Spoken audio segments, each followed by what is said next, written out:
chat room. Greetings.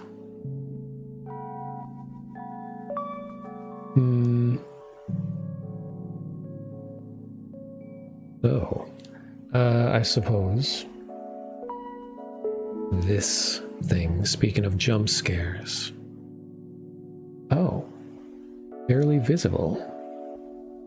We do this. I am again trapped inside my orb. And yeah, we have a handful of monotonous streams this year, not very many, because Skyrim RP has absorbed my life. But I'm jumping ahead of things. I made a lot of changes to my audio. I'm now routing everything through Voicemeeter because I never wanted to do that, but every once in a while people develop an urge to want to play an audio file into your mic feed into a game. So I was forced to complicate and convolute my audio setup just to do that. So now, since I had my audio already going into Voicemeeter, I was like, well, let me try doing some compression things, doing all kinds of other settings to my microphone that I usually don't ever mess with. So as a result, I shouldn't have any more clipping. So I was looking back at some of my previous streams and I was just noticing that a lot of times my voice, even though I like never yell in the stream, but just depending on how close my mouth is to my microphone, sometimes it would just get really annoying. And anyone that watches streams knows that nobody really cares about a streamer's microphone, not nearly as much as the streamer. The streamer pretends like everyone cares a lot. As long as it's not annoying, that's usually good.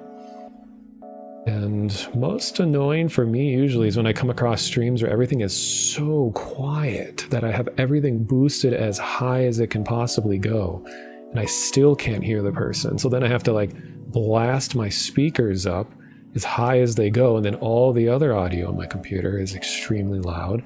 So I almost think it's more annoying when a stream is too quiet over too loud. Well, anyway, one of the side effects of that I have Voicemeeter on and using like compression now is that I think I can talk really quietly and it can still be heard and it's not going to be cut off by the voice gate. But I'm not going to turn this into one of those streams where the guys are just going to whisper everything and the entire stream is going to be like, no, absolutely not. But yeah, hello everybody. Hexagon, Electric Eel, Sloan, long time no see, welcome back. 5500 found me through the Aneurysm 4 VODs on YouTube long ago. This is your first stream? Wow, I think you're probably literally the first person to find me through Aneurysm 4, and I haven't played that game in so long. I do want to play it again. I see that they've added so much since then. Also hello Soylent Pink and Comet, and I saw Inner Evil was here earlier, and Dana Scully and Kira Pizza was here. And many others. Oh, I forgot they integrated this consecutive stream watch things since I haven't streamed. So between the last stream and now, they integrated this feature. So now I guess there's watch streaks. It's very strange. So, just going through your messages, what is it called? The...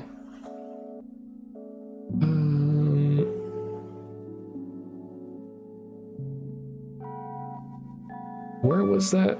Oh, so apparently it's pronounced Mecha Chameleon, because it's a Japanese thing. It's not Mecha? Mecha? But yeah, that game I was not expecting to like, but... might have seen me on Vinny Vinesauce's stream, and I won several rounds. And, you know, I am a massive self-deprecator, but I'm trying to get a little bit better. But I like to think of it that I'm an expert at being present in a room with a lot of people and being invisible at the same time. It just comes naturally to me. So of course that game just came natural to me because this is my day-to-day life. But that was a lot of fun because I think it's it's just very cleverly designed. Just a couple changes to that game could have made it not interesting, but the fact that it's scored based on how long someone looks at you and does not see you, because if it was just a hide and seek game, you could just hide and glitch into a corner somewhere, never be found, and win. But if the goal is to be seen but not actually seen, and you're scored on that, I think that is a really cool concept. So I'm glad those developers are millionaires now, so it's really cool. Metcha means excessively. So it's just really blending and super blended in. Oh, good to know. Even though points in games are usually just kind of a point of contention, because it's like points are such an outdated concept, especially if it's just like, like no one cares about how many points you get in the original Mario Brothers. Maybe at the time it was, because there wasn't much else to quantify how far you're progressing in a game. But I don't know. I guess in that game, most people don't care at all. They just try to do goofy stuff and get attention, which is cool. So then I was reading back. Sloan, you were talking about, because I mentioned Skyrim RP, also known as Kaizal. Let's see, what did you say? Posting a little about RP, glad I'm enjoying it. Yeah, so it was... try to summarize it as much as I can, because people were saying like, well, why don't I just stream the Skyrim RP stuff? And I was considering it, but it's turned into a lot more personal of a thing than I ever realized it could be. I mean, I do like Elder Scrolls and all of that. It's not like it's so incredible because it's Skyrim. It's more incredible just because of the social context of it all.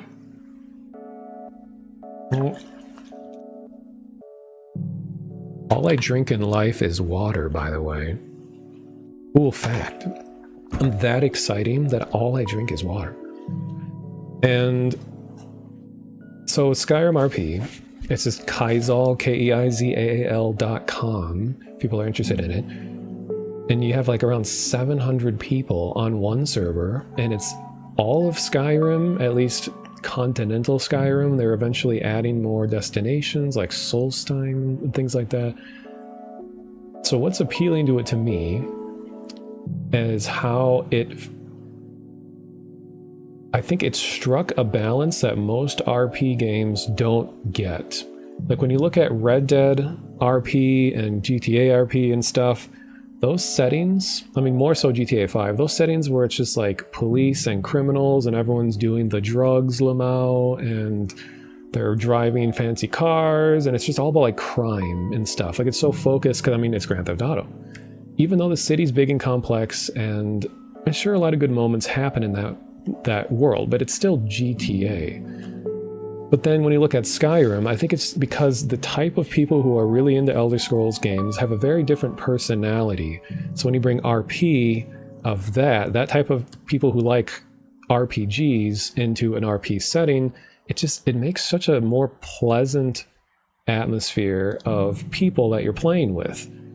Because it's not just about criminals, police versus gangs and things like that. There's just so much to derive your character and the storytelling from. Like Elder Scrolls just has an insane amount of lore and backstory. So anytime anything happens, just introduce new aspects of it, and the GMs, like that's another aspect. There's actively on all the servers, there's GMs who are there making things happen and facilitating interesting RP situations. So it's a lot more than like it's 90% socializing and 10% gameplay.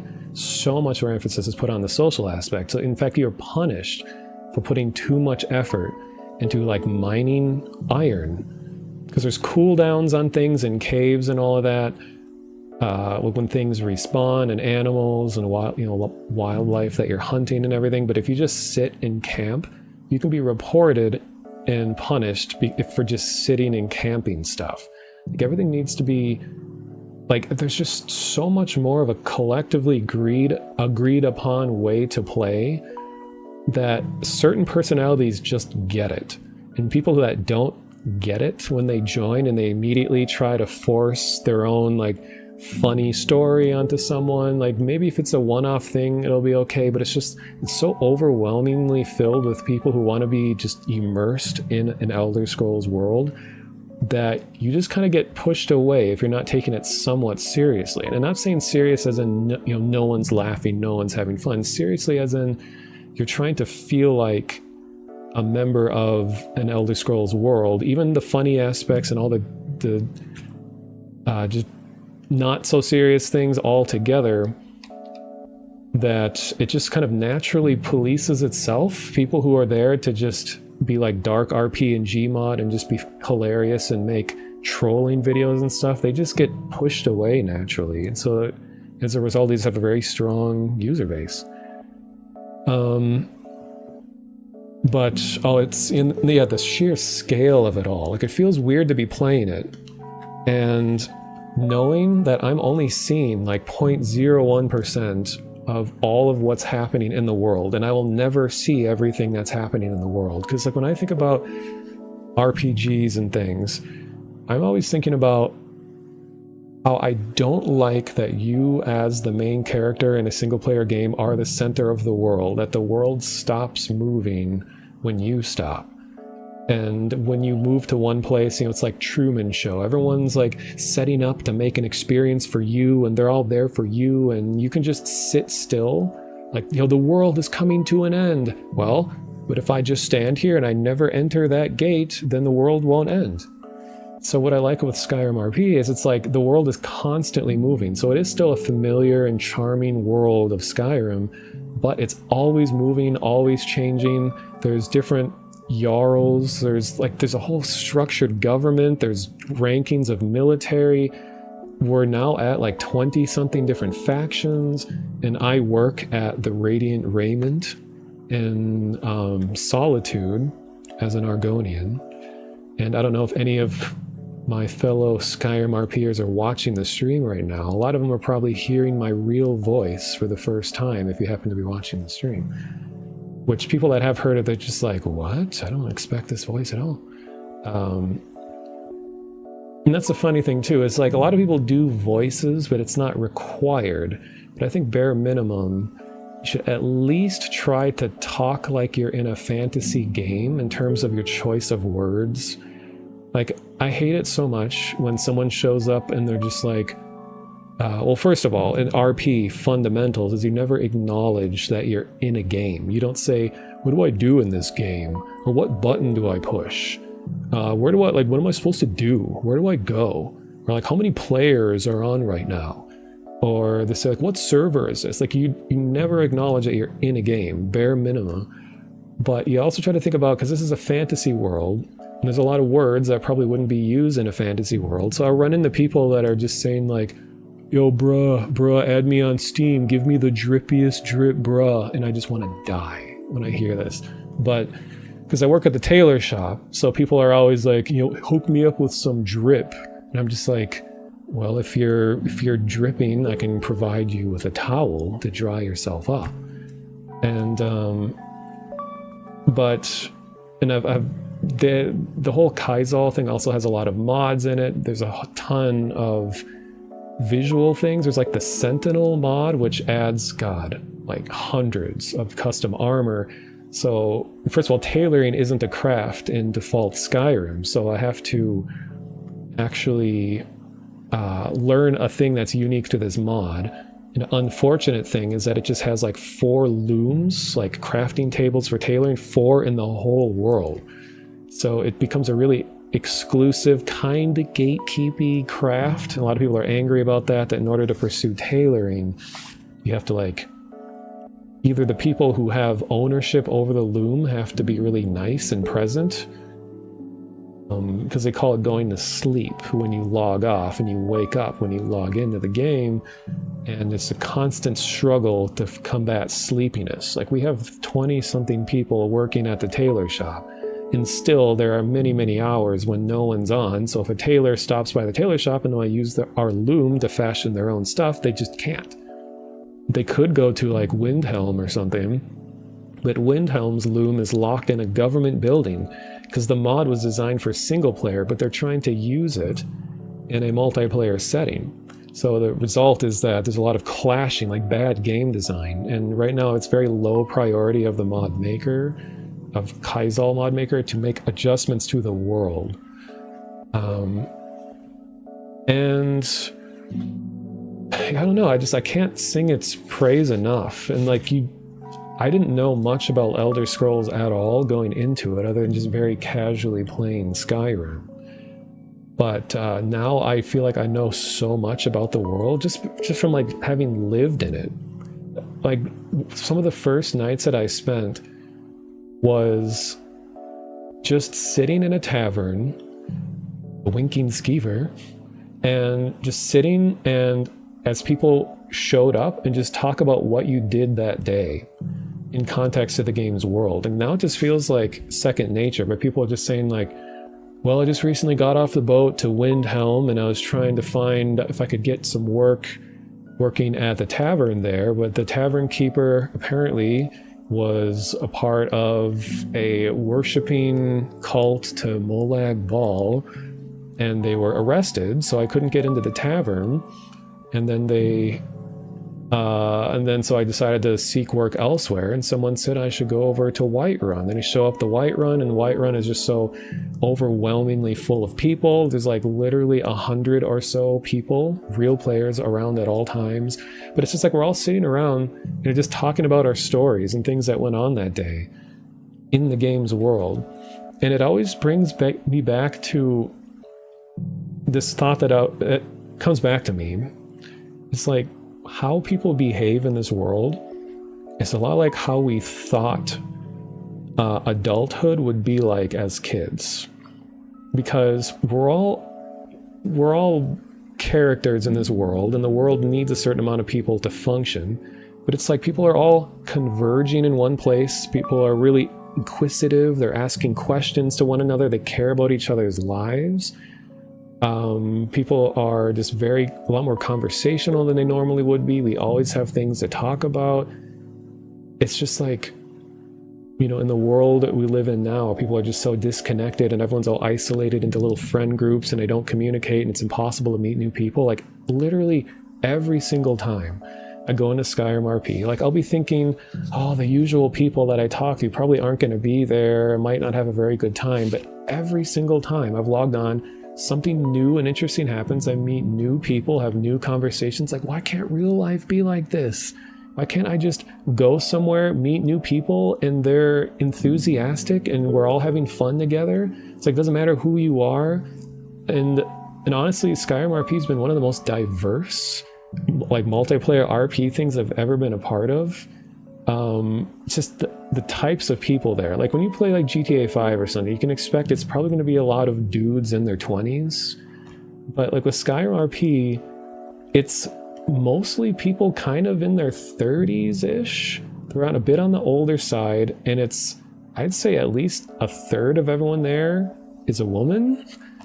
I know it's always weird to point this out, but there are way more women that play this than any other RP.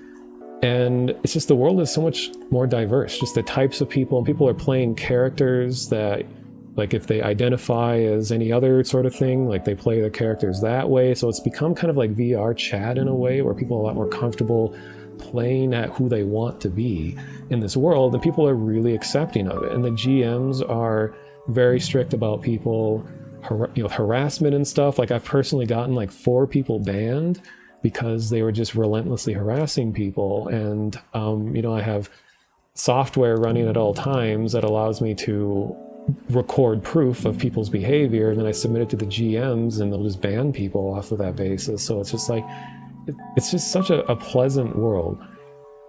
Even though, there is combat, we were at war and people died and people get really angry, it's usually like the higher power, like military confrontations, when people start getting heated, because like PvP isn't really the point of the RP, but people do it because, war is an aspect of the Elder Scrolls world, so of course there's going to be war.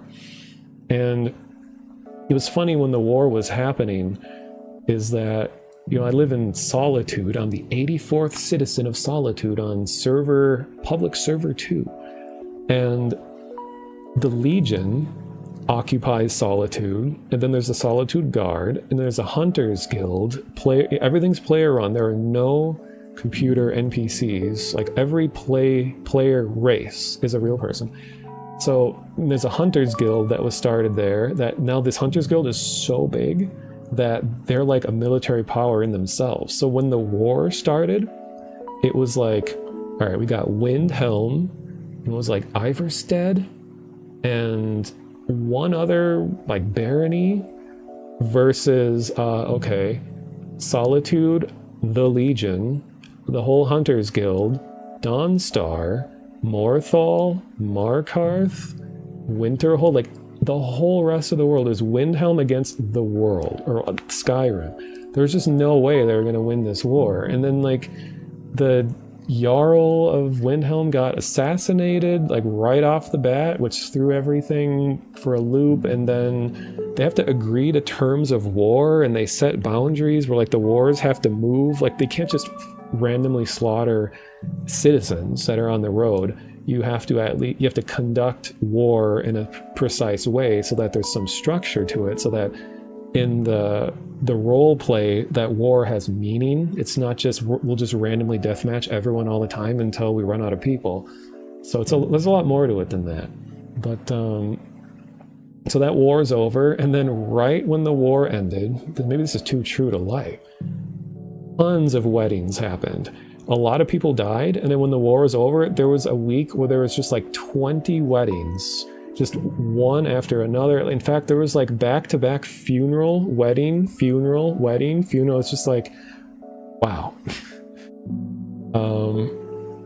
And working at the tailor shop, we had a whole lot of profits of people trying to buy fancy outfits for their weddings. So we kind of benefit anytime there is conflict or resolutions, because people want clothes, they want to feel a certain way, look a certain way. Yeah, and just going back to what everyone was saying, I like the idea of a game that continues to exist even if you aren't progressing it. I love it when if you hold still, you're literally missing out in the world, which I know to make a game like that is impossible. Well, very difficult, because it's like, how can you anticipate the player doing nothing? People are going to feel like they ran out of, like that they're not understanding the game. Because like in a single player game, you're trying to sculpt an experience and try to predict and anticipate what the player is going to do. And if it's a world that continues to exist and move along when you're not there, how do you design a world that's fun like that? I don't know. Like my own personal game projects that I'm working on very much plays into this kind of thing. But I'll talk more about that when I actually have things to show. But that's a concept that is always on my mind, is a single player or multiplayer world that continues to exist even if you don't do anything.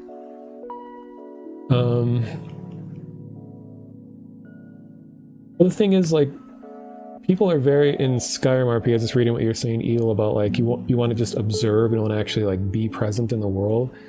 Is that it's like it is intimidating at first. Like I remember the first few times I logged in, I had to just like mentally prepare myself. I was thinking like, oh God, okay, so my character is this, and they do this, and they don't do this, and he kind of sounds like this, and it's just hard to remember everything. It's like, how am I going to be able to talk a different way? I don't mean just a voice, but just to always, never refer to this as a game that I'm playing in and to feel immersed in it. And it was very scary and intimidating at first, but then after like the first 3 times when I started meeting people, because I tend to play like right now, these hours, which means I end up playing with a lot of Australians, or super late night Americans, or Europeans that are just waking up.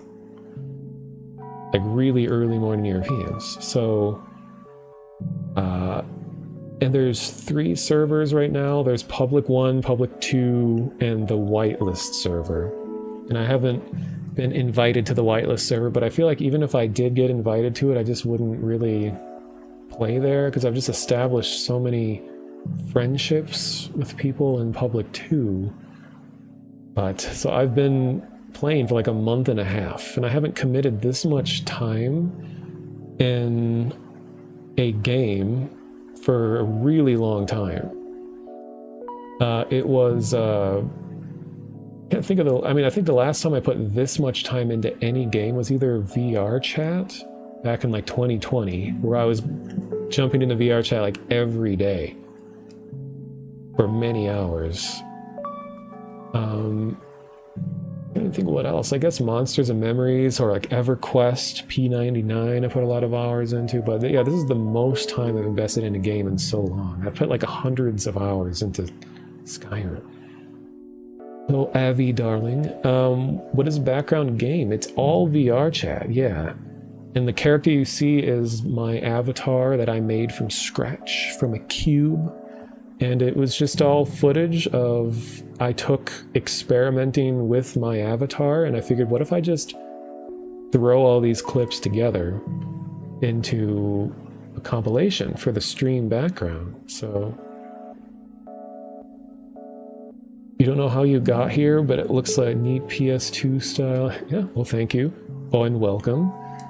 So I'm always curious because like my streams, well, streams in general on Twitch, like you get recommended if you watch similar things. Like most of all my audience comes from Vinny Vinesauce streams.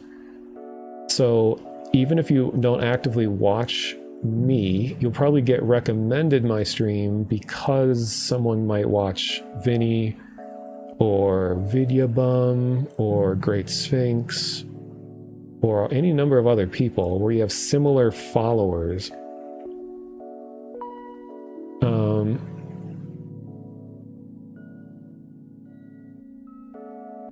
Or you're already following. You don't watch Vinesauce, but you followed.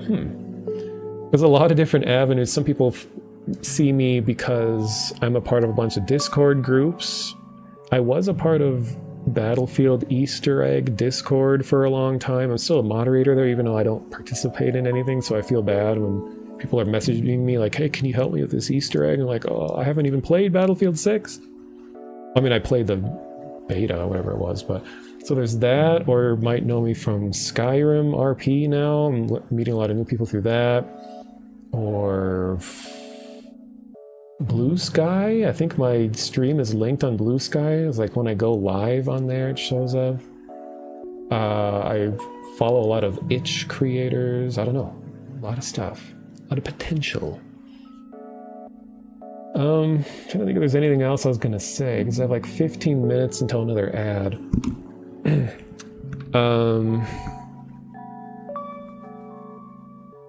Oh, and a lot of the music you've all been listening to at the beginning of the stream is all from Yume Nikki, either from Collective Unconscious,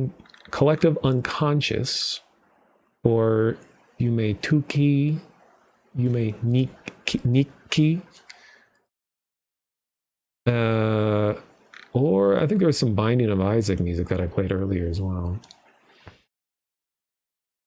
I have to do it manually. Oh, yeah, my Discord, which it's just a shame. Oh, here's my Discord. It's just a shame that the word crypto has just been so thoroughly defiled. Like back when I used the word crypto for the name of my Discord, Ludo Crypto, it was still kind of a cool word, but now it's just like, ugh. So I have a big disclaimer that we have nothing to do with cryptocurrency. So before we get into the games, there's a couple weird videos I want to show because the less I understand about something that I'm looking at, a lot of times the more I enjoy it. And I really enjoy analog technology, especially when it's used to produce sound, like analog synths. And I think some of you will probably be aware of this because I posted it in the Discord a while ago. Also, because I haven't streamed in so many months, turns out when you don't stream for a long time, you kind of forget how to do everything. I do remember that I have ads to play in 15 minutes so that I can get rid of the pre-roll ads so you all don't have to watch them when you jump in. So we'll have like little breaks of like 5 minutes or whatever the ads are. 6 minutes? I don't even remember.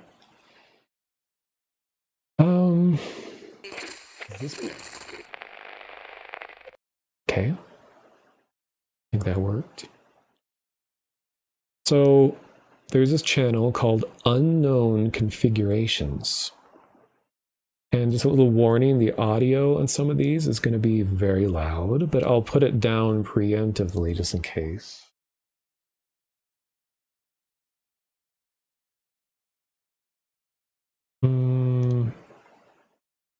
So this guy creates analog synths that are more of a visual spectacle than they are an instrument to produce sound. They make sounds, but it's usually very just coarse and just abrasive. So it's more about like, to me, it feels like these things are if a human soul was used to fuel technology, that this is what these devices would look like. This is a pretty tame one, but I'll go into a really like creepy one later.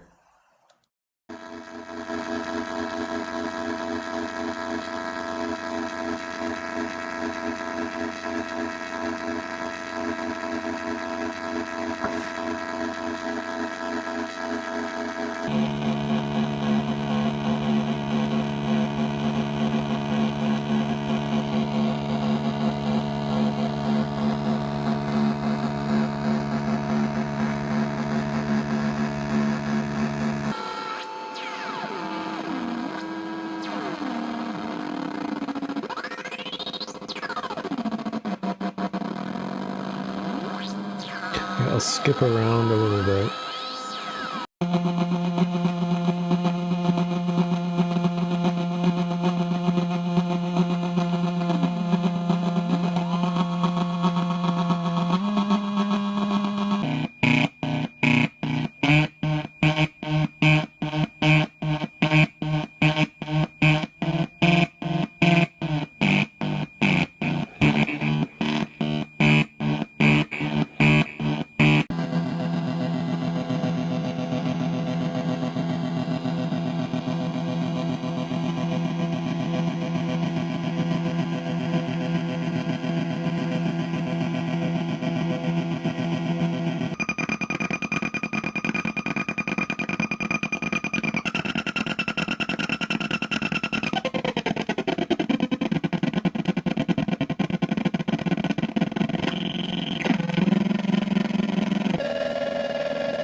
So believe it or not, this is more on the pleasant side of sounds. Now the one that I feel like looks like a soul, ignore recommendations, gee, wow.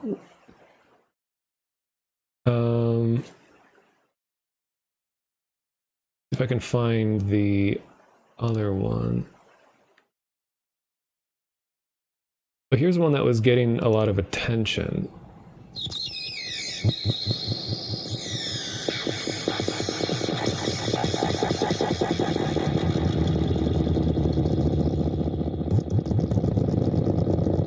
But from what I understand, all of these are like capacitive metal contacts.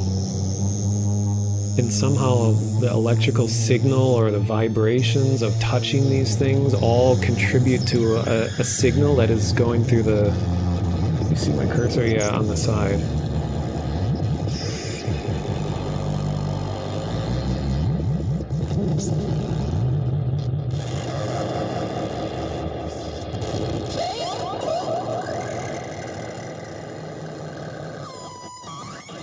Oh, short stopped, welcome.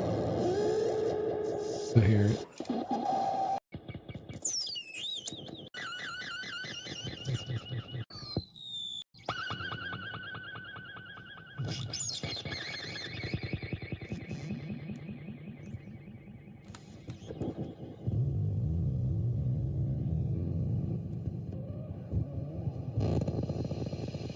Then, to get a little more crazier from here,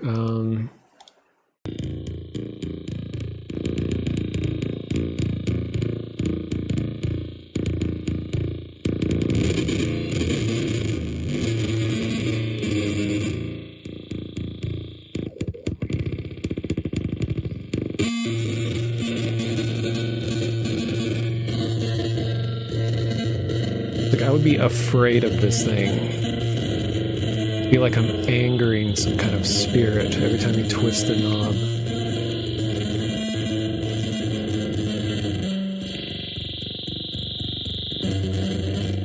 Apparently you can buy these. This guy custom makes them. I'm trying to keep an eye on my audio level so I'm not deafening everyone.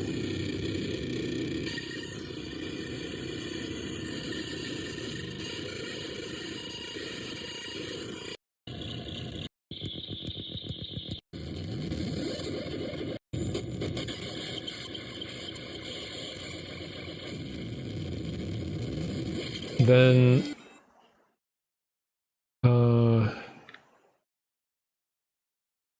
because this channel has a lot of uploads, it is actually insane how many uploads there are. Is this the one I was thinking of?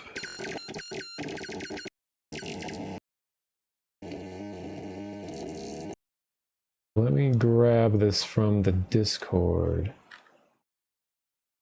So a little bit of a warning for this one. There's a lot of rapid flickering and really harsh noises. This one especially feels like a soul trapped in a box being tortured.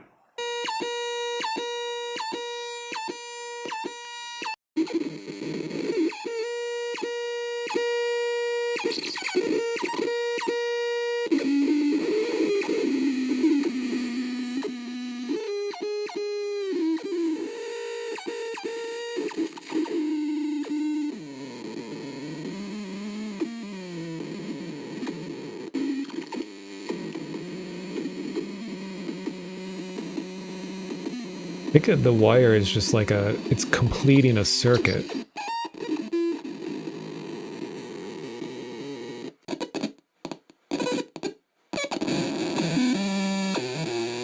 It's like trying to communicate.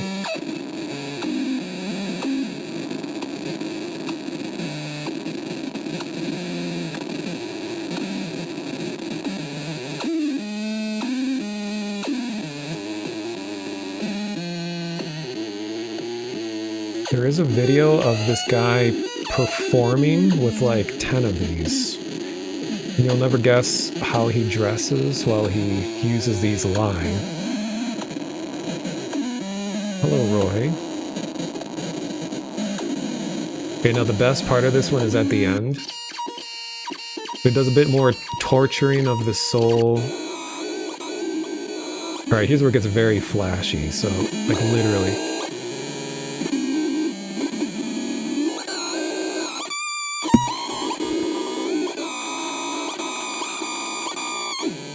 I like how the light of the video flashes onto my face, too. It's like I'm actually there.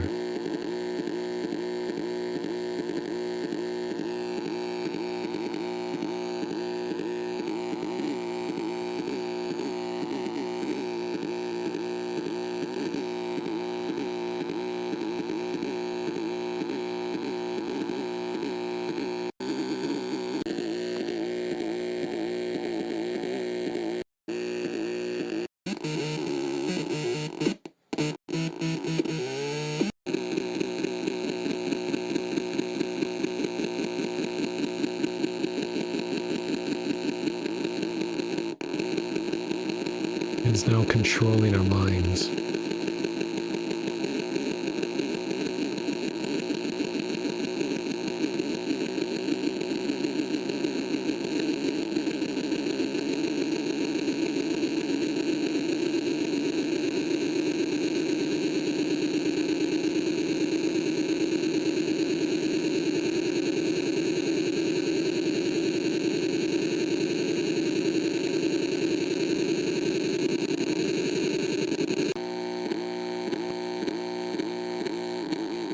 Yeah, I don't even know how to describe. Yeah, it is a synth. These are just custom, like, soul torturing synths, I guess. Show you guys a video of this guy performing with all of these. Let's see. Oh my god, and then there's a witch box, I think he calls it. Oh god, there's too many videos. Okay, where's the one if I'm at a show? You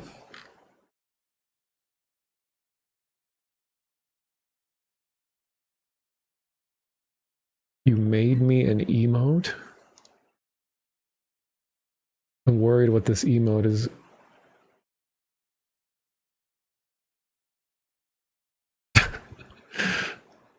Wow, you've trapped me in your own orb.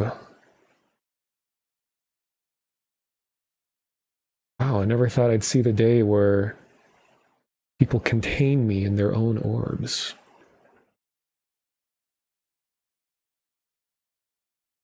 Yeah, are these ethically sourced souls? I don't think we're that far off from having to consider the ethics of containing the human soul, because I think like the gloves are off at this point. It's really just no limit. It's just harvest souls at this point. Like, why not?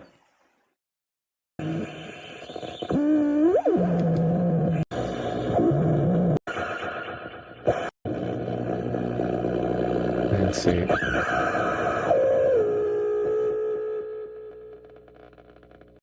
There's now this thing.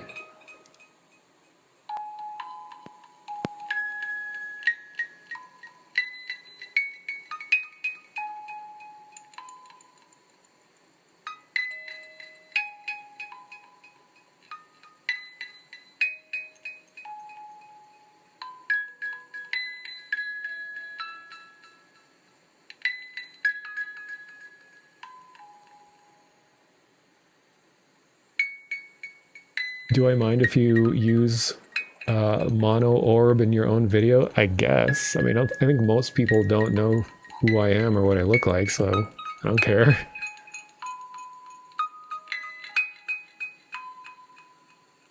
How do we know I'm not AI? Because usually AI tells you what it thinks you want to hear. And I'm probably saying and doing a lot of things that you don't want to hear? I don't know.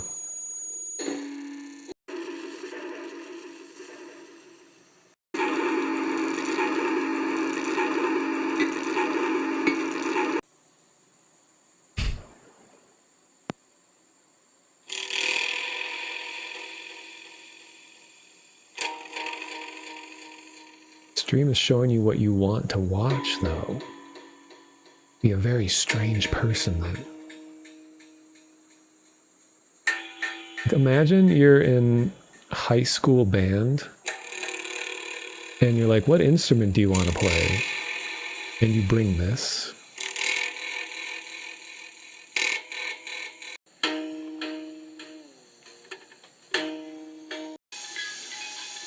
Ooh. So much of what I like about this is just the spectacle of watching it be played. Like, the sound it makes is only, I think, like half the experience. The rest of it is just looking at the person touch it.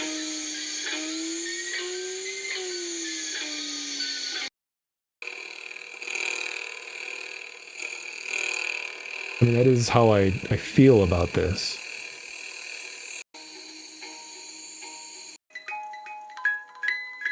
Like, the sounds we're hearing is a direct feed from the device, so none of the reverb and stuff is added later. I guess the device just produces this reverb.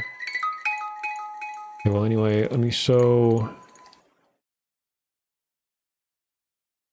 where's his performance? I did send... Well, I posted these in a Vinny's mod Discord. So Sphinx technically has seen these. I don't know if he actually saw it, but... theoretically, he could have seen it. Here we go.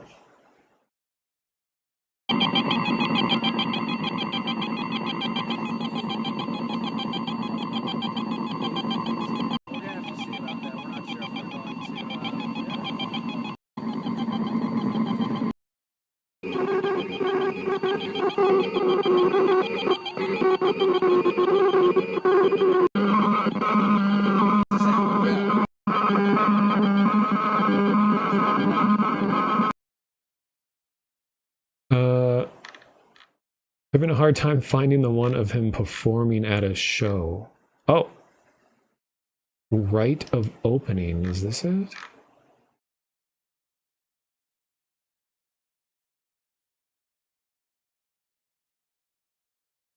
The guy likes goop as well.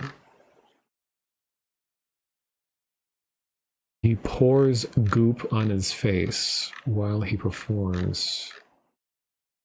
This channel has like 800 videos, so this is taking me a long time to find.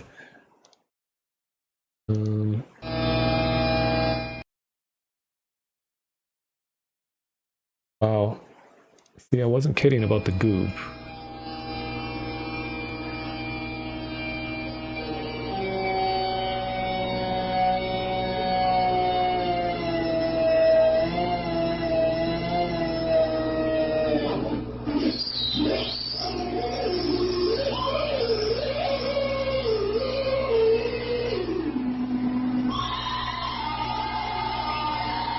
So his goop is contributing to the sound because these devices are like capacitive touch. This is a kind of show I would bring a first date to. If you can survive this, you'd be off on a good start.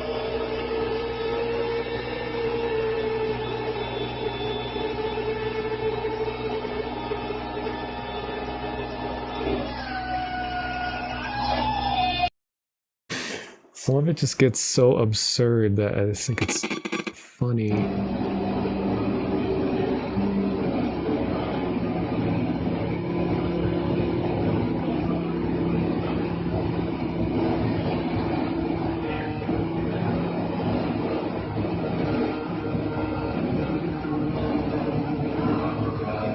You've met a lot of women who would be all over this on a first date?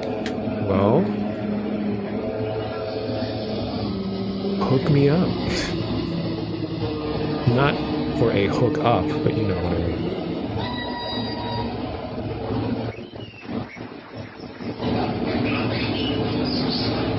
Question is, what would this smell like? Because he's burning some stuff here. I don't know if these are just like wires burning.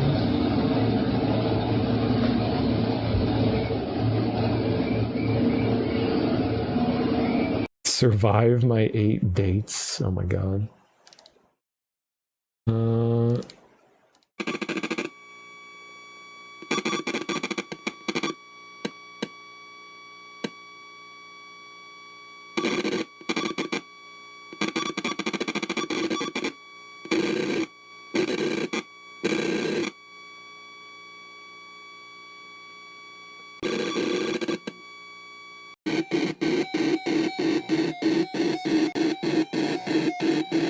Yeah, I don't like it when people go too hard into the Satanism thing. I mean, I have nothing wrong with Satan aesthetic. I'm just kind of bored of it. That's why I like when this is sort of, when he's just doing this, where it's just a regular dude messing around with.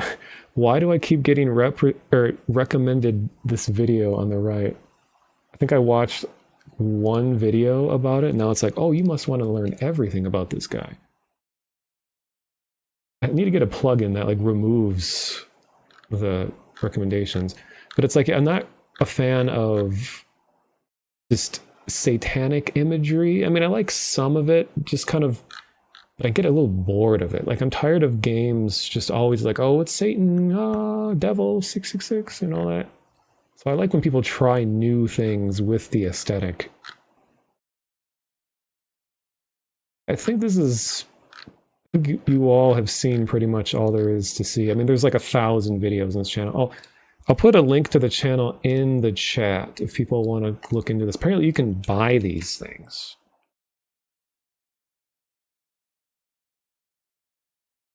So here's the channel, unknown configurations. The Chrome plugin that puts GigaChad filter on every face, on every image. I feel like there's meme lords out there that would like that. Yeah, and I could go to the... I just gotta... Oh, could get a plugin for that. So I just have to go to Seattle to find people who are really into stuff. Well, you see, Minneapolis, where I technically am, is like Seattle's like the sister city or whatever they say. We have like similar climate, similar culture. We have Lake Superior instead of Puget Sound. Okay. Keep meaning to do this. Oh, it's actually perfect time. I'm about to have to play an ad. So we're going to go on a little break. And then when we, by we I mean me, come back, I'm going to play a bunch of random itch games. And I have like 50. I'm probably only going to get through like 4.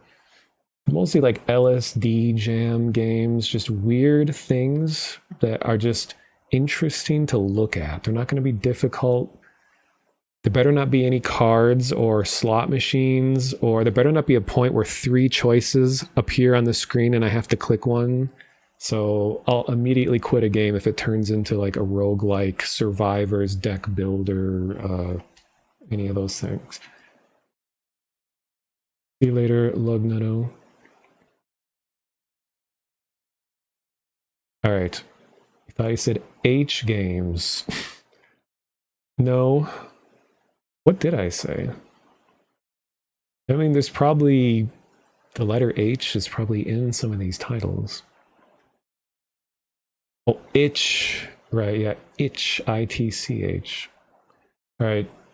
Here's ads. Also, I'm streaming and dual streaming to YouTube. So if you don't want ads, go to my YouTube restream, and that player lets you jump around at any point, and it's very convenient. So there's that choice as well. All right, anyway. Here's ads. Sorry.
to be back.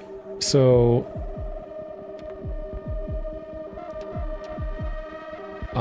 my condolences, Roy. And yeah, I heard it's been extremely hot in Europe right now. Here in the US, at least in Midwestern US, this, like, starting tomorrow, I think it's going to start getting excruciatingly hot as well. And I feel particularly bad for you all over there because, like, air conditioning is not a very common thing. There's a couple other European people that I know who are just dying right now. And I did live in a house with no air conditioning for 2 years, so I do know kind of what it's like. And the bad part about it was that I had an AC unit, because the wiring in the house was so old and bad that when I plugged the unit into the wall, that it overloaded the circuit and tripped the breaker to the whole house. Well, to the circuit of the floor that I was living in. Oh my god, this is what it felt like, yeah.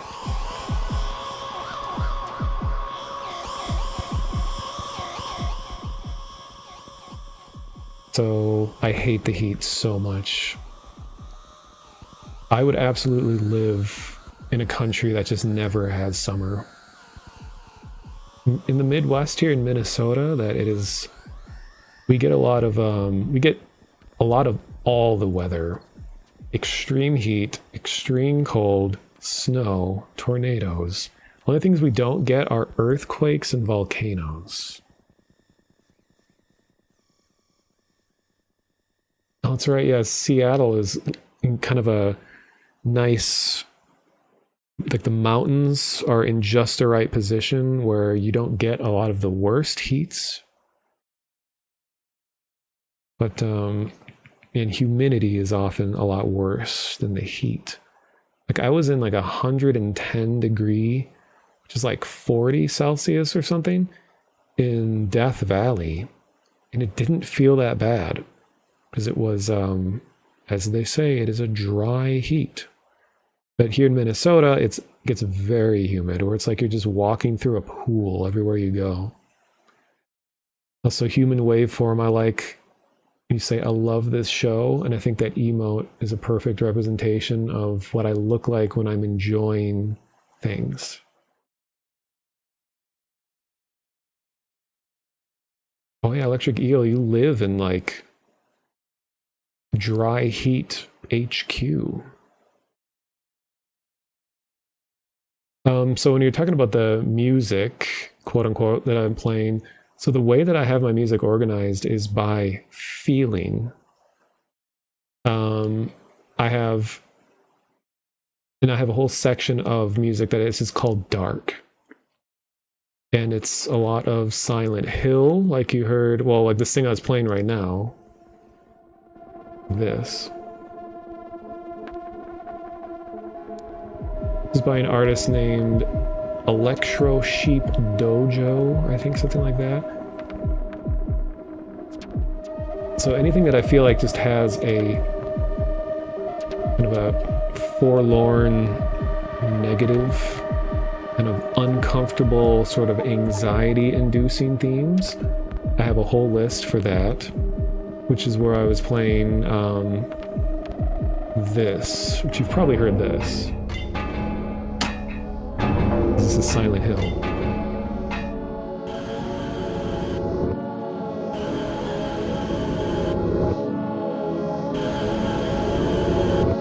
They also have like ambience from Half-Life Alyx.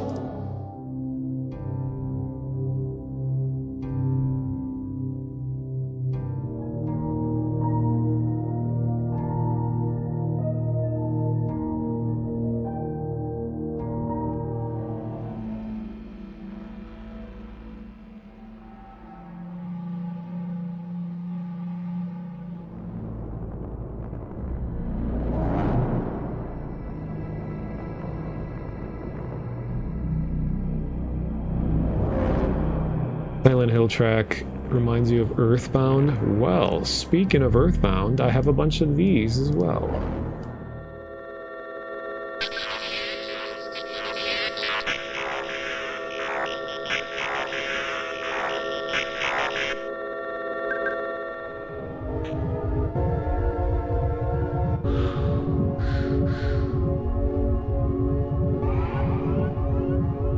Musik concrete.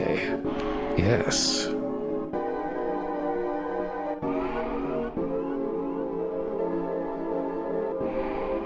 You were unironically listening to schizophrenia simulation noises earlier? Well, welcome to the stream.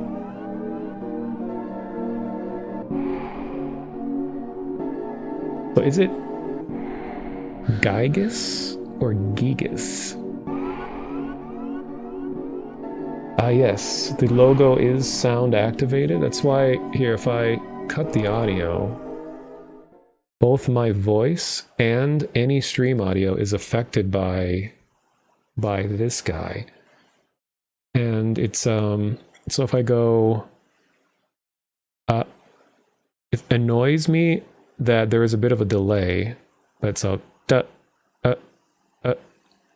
and it's organized by pitch clockwise. So if I go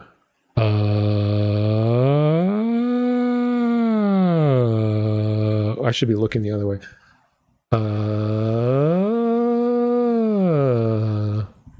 So you can see what the range of frequencies are for my voice.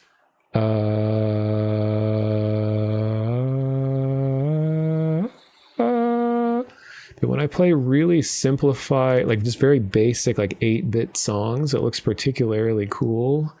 For example, I have a lot of Animal Crossing music.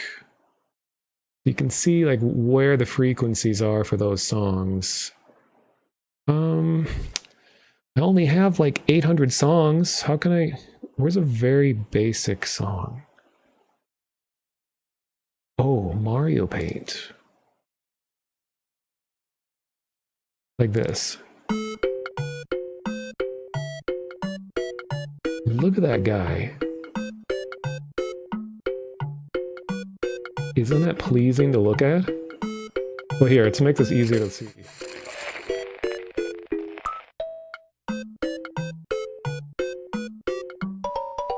There we go.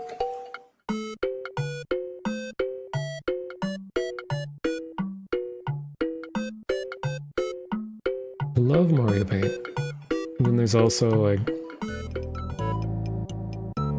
You can see chords, look at this. How does camera? As the chords move up and down.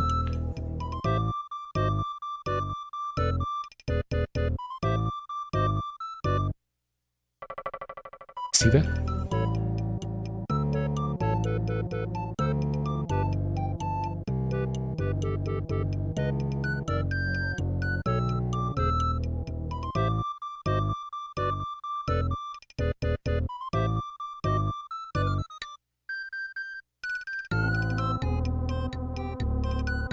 I listened to these songs so much as a kid. Because I had Mario Paint on the SNES and I have the Mario Paint mouse.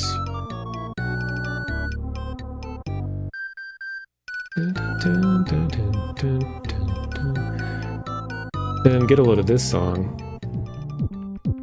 There's so much bass that it breaks the orb. But look at this little guy down here. He's trying so hard. Look at that.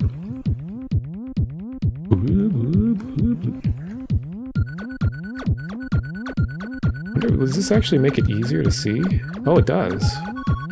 Why does that happen? Must be a transparency layer thing.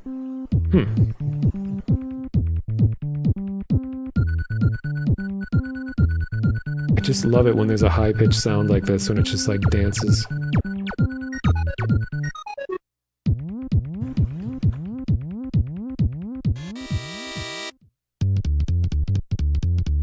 Just realize my guy just hit me with a baseball bat and shattered me.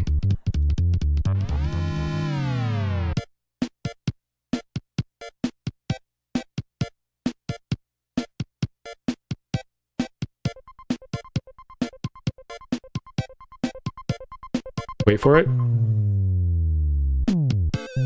Yes.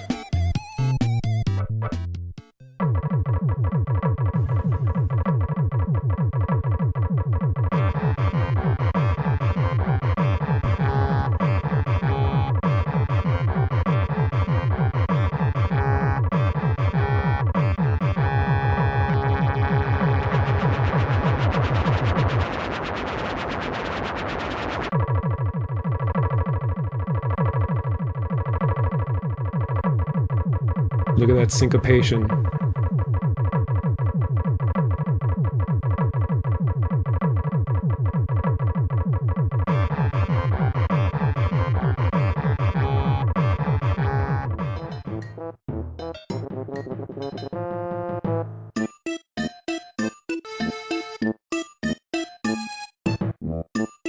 I just sit and stare at this the whole stream.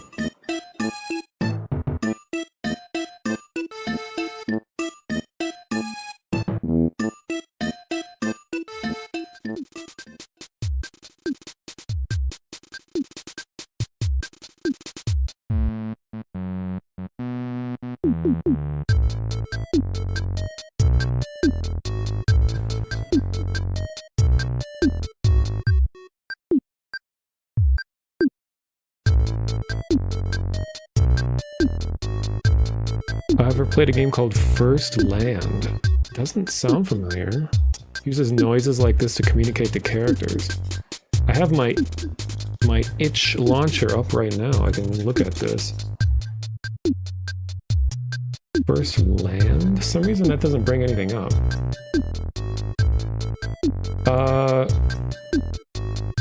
The last, you're asking the name of the song. So this is Earthbound, and then there was also this.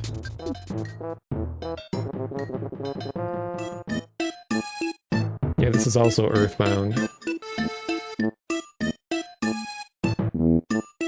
Photocopiadora. Photocopiadora.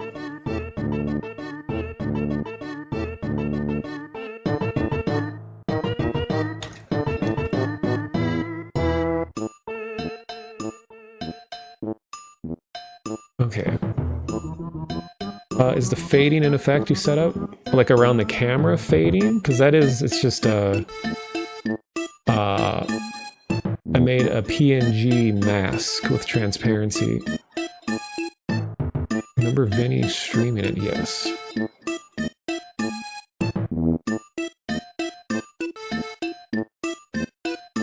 Oh yeah, go ahead and link the game. That would actually be easier. Yeah, people can post links in chat.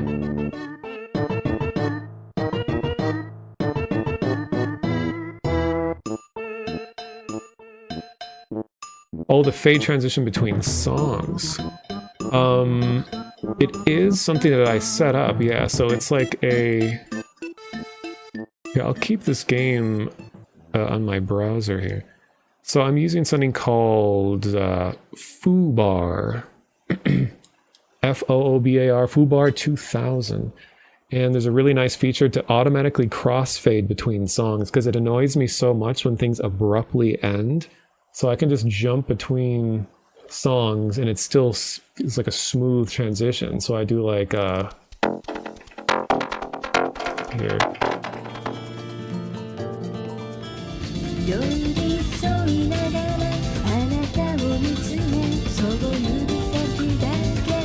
Then all of a sudden, like, what about StarCraft?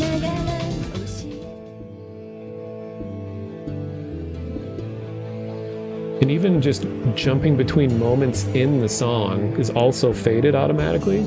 So I'll scrub ahead.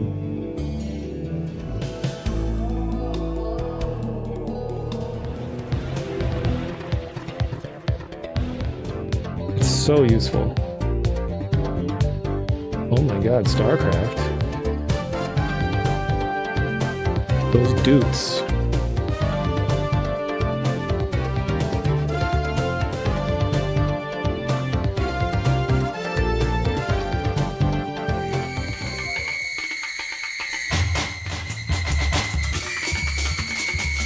Okay, enough just music. Oh, that was a Katamari Damacy, The Last Samba.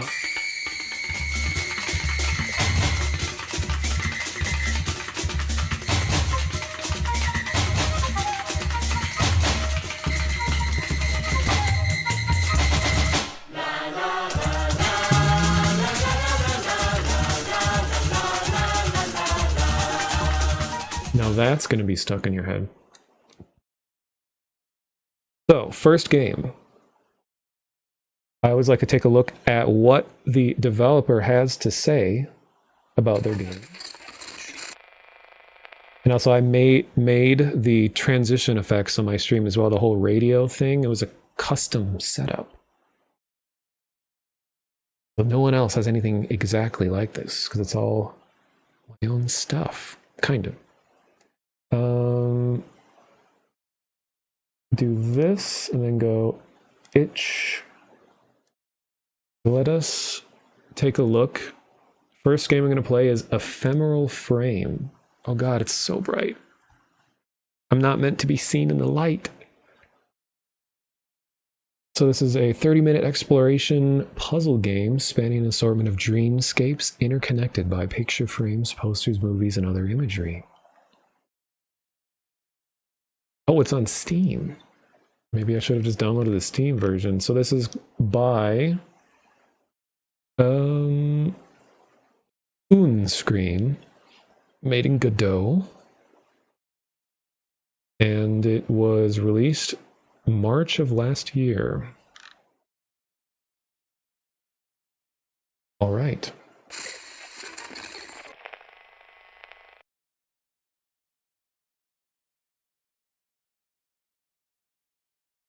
Let me do this thing. So games are starting. Games. So let's see if this command actually works.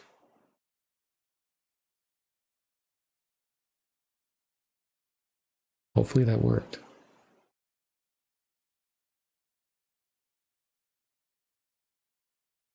Okay, this is a game that works like this.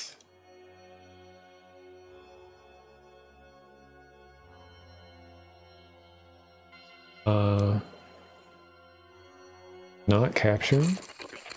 Classic. How about this? Oh, there we go.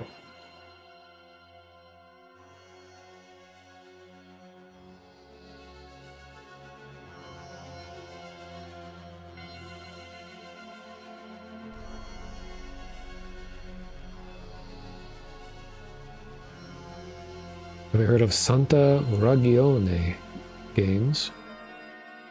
Very weird games. One of the newest ones, Horses. I watched a full playthrough of that Horses game because people are like, oh, this game is too dirty, just too filthy for Steam because they were like removed from Steam. I watched a full run of it and it's not bad. I mean, there's like boobs and dicks in it, but I'm just like, is that all you got? Story was just kind of, is mildly interesting, but I don't think it was like, oh, ban, it's terrible, we should not be seeing things like this. But I praise them for sticking with it. They weren't like, oh, we got to completely change our game so that it's acceptable. They just left the game. They're like, okay, I guess we're not on Steam. You just have to download it somewhere else. Ephemeral Frame.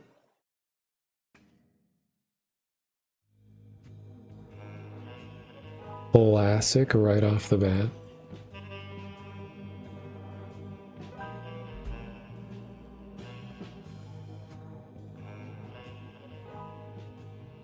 There's an interesting article written about it.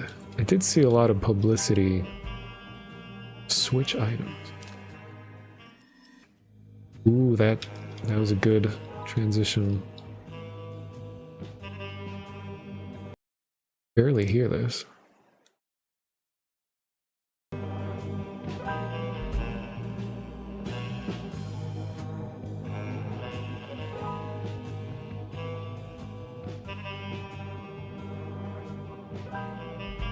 Those are some nice pixels.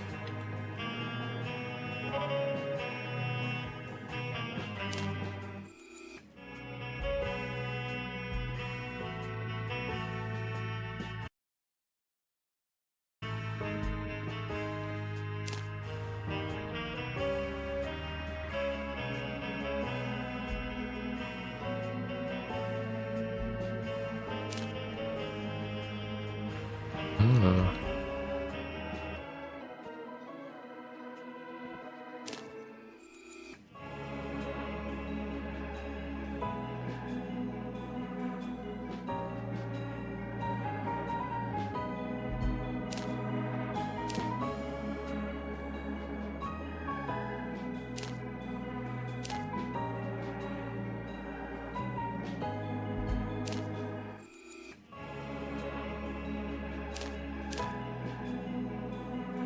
One weird trick for unlimited donuts.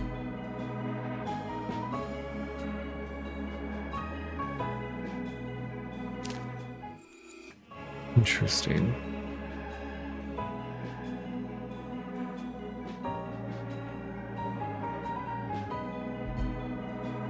Ten consecutive streams? I've done 10 streams.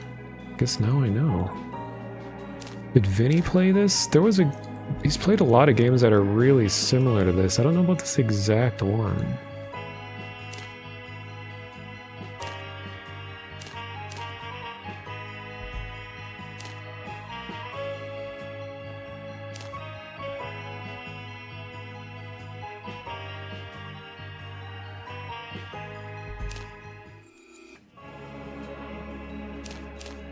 Am I supposed to arrange this in a specific way?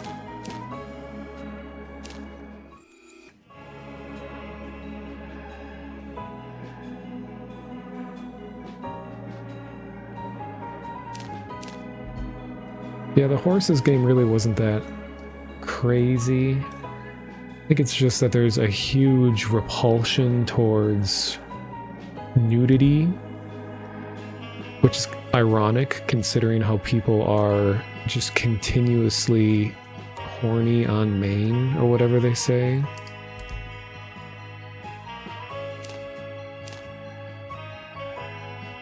I mean, the game did have a few darker undertones of non-consensual interactions, which is always a touchy subject and everything, but it was never overtly shown.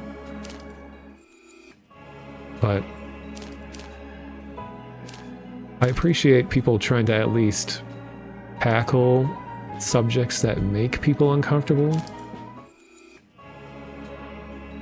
Okay, is there something I'm just completely missing? Yeah, only machinations.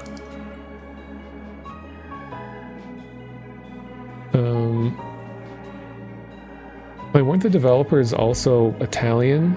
So yeah, it's like they're as you said, like Italian shock films.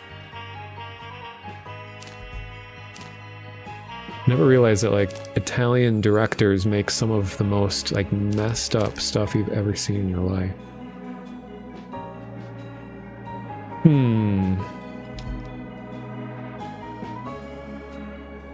Yeah, when you turn off the content filter on Steam, like that's all you see is adult games. But it disappoints me how much these games all just do the same tired old thing. It's just like, I feel like human sexuality and things like that is not being utilized very well in narratives. I'm not saying like, oh, we need to have a big involved story around it. It's just like, it's become such a taboo thing that anyone who's trying to pursue creating something that deals with like sexuality and eroticism and all that, that it's just, they get shunned. Like no one wants to fund something like this, and they're just shoved away into the back corners with all of the stuff that is just straight up porn. So it's just like, I don't know, society is just so weird about all of that. And it's ironic, as you say, too, where it's just like people will reject things while in their own time they'll be more than happy to engage with such things, but they publicly don't want to act like they care about it or think about it. I don't know. Is there something that I'm missing here? Is anyone any advice? Like, back seating here is all right. If I really didn't want to be spoiled with something, I just wouldn't read the chat, but because I have like 50 games, I'm going to get through a lot of them. So I thought I was supposed to arrange these in a certain way, but nothing's really leading me to a certain design. And I thought, like, is this image that we have supposed to portray something? And I can't leave. Can't interact with anything else. I think I've clicked all of the buttons that do things. I have a quarter of this photo. Something about the layout of this room? I can only place 2 donuts. You pick up the donuts and then move on. Oh my god, you're right. Wow. Thank you. So then now, most difficult thing donuts have ever had to do, be a part of.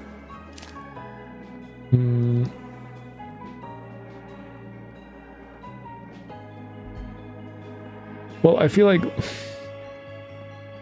I got into an argument in a chat once about when you're talking about people just overtly being horny in like chat rooms and just constantly be like, oh, wooga, oh, having huge reactions. Like anytime female character appears on stream, they're just like, you know, tongue falls out of mouth, jaw hits the ground, oh, wooga, wooga. It's just like, but then someone was defending that behavior, saying that this sort of reaction is how we fight the, you know, oppression of sexuality. Like they had like this whole self-righteous thing about just ogling at when woman appears in media. I feel like that's a huge misdirection. Like you're just making yourself look worse and people who react this way worse. I don't think this is a noble cause. Like that's not how you go about fighting suppression of sexuality in media. Okay, so we get more donuts. Maybe I should get more donuts. Oh wait, but I can't leave with the donuts. Or can I? Oh no, I have to do it again? Okay, I thought the curtains would stay open, but they don't. And it's just like... this will turn into old man rants at things, but it's so frustrating to me how there's a lot of people, tend to be on the younger side, who have the inability to read the room. They just go into chat rooms. This isn't this chat, but like other chat rooms where they don't care if the streamer clearly doesn't care about the subject matter, and the rest of the chat probably doesn't care about the subject matter, but they're like, I'm going to use this chat room right here, right now, to go on a big rant about something that's important to me. I don't care if no one else cares. It's like, imagine this person being invited to a party at someone's house, like a personal party, and then they just bring like a podium with them.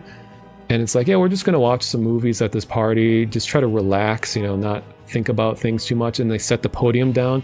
I'm here to rant about why this and this and this. It's just like, they just are completely like inability to just read and socialize as like a normal person. They think that this is how you should behave in this setting.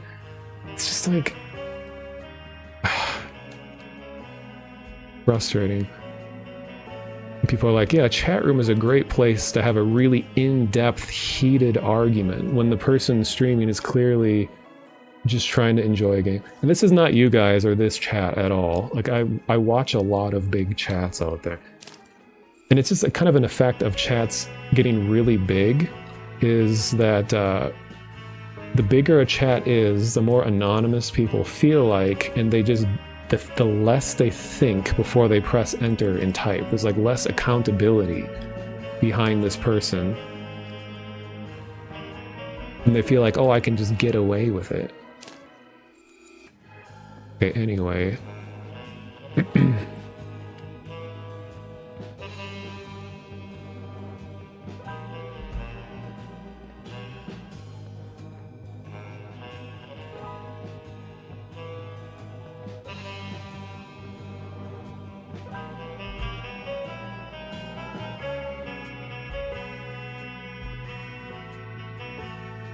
Interesting. Oh, I can run.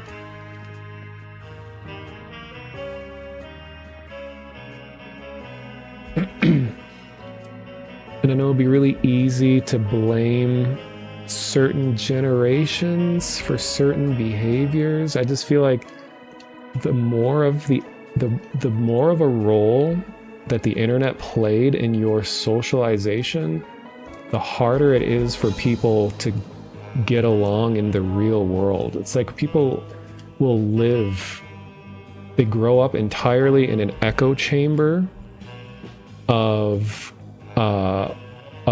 opinions that all enable one another, and they just sit in this closed group on the internet their whole lives. And then when they have to interact with other people and react to people outside the internet, it's just like, it's an overload. It's like a cultural shock that not everyone agrees with the same things that I agree with. Not everyone has the same beliefs as my little like group of friends that I spent my entire youth growing up with. And it's just like, oh,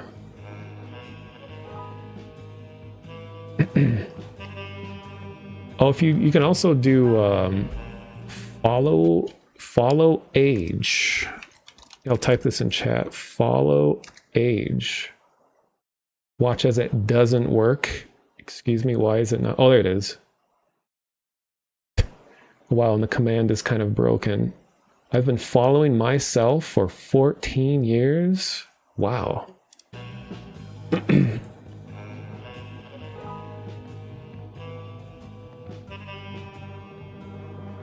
My Twitch account, well, you've been following for 3 years, so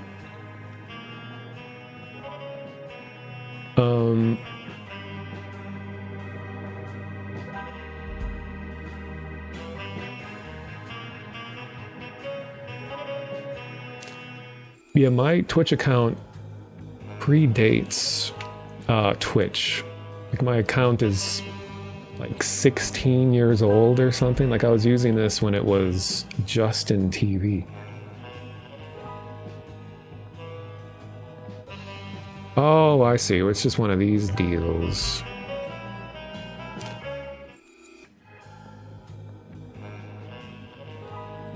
Oh. So the dev of this game going back and watching this VOD. Like, these aren't the themes that I was trying to convey with this game. What is this guy talking about?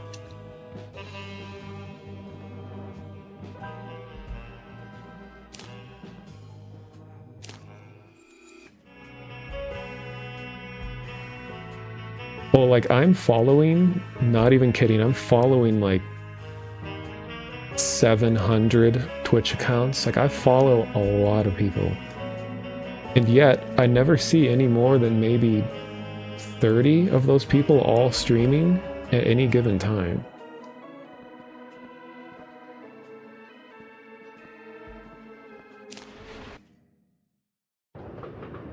Ooh. I did have an actual case of a dev in chat. I feel a little bad for it, but one of my ways of living life is that when I'm on the internet, whether I'm talking here or I'm sending a message, even if it's a private message in a DM, I always assume that, or I always speak as if this message could go to the unintended audience. So it's like I'm never going to say or do anything that I would feel like it's compromising if it were to be sent somewhere else. Like, I don't understand how people are, a lot of people can just be so loose with the pictures they take of themselves and upload to the internet, and then those pictures get into the wrong hands and they're like, oh no, how did this happen? It's just like, always assume everything you upload online could get into the unintended audience. It could just be sent to any random person, or things you say can be dug up later. So it's just like, well, anyway, a developer, I complained a lot about a game, and the dev of the game came into the chat and he sent me a video from watching me play that explained why all the things were the way they were after I complained about the game for a long time. So then we had like a one-on-one chat Dev wasn't angry, but I'm like, I really appreciate he actually made a video explaining why everything was the way it was. Because I was like, why would you have the controls like this? It's so counterintuitive to have 30 different keys to do the most basic things. And he was saying like, well, I ran out of time to fully integrate this because I intended for it to be this way and it was supposed to work like this, but I didn't have time to remove this and this and this. And then I was like, oh, okay, well, thank you for explaining all that. It was a good time, which is why I say, like, I have a hard time like bashing games. I know some people they're good at being funny. Like Vinny and Videobum, like they're good at playing bad games and making a joke out of what's being played. Because I just feel bad, but I'm not trying to be self-righteous and be like, oh, I refuse to ever say anything negative about a game. It's not that. It's just like, if I just don't like something, I'll just give a reason why I don't like it, but I have a hard time just mocking it and making a show out of something.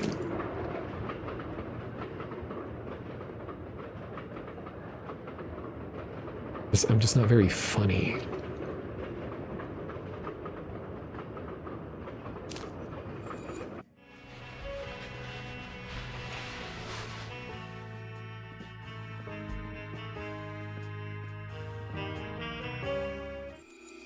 Oh. Wow. That was smooth.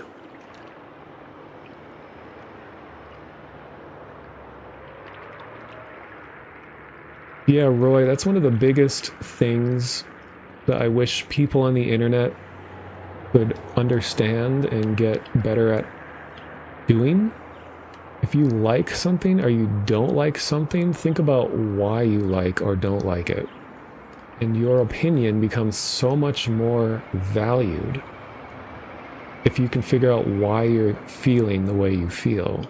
Like, I hate it so much. And people are like, hello, streamer, is this a good game or is this a bad game? It's like, the world isn't that black and white, kid. It's not, the world isn't about whether things are good or they're bad. Like, everything is a complex web of shades of gray, and you know, it's just like, I hate, and it's just like, is it a good game or bad game? Like, I don't know, like, if you like this and this, you might like this. Well, I like the music and I like the way in the story and all of this is portrayed, so it might be good. If it might be this, I'm never just gonna say bad game. This is bad game. Is that the real time? No, it's going too quickly. It's a drippy clock. In a literal sense of like liquid dripping.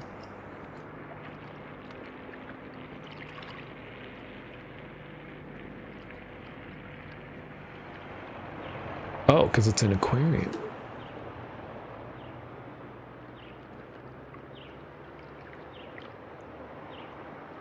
Still assembling this train.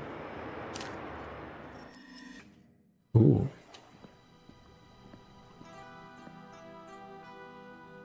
Theater.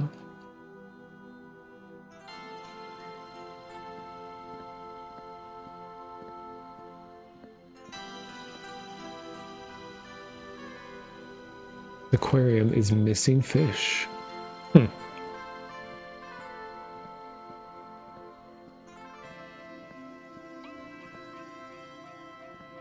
mean, yeah, I feel bad for when Vinny tries to stream something like a really simple indie game, because chat will often be in the mindset of just being trolly and as extreme as possible. Like, I think the official motto of Twitch chat is everything as much as possible all the time.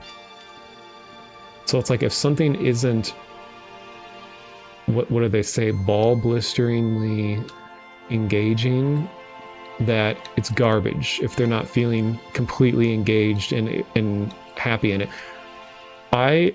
One of the only times where I read a thread, I think it was on Reddit, of someone complaining about me and my behavior as a moderator for Vinny, was they said it was during a stream where the game was one of these kinds of games where it's like, well, not, this is a bad example. It is a game that was very, it it was clear that the dev was emotionally invested in the thing they made, but it was portrayed in a way that everyone is saying is so pretentious. They're like, oh, this is pretentious, this is pretentious. This isn't the recent situation. This was many years ago. But everyone was dismissing it as, oh, it's just pretentious, artistic garbage. And I was saying, like, guess what, chat? Not all games are made for you. And they thought that that was the most, like, douchebag way to justify a dev being pretentious. Like, I hate the word pretentiousness, because it's so often used to dismiss something that someone doesn't understand. They're like, I don't immediately get this, so it's pretentious. And I know some people have more ill intent. Like, if they make something, they want to alienate their audience. They want people to feel like they don't understand. And I just feel like, what's wrong with that? Sure, initially it might be a little jarring to be like, oh, well, I don't like that. I feel kind of demeaned when someone makes something that is so above me that I don't understand it. But it's just like, that's just what's interesting about art, though, is like you can do so much and explore different emotions and themes that probably won't connect with most people. I don't know, maybe I'm too optimistic. I don't like it when people dismiss things as just being pretentious.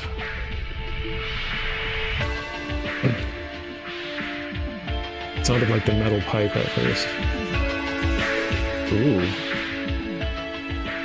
Oh, this is an audience. Look at this. Quietest crowd ever, though.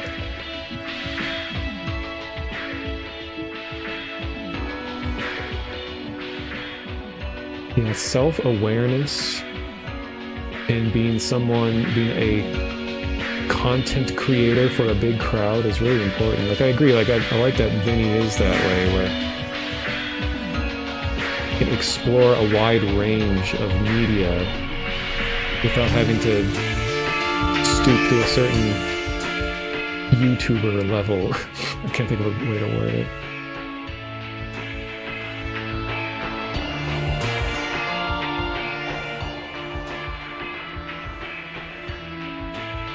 Okay. 4 ticket stubs. This comes in quick. Satan Gloss. Actual aliens.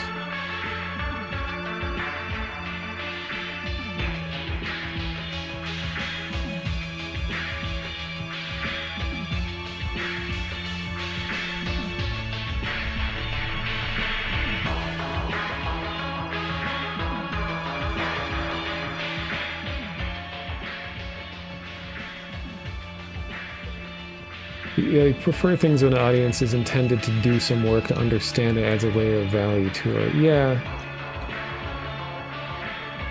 Because I'm just comfortable knowing that if I don't like or understand some form of media, I'm comfortable just being like, this isn't really made for me. So I'm not going to call it garbage because I personally didn't connect with it. I can feel like this probably means something to someone. Maybe it doesn't, but I don't think there's anything wrong in just being like, not my thing, so I can't really judge it because I'm not, I don't know. It's hard to convey. Pretending to have credentials that you don't, I think it means anything too highbrow for me. Yeah.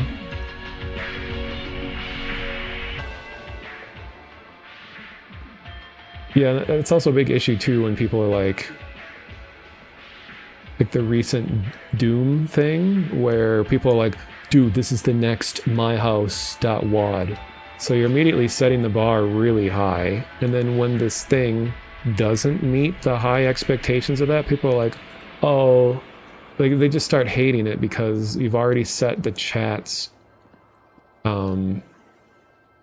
set their expectations really high.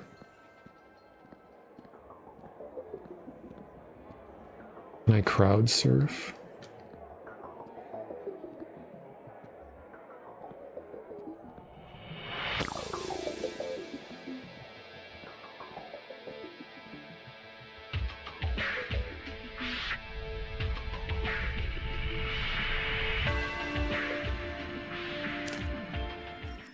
Oh.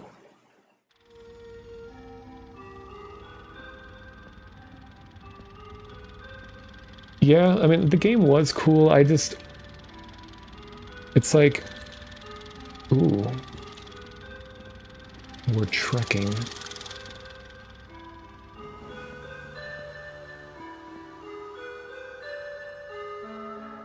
I personally think that the game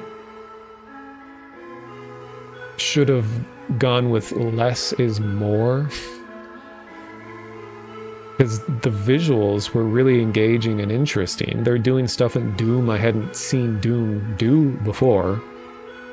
But then it was like, after we understood where the story was going, it just kept going and going and going and going and going and going and going. And you're just like, okay, okay. But it felt like it was a personal project for that creator. They just released it because it's like, you put a lot of effort into something. You want to release it to the internet so other people can see it. Even if this thing is meant to just be a personal project. So clearly people aren't going to really respond to it well because you didn't make it to be a digestible thing to just random people. Because, I mean, we're assuming a lot of things about the creator because it felt like a teenager's like, oh, you know, I got broken up with in my first relationship, so I'm gonna get really sad and drink and talk about harming oneself and all these things, which, you know, it's always sad and to experience that, but it's like as you get older you see other people experience this as well and you're like, you think that's bad, you know, it's easy to demean this person's experience because you've probably had the same thing happen. But so I kind of felt like it was just like, yeah, the story was not my favorite part of it. But I like visually what they were doing. It was all a flat texture the whole time. I'm going to enter. Now it's real.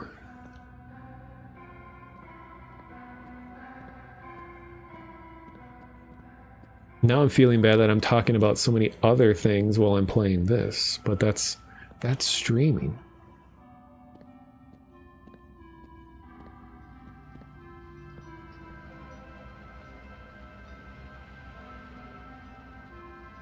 Capture the moment.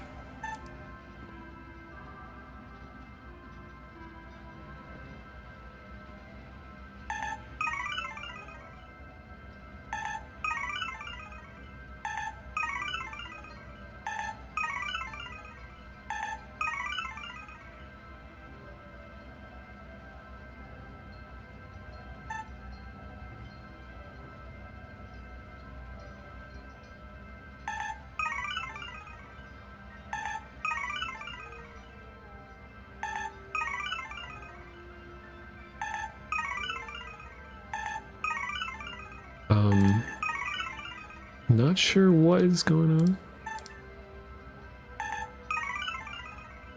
on.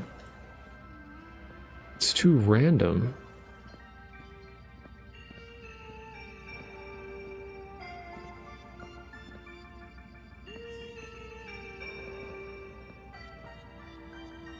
Right, yeah, judging something when you try to look at what was the intended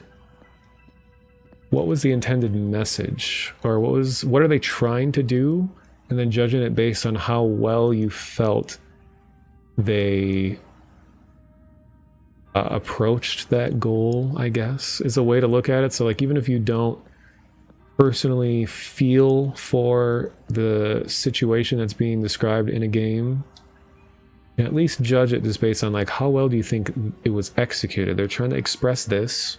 Did it express this?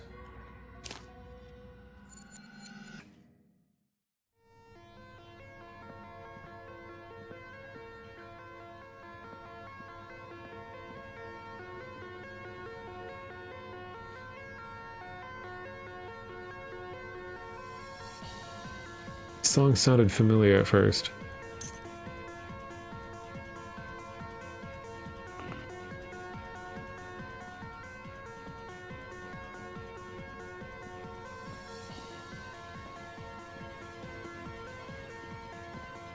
Reading what you guys are saying.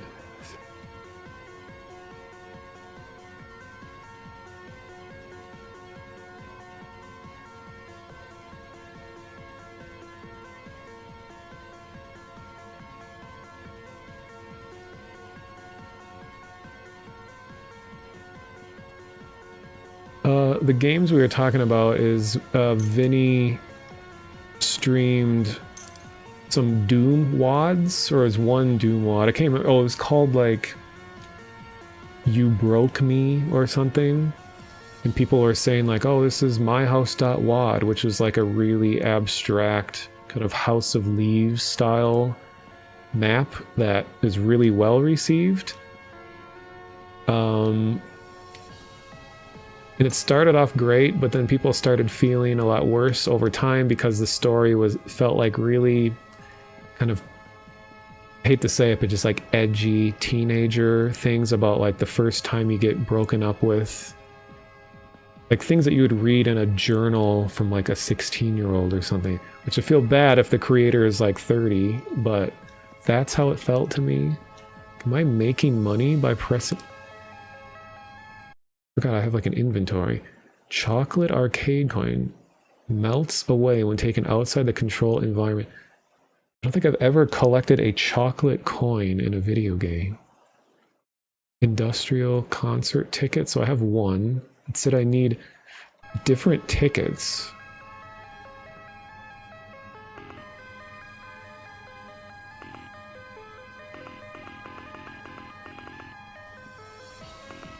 Oh, I think I was taking the coin out of the change. That's gonna be a lost thing. Are kids these days, are they even gonna be aware that you used to be able to find coins in the change door in vending machines? Because people would pay for, you could use $1 to pay for 75-cent soda, and then the quarter comes out and they forget to go take the quarter, so then you come back later and you take that out. Is that like a lost thing?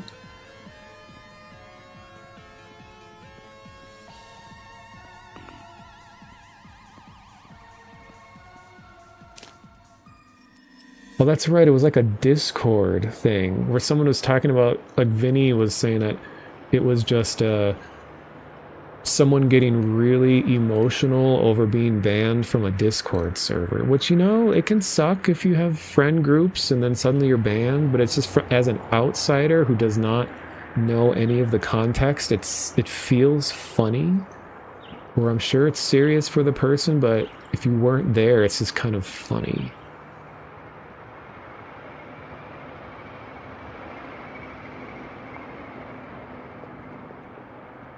And if people here don't watch or didn't see Vinny's stream, they're probably wondering, what am I talking about?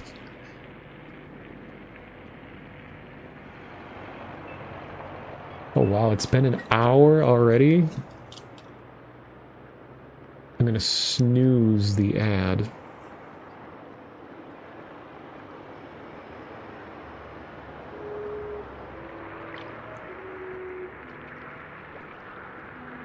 Can I die? Wow. What? Okay. That's a cool transition.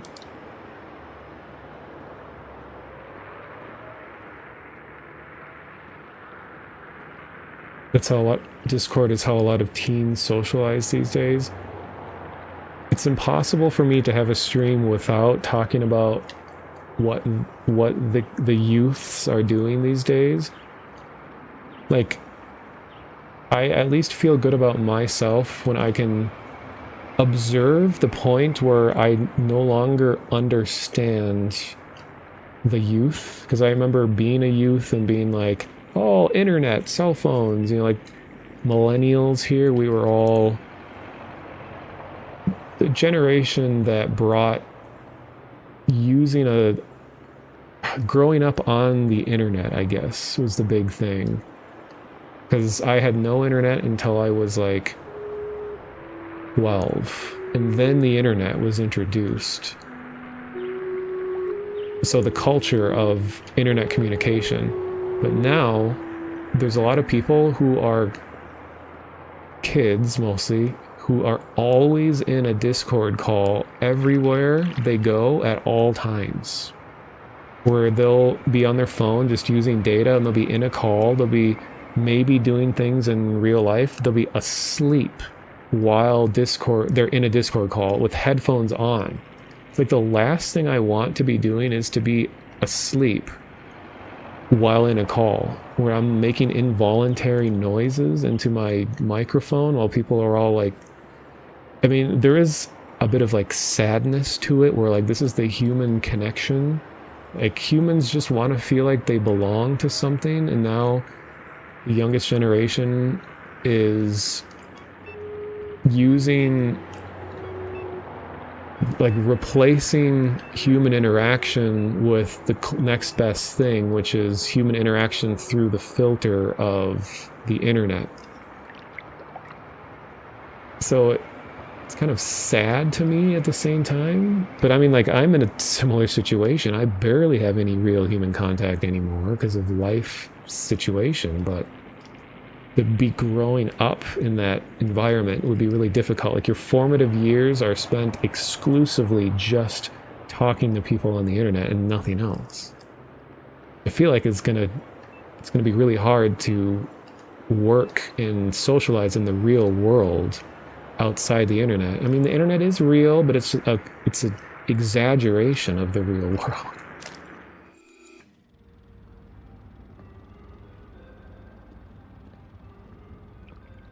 A fish. Am I getting more movie tickets? What? Oh.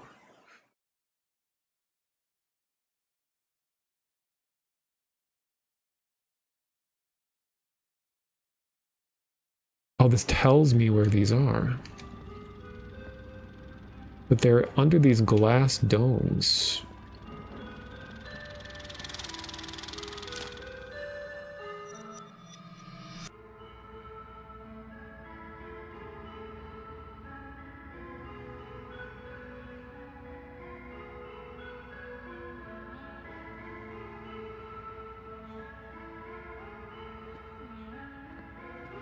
It's always the Pink Valley WAD. Also, hello, Max. Was the Pink Valley one, was that the like really over the top, like VTuber, like booby characters flying around everywhere one? I can't remember the name of it.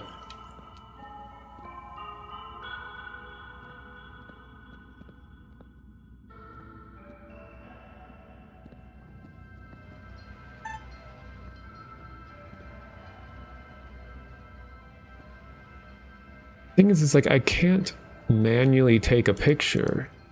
Oh, shoot. I didn't mean to do that.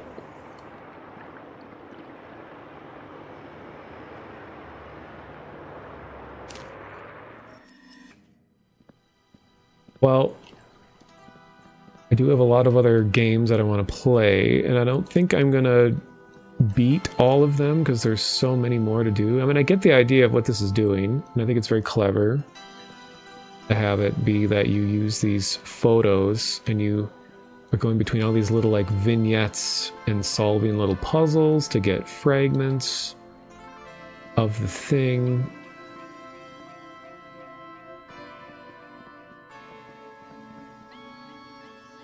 Plus, ads are going to play in 1 minute, so I think this would be a good time to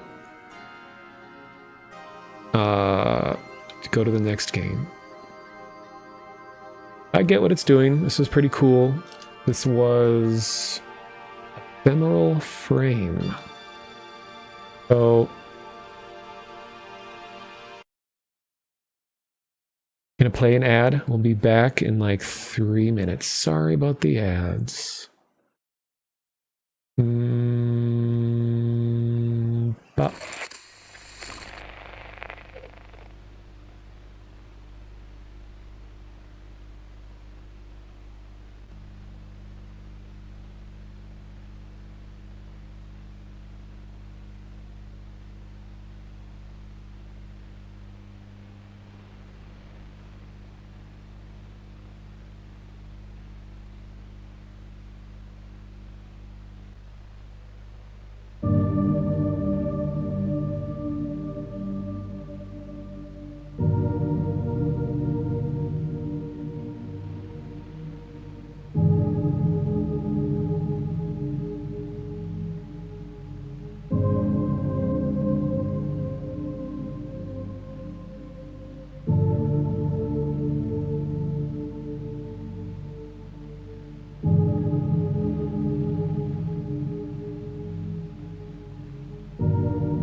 birth of paradise, despoiled by mankind.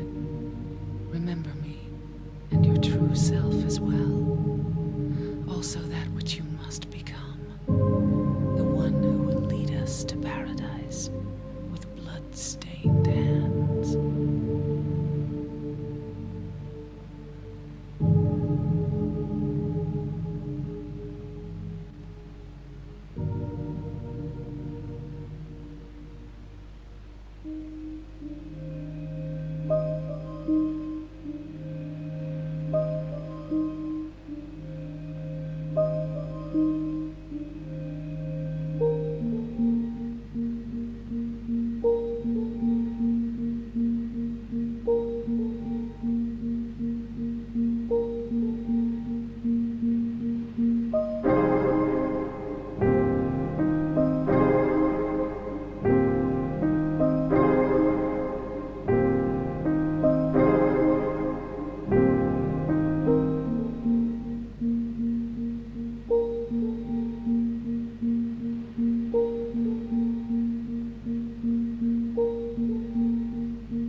All right. I was just catching up on reading what you guys are saying.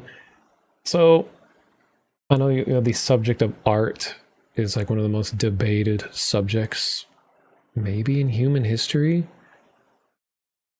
I think I tend to agree with what Roy is saying, where it's like, I think anything can be considered art because I think an artist could make something that someone interprets differently than the intention of the artist. Like, you could take something that was never intended to be art, and you could take value and meaning out of it, even if there was no intent behind it to begin with, which I know a lot of people are like, well, that devalues art if literally anything can be it. But I feel like, I guess I value the concept of art and its existence more so than actual individual intentional pieces of art.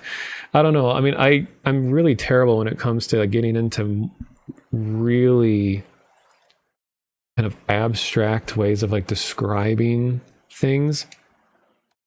I guess that's what I appreciate about art in the world in general, is that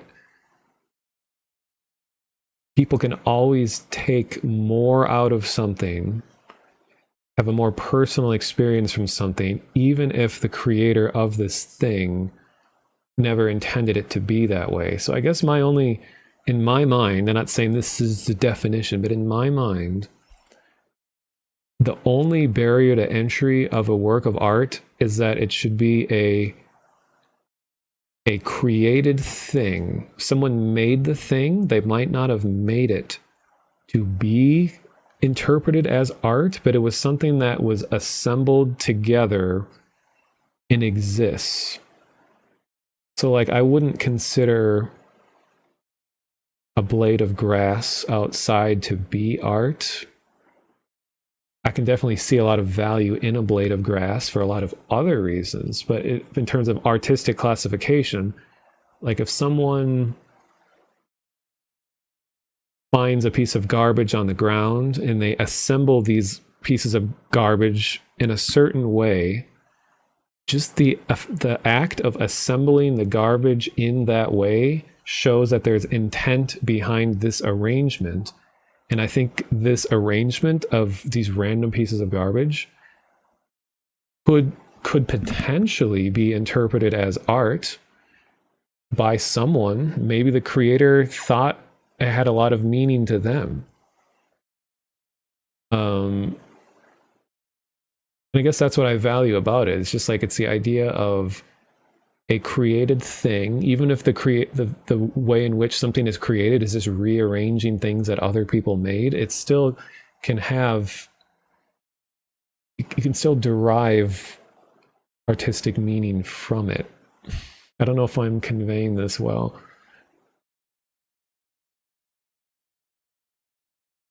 And I can see how it could be interpreted as devaluing art, because all of a sudden you're saying that someone with no artistic training or anything at all could be considered an artist because they just decided to arrange some things in a way and they're like, there, done. Like, I know this is a whole other topic, but like how people will sometimes, they'll go to a modern art museum and they'll see a painting that is just a white canvas with like a black dot on it, and it says it's worth $10 million. And they're like, well, I could have made that. Why am I not a millionaire or something? When I think it's because like there's so much more to art than what you are seeing right now, or whatever the thing is. And I think that's what's interesting about it. Like there's this aspect of like, who is the artist? Who do they know? What is the institution? What are they using? How is this framed? What meaning does this have in context to our current time? What about in context to when it was made? What was going on in this person's life when they made it? It's just, I think there's so many ways to take meaning from something beyond looking at it, listening to it, whatever the most, basic instinctual things are. And which I think it's totally valid for people to not like it. Like, yeah, the banana taped to a wall situation. Most people are not going to see any value in that. But I think that's what makes it interesting. The fact that some people could.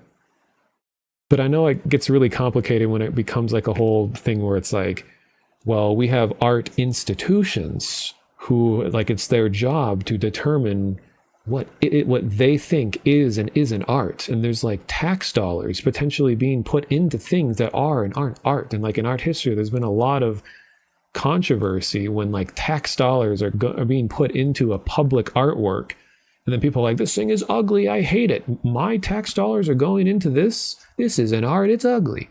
Because they just think it's ugly. So therefore, it is not art. And that's like, when it comes to like video games and things too, like I always like roll my eyes a little, trying to not sound pretentious to say this, but like I roll my eyes a little when they're playing video games and they're like, now this is art, as if to imply that most games are not art, but I'm declaring this game as art. Or like, oh, this is an art game. I just think that's such a just empty phrase to just call it an art game. Like, I know what people mean when they say it. They'll say, like, clearly there was a lot of thought, careful consideration put into the aspects of the game. So it is praise. But it just always kind of makes me like, every time I hear someone say, like, oh, this is an art game. Like, a game, even if you don't like this game, whatever the game may be, it still exists as a created thing. The creator probably had artistic intention behind it. Whether or not you value that or are able to also interpret that from it is, I mean, that's up to you. I don't know. I haven't really actively thought about this since like college, which for me looks at the time, the calendar, 16 years ago. Yikes.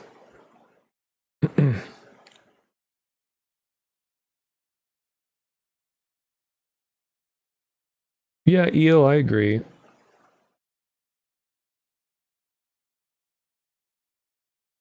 And I think then there's also a debate about like emotional response versus meaning. Does feeling an emotion automatically give something meaning? Like, what does it mean to mean? Which, isn't that like literally a quote from like a Greek philosopher or something? I don't know.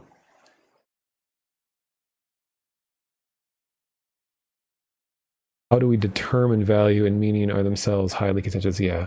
See, that's why when I lose interest in just the subject as a whole, because it's like any complex subject like this can be broken down to such a point where it's hard as someone participating in the discussion to even feel like anyone is taking meaning out of the discussion of meaning. Because it's like, okay, well, what is art? Okay, well then what does it mean to what does it mean to have meaning? What does it mean to feel something? Is feeling something always emotional? Is there a objective way to judge meaning? Like, and then it would just start like breaking down English into like basic forms, and it's like, what are we even talking about anyway? I mean, I think it's fun to talk about these things, but it's like it's hard to ever take much away from these kinds of discussions, because then it's just like, what does it mean to be? What does it mean to exist? And I feel like I've had this thought in college like 30 times. But yeah. That's why like, I have a hard time debating subjects. I like talking about them, but I'm usually not one to be like, well, there are logical fallacies in your argument because you said this, but it actually, you should have said this, but it doesn't mean this. It doesn't imply, I mean, I just feel like that's pointless to try to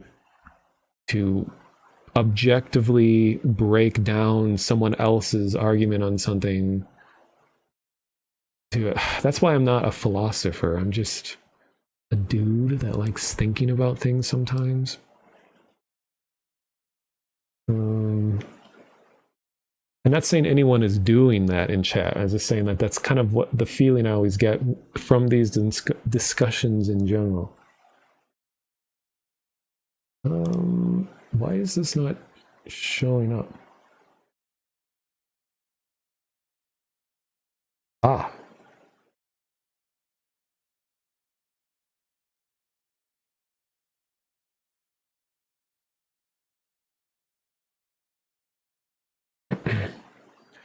Oh yeah, I don't think anyone is arguing.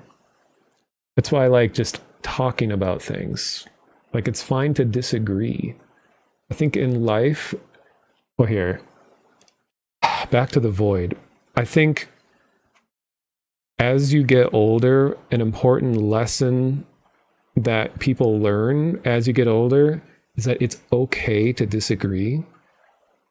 And also that not everything is worth fighting for. So I remember being in college, and Facebook was a big thing at the time. And this was before a lot of family members were on there. So I had less shame to be participating in comment sections on Facebook, because family or no one was seeing it. It was just like other people at my university. So I used to argue a lot in comment sections on Facebook, because when you're young and you're like early 20s and late teens and stuff, you feel like, this is how I think the world is. I think this should be like this, and I can't believe that people would think this and this. I'd be like, how can people believe this? You know, type up. Like, well, why would you say this? Because this doesn't make sense. That, like, I used to just argue so much in comment sections on Facebook. This is like, keep in mind, like 2006, 7, 8, 9, all these other ones. But I used to argue constantly with all this. But then as I got older, I was realizing that this was just so stressful that I would be thinking about, what is my counter argument going to be? If they say this and this, like, it was impacting the rest of my life, because I would be sitting here thinking about, stressing about what I'm going to say in this argument next, and trying to anticipate what they're going to say. And then as soon as they respond, I'm just getting on here and like, okay, type, and like, here's my response. It's like, this is just giving me so much stress, and I hate this.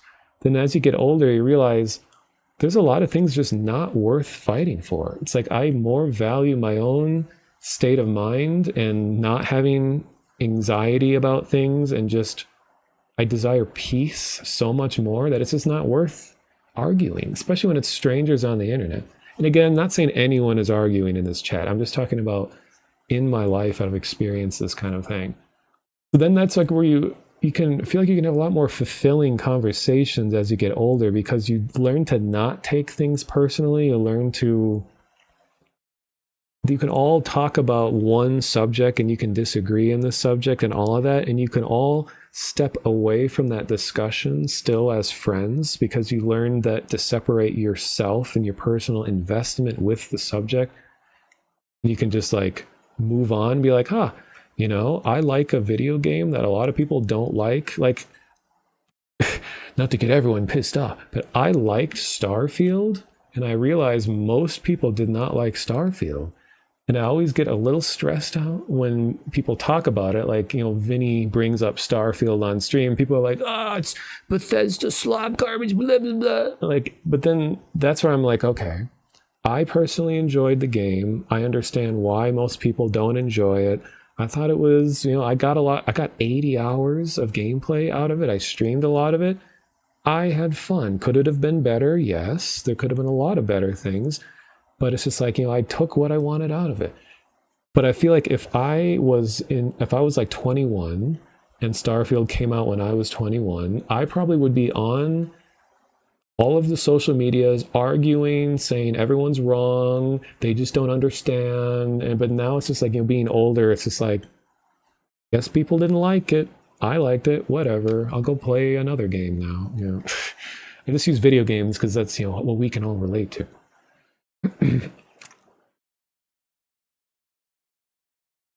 Hello, username 132131313.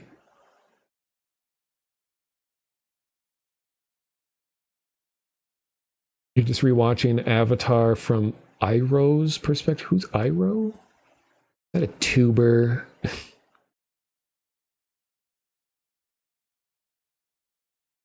Yeah, I guess that's why probably the term discussion is more apt than debate. It's like debate usually implies that there's a level of deconstruction of the argument, like a back and forth. Whereas discussion is just like, we're just all throwing things out there that come to mind, kind of thing. Zuko's uncle in Avatar.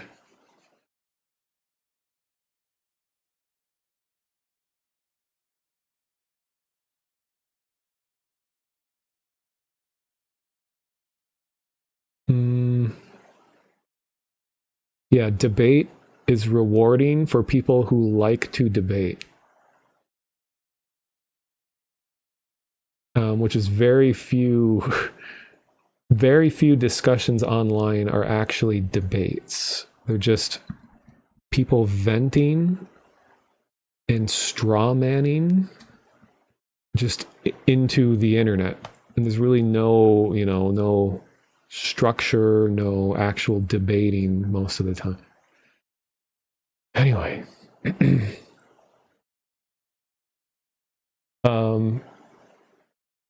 Video games.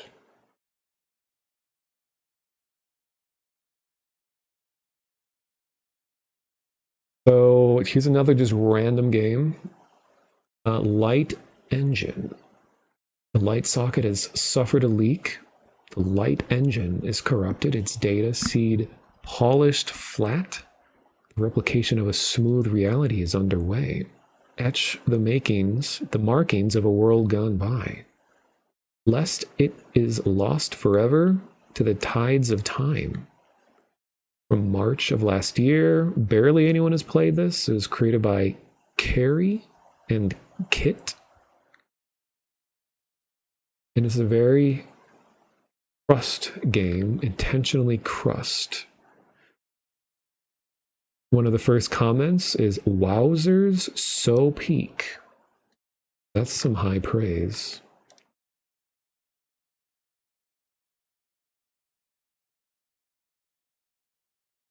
Wowzers. One of these days, something I make will receive the comment of wowzers, and I'll feel so proud.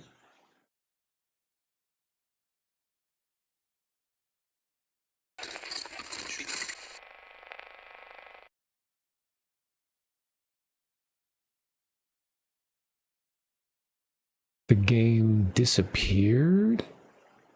Where did it go? Oh! Uh-oh, this might be loud.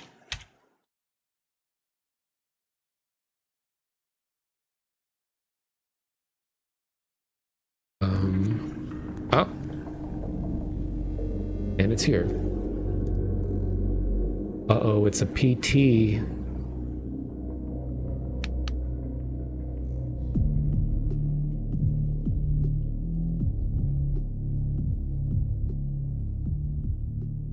Let's have to be aware that bass, as in the frequency, is disproportionately represented in audio levels. So if you're a streamer and you see like, oh my god, the audio is peaking like crazy, really low frequencies will make your levels explode.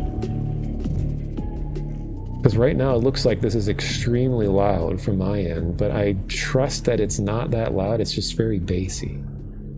In fact, you can use the guy in the bottom right corner, my spiky orb. The bottom left corner of the circle is the bass. You can hear, or you can see where the frequencies are in this audio. Look how low that is. So low, it's pushing the 6 o'clock down. Anyway.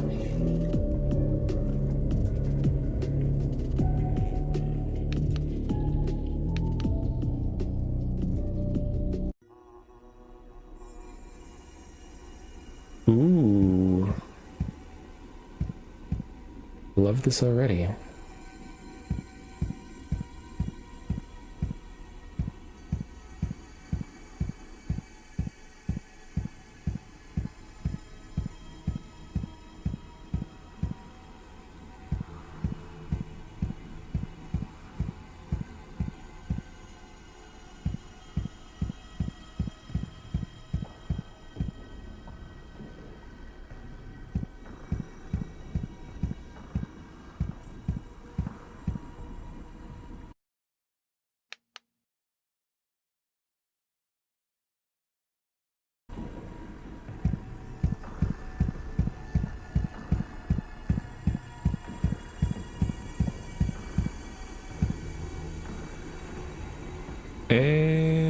I'm stuck. Refund. Game devs, you should manually create colliders. Don't just use the collision of the visual model. You should make your own collisions. So this way you can anticipate spaces that people can get stuck in. Well, at least it happened now. Not like towards the end of the game.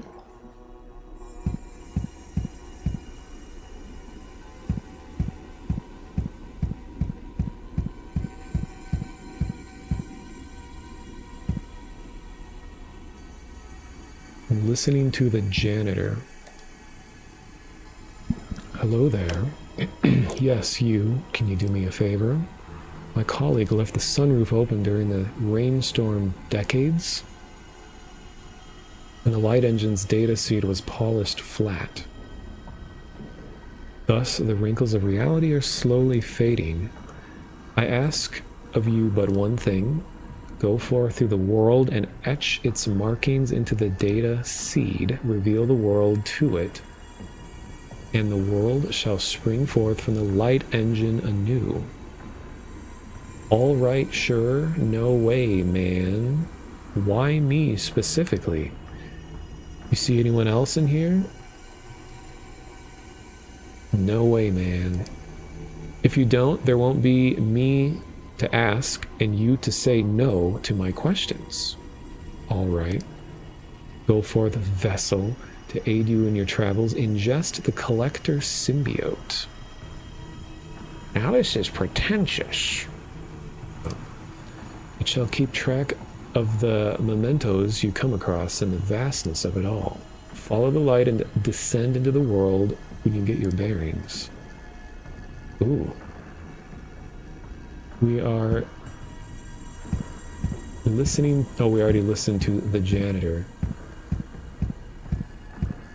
I'm a big fan of three-dimensional HUD items.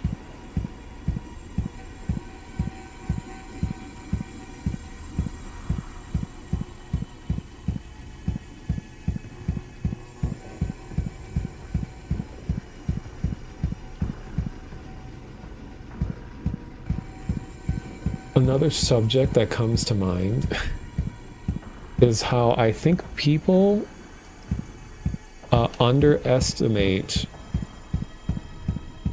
I never think of the right way to say it. What I'm trying to say is, a lot of times people just like making weird things for the sake of being weird, that there isn't always a complex amount of intent behind stuff.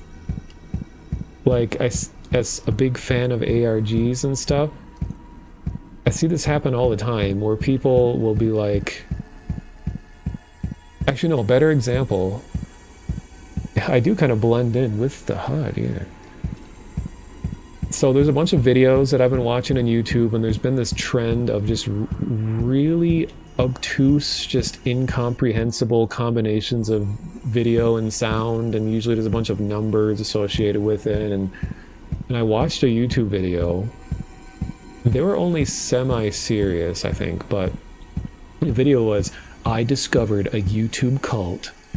And they watched the video, and it was because what has happened is that these videos are just, like I said, they're incomprehensible. There's just so much just random things and data moshing this and that, and like stock images and echoey sound, and just all over the place.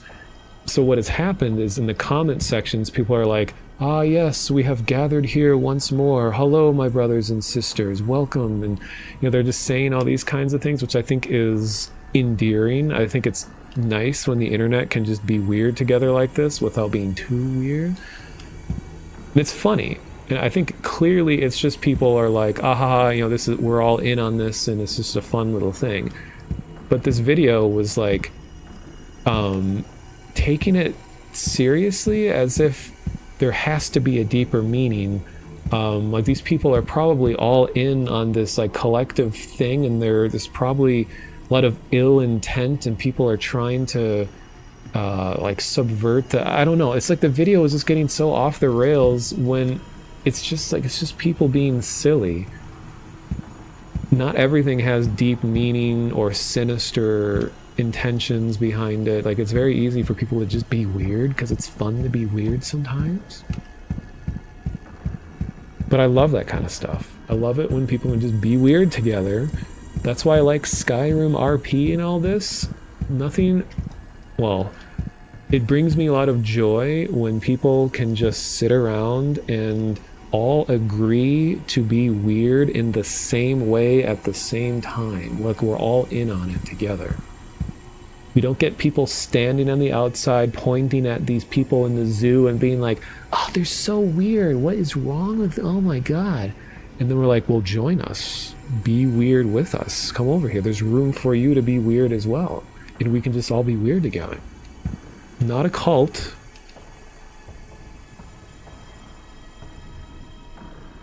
I die. Hello, Sofungus. Welcome. Lapine Blanc, down the rabbit hole. Ah, yes, we're in East Europe. It all makes sense.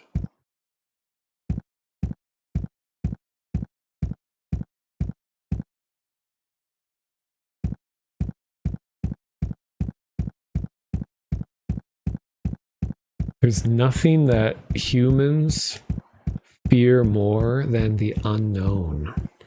I think history proves that time and time again, that when someone sees something that they don't understand, oftentimes people will just be so repulsed by it. They're just like, I can't stand not knowing. I can't stand not understanding. And I get that, oops, to an extent, but I also think it's a lot of fun to just let something exist in a ununderstandable form. Like, I don't know what's happening in this game, but I love that fact. There could be people out there that play this like, I don't get it. What? What am I supposed to do? Chat, what am I supposed to do?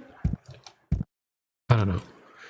You inspect the trash, it doesn't smell like anything. Where did the smell go? But I'm also not trying to say this game is profound. It is, you don't understand it. This game is so beyond you. You just don't get it. I'm not saying that. I'm just saying it's just weird for the sake of weird, and we can enjoy it for that fact. And I'm not arguing with anyone in particular. I'm invented a person to argue with.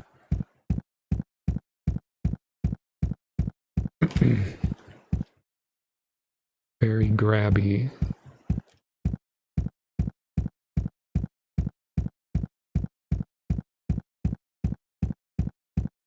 And I like that this footstep style reminds me a lot of LSD Dream Emulator, where it's like this this repetitive, like do it, the exact same sound over and over again, like do it, you know. But in Dream Emulator, every new place you went into would have a different footstep sound.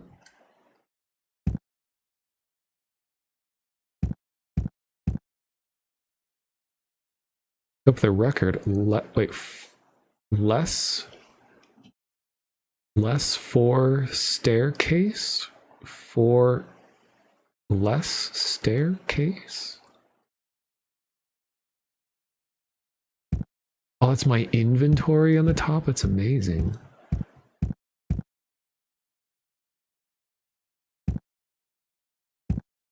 Like, listen to, what did that say? Listen to phlegm. Yeah. Hey, first time in the Lapine Blanc, I take it.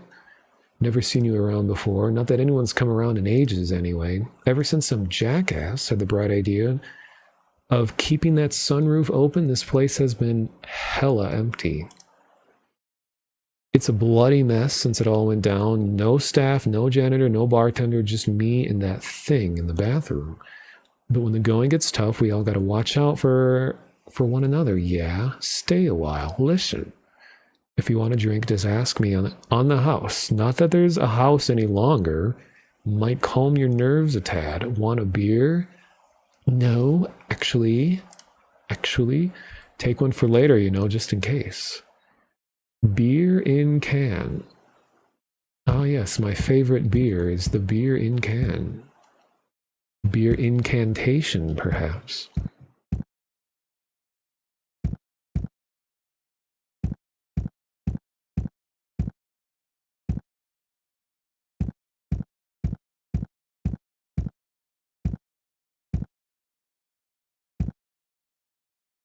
I want to listen to this. Is there a record player?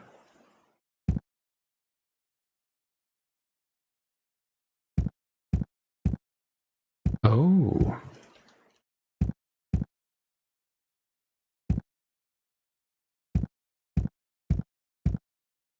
Can I not get back here?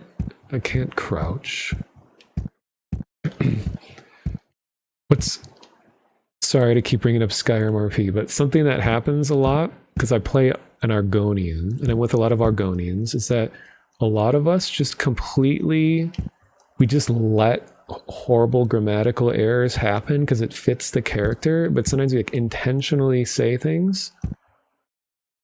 So, because Hylix did this as well, I just enjoy it when, for no real reason, grammar is just terrible.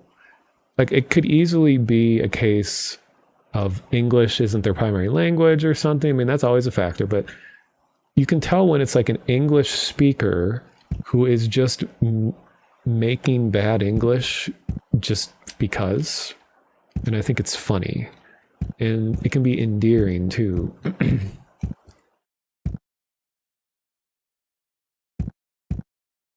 Like what happens a lot when I'm talking as my Argonian. So my character is named Speaks and Weaves. And I say, so when there isn't much going on at the shop, sorry to derail, when there's not much going on at the tailor shop, that we go out front and we sweep, because there's an emote you can play where you pull out a broom and you start sweeping the ground. So I go from Speaks and Weaves, I become Sweeps and Weaves, and then other people often join me and we're all sweeping together, and I'll often say, yes, we are the sweeps. Because we're not as in like, you know, proper noun the sweeps. It's just we are sweeps. Because we're all sweeping together. And the act of sweeping is sweeps. So we are sweeps. So just that kind of grammar happens a lot. And I adore it.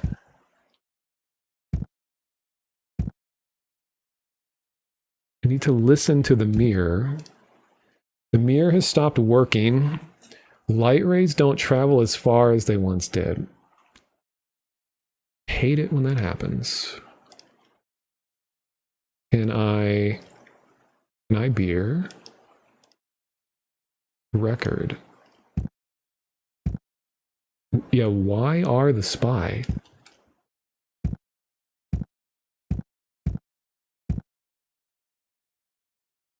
Urinal? Well, ional. Ional? Listen to the doorkeeper. Oh, good. Oh, another face to add to the collage of idiots passing through here. What do you think gives you the right to intrude on my personal business like this? The cavity here is mine. I found it first, long before any of you light-chasing morons. Ugh, I need another drink. Well, good sir. Give me that now. Gulp, gulp, gulp. Okay, that's better. Well, what are you waiting for? Squeeze by and flush yourself down into the cavity like the rest of them. Don't mind if I do.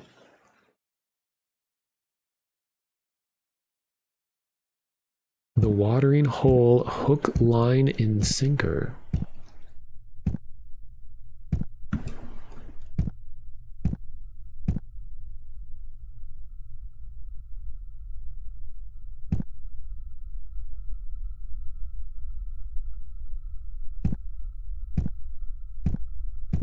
Now I'm worried that I'm not going to be able to listen to this record because I couldn't find a way to the decks.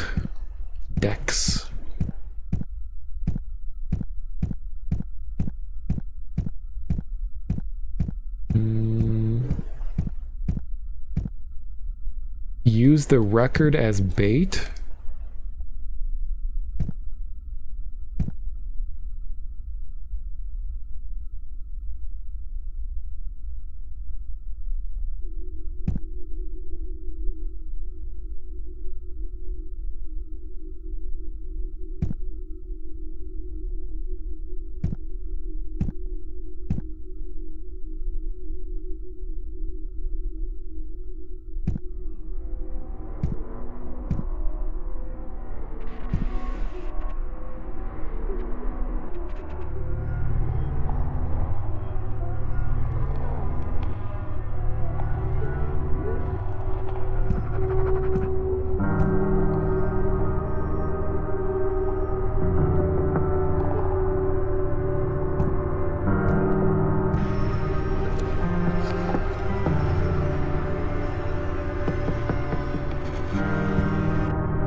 no.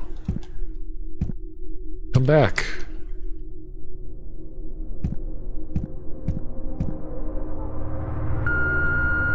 Not here, not now, not ever. Deny, cut off, forever. The mind, the real collision. Show me the line. Incision.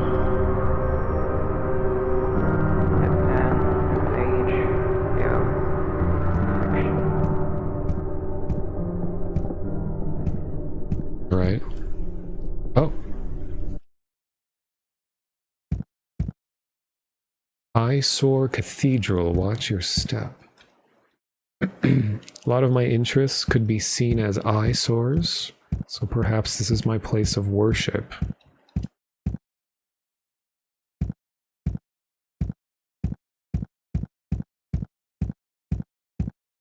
Ah, yes.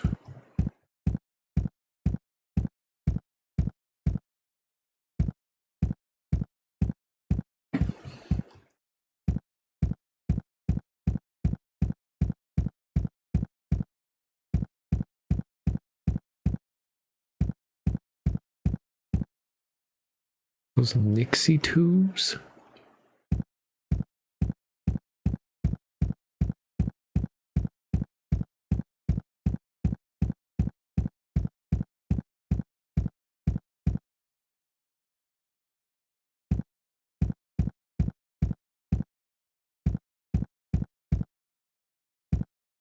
Hmm.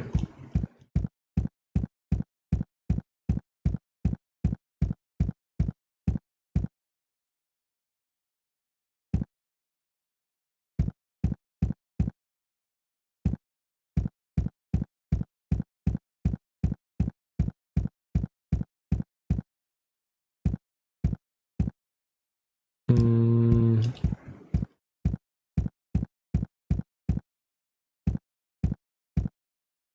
Do I just die? Guess I'll die.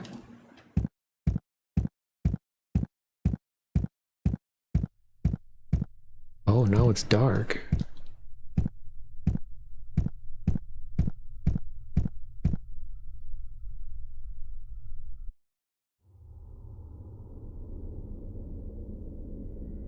Ah, yes, it's my apartment, 315, total shithole.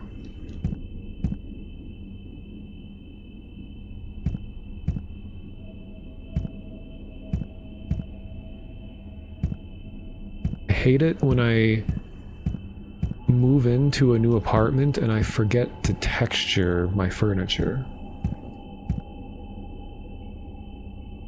Cigarette. Ah, yes.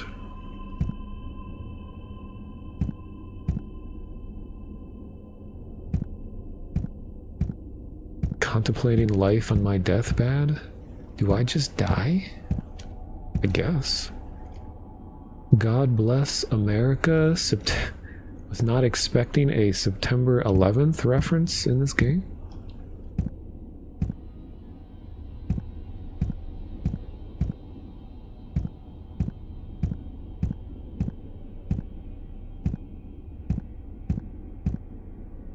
I guess I can offer cigarettes to the hook. What do you think is going to happen here? Alas, not in this demo. I didn't know this was a demo.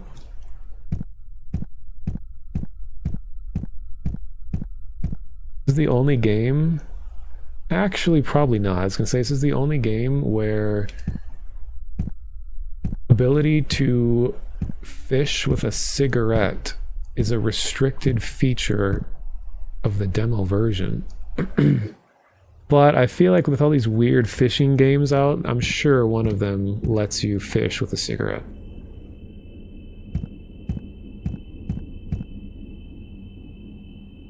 Speaking of which, one of the games I have is a weird fishing game. But it's probably not one any of you have seen. There's a lot of weird fishing games out now.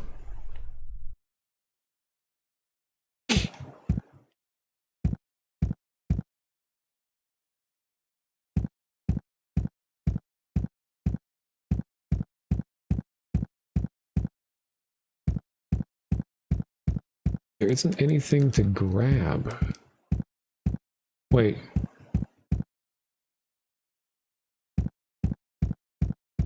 It says watch your step, so I imagine that means that all there is to do here is fall.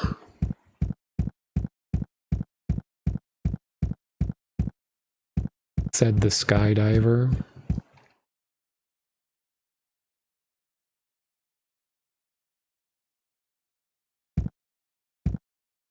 About fishing. Oh, that's the one where it's like the girl in like the yellow outfit and there's like the dead body and stuff. That one is really good. I love the atmosphere of that game.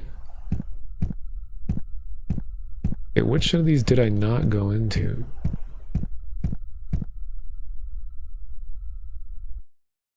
Oh my god, I'm like, okay, I did the one that's at like 11 o'clock.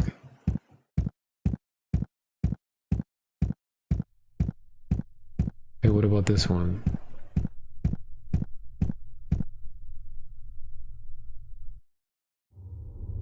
Oh. Communications Cathedral, the wave permeates. This is like a Quake floating thing that spins. Jumping twice. Ah. Oh my god, we can really move fast now.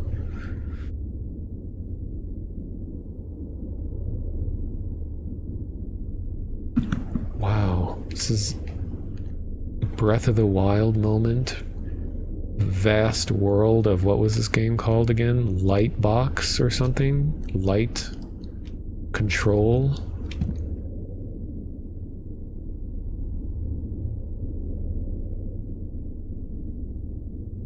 Oh my gosh.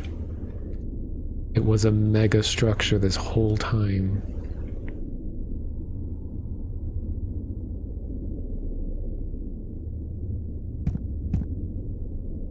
Mega awesome.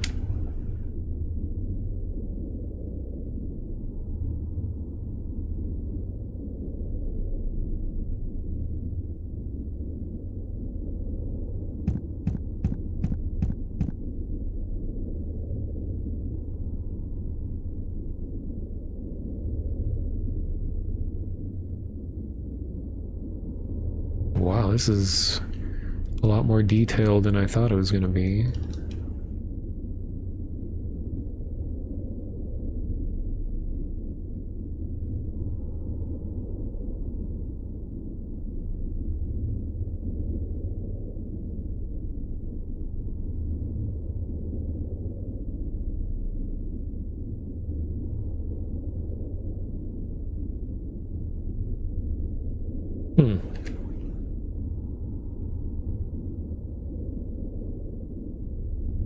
Dangerous part of this is when it's just a random indie game, they probably aren't going to like attempt to restrain you, guide you in a certain way. They'll be like, you could just search around this huge empty space for 3 hours and not find anything. I'm not going to stop you.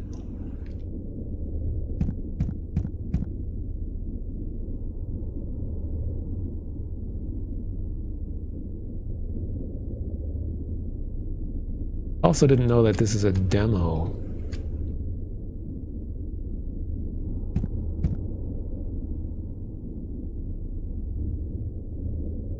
But I feel like on itch, everything is a bit of a demo. Like that's just kind of become the excuse where it's like, I have this idea of a thing that I want to make, so the demo isn't It's less of a demonstration of a small aspect of a big game. It's more like, I'm gonna make a demo first, and if people like the demo, I'll make the rest of the game. I don't think was the intent behind people who invented making game demos. Oh, I don't get to keep the jetpack? Okay, well, so it's the cathedral, the shithole, or the big open space. I think those are the only ones. Yeah, this. Yeah, I want to bring that jetpack here.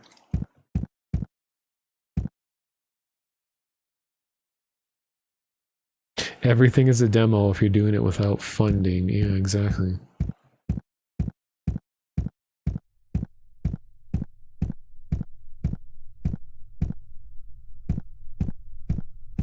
Well, I don't think there's anything else to do. I can't give the cigarette to the thing.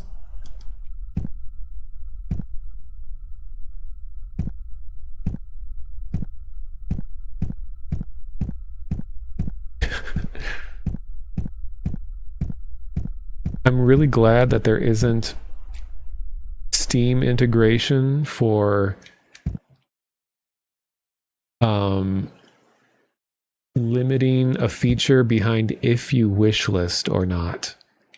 At least I feel like Steam would crack down on that, where it's like, if you wishlist our game, then you can experience the rest of the demo. That would be so shitty. But I don't think there is any sort of integration like that. Like, they can't detect if you have wishlisted or not.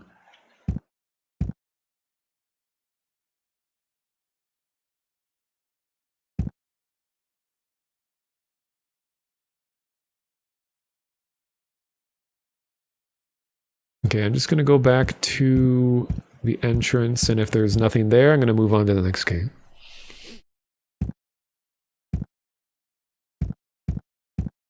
I mean, I like what is going on here a lot, and I want to see more.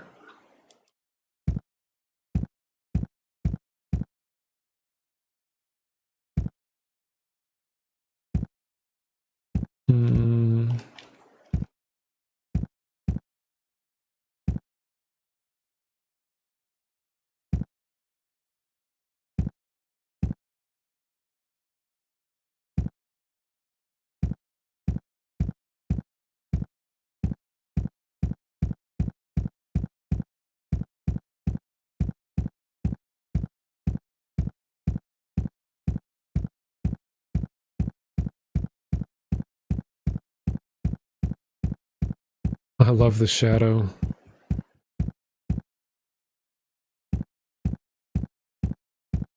Imagine if you were renting this apartment. You had to deal with the shadow of a giant hand every morning at your window.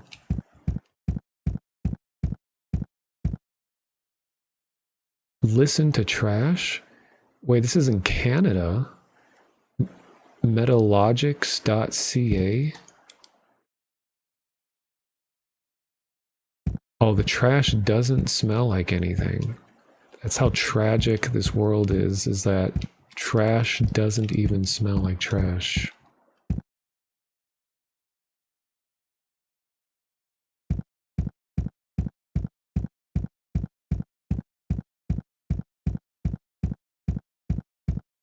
You'd love to have a giant hand at your window and be like the BFG. I know, I thought this was East Europe because we got gigantic, ominous antenna arrays like Cold War era, and we have enormous concrete apartments as far as the eye can see. Apparently we're in Canada.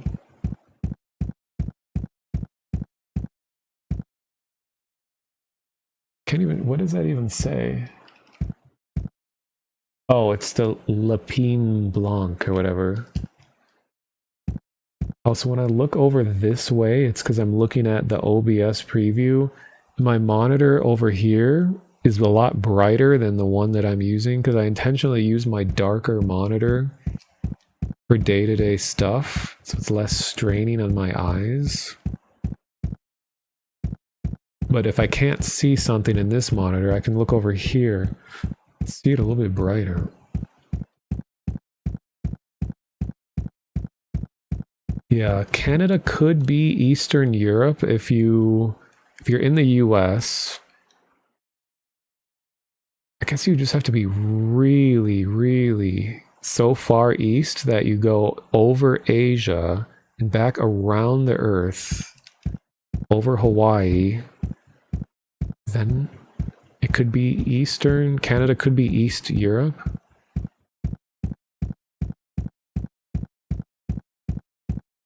All right, well, let me just look in the store and see if there's anything I'm missing. This was Light Engine.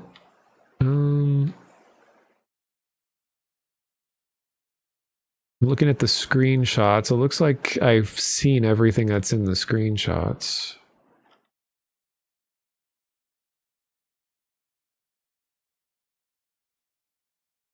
Not that many people have even played this. There's just 6 reviews. Huh. All right.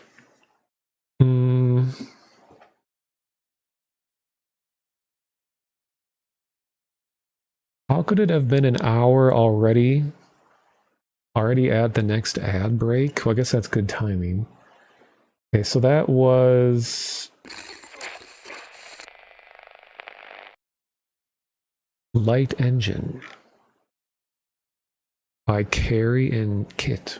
Very cool. I don't think they even... There's no like Steam link anywhere, nowhere to wishlist. Just gotta hope they make it someday, I guess. Right. Well, unfortunately, ads again. 3 minutes, and then I'll move on to another game. And also, if you don't want ads, I mean, there's still going to be a break. It's not like you're missing out on the stream, but I restream to YouTube. So if you want the YouTube player, you can go to my YouTube account, which has no ads, and it's also allows you to scrub back and forth in real time. It's just all around better video player, in my opinion. Which if I were a partnered streamer, I probably couldn't say that.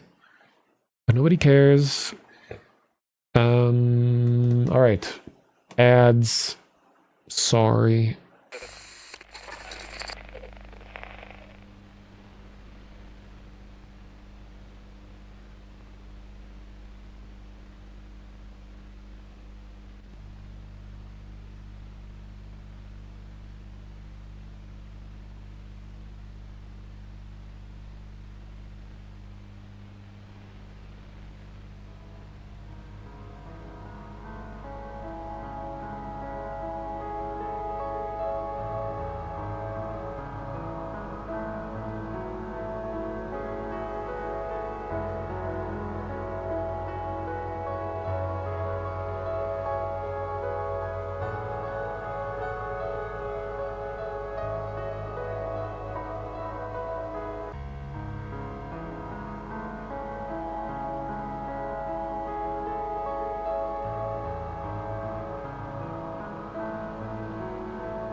All right.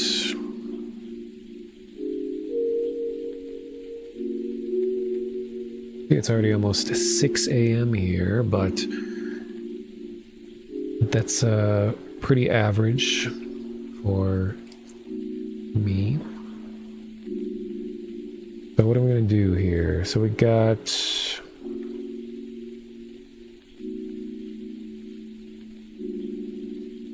What do I have? Oh, here.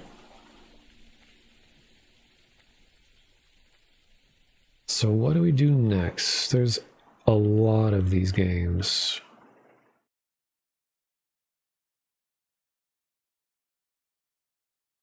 Here's something with a little bit more structure. So we were talking about fishing. You just woke up an hour ago. Imagine waking up when the sun rises. The sun rising is my signal to sleep. Oh, this game is still open. Let me close this. Here we go.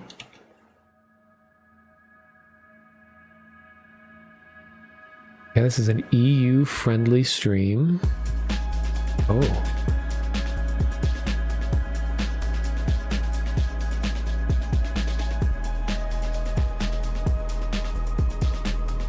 Dream fishing. Let's read the store page real quick. Sorry to suddenly stop the music.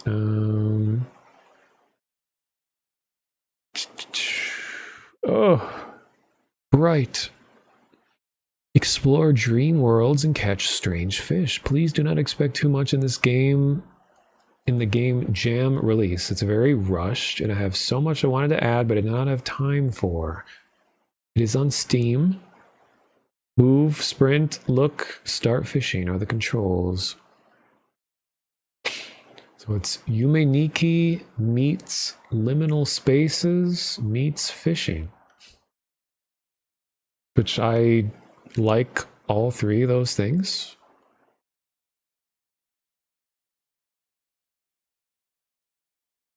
Wait, wasn't there someone in chat with this name? Not here anymore. Someone named CC0? I thought I saw this person in chat. Maybe not. Huh. All right. Oh, and I can't stand the design of their page layout. Like, I always rant about this every time.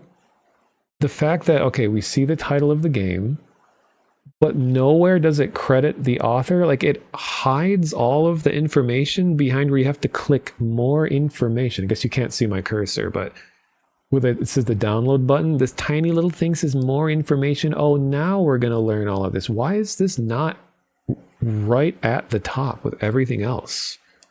Like when it was released, the ratings, relevant tags, name of the creator. It's just so stupid why this important information is hidden.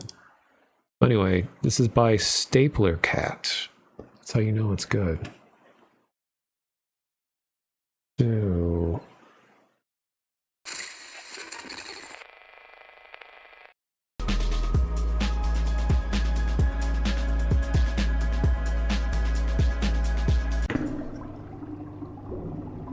all right. It's like we never left the previous game.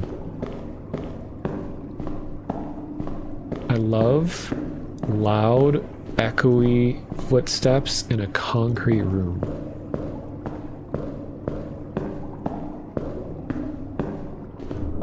Oh.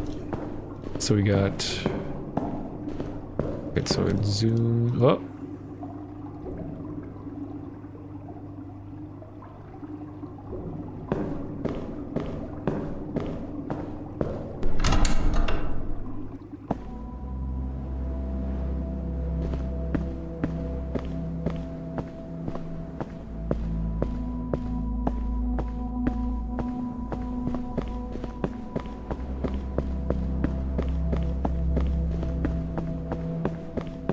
I love this imagery. What happened to this world? Why is there a parking lot in the middle of the ocean? Maybe this isn't the ocean? Maybe this was once a city.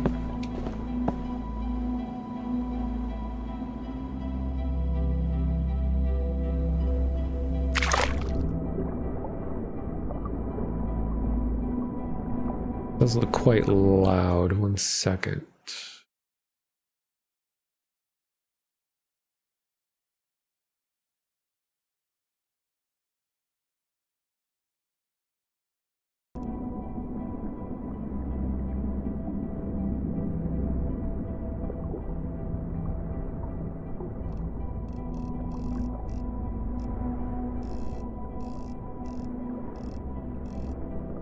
The author is at the top of the page? I didn't see it. Well, there was in the top right corner.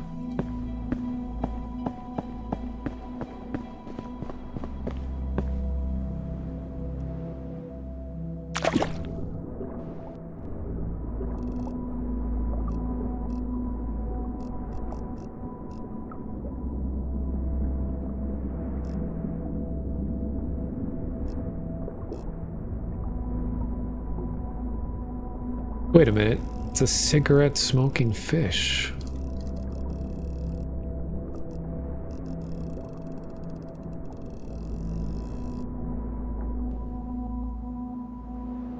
Tripod fish, I promise I will quit smoking. Tomorrow.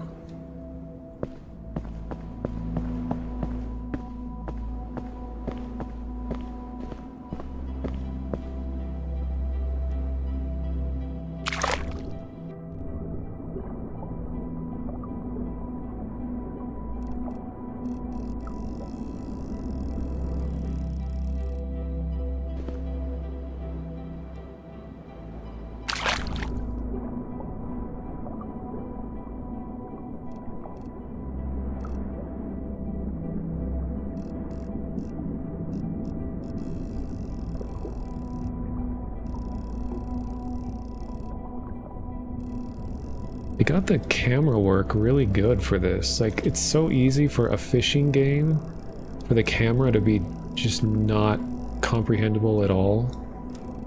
This is great. I like being able to see myself. Coffin fish, I am red and round. Nice.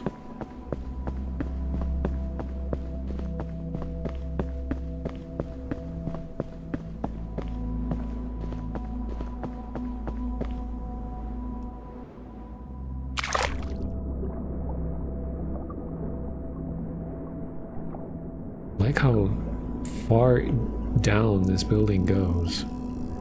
Also, I'm not fishing with any kind of bait. I'm just throwing a hook out there.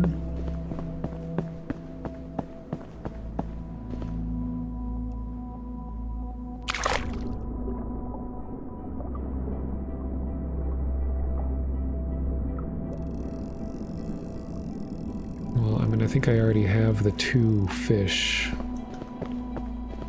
The red fish, blue fish.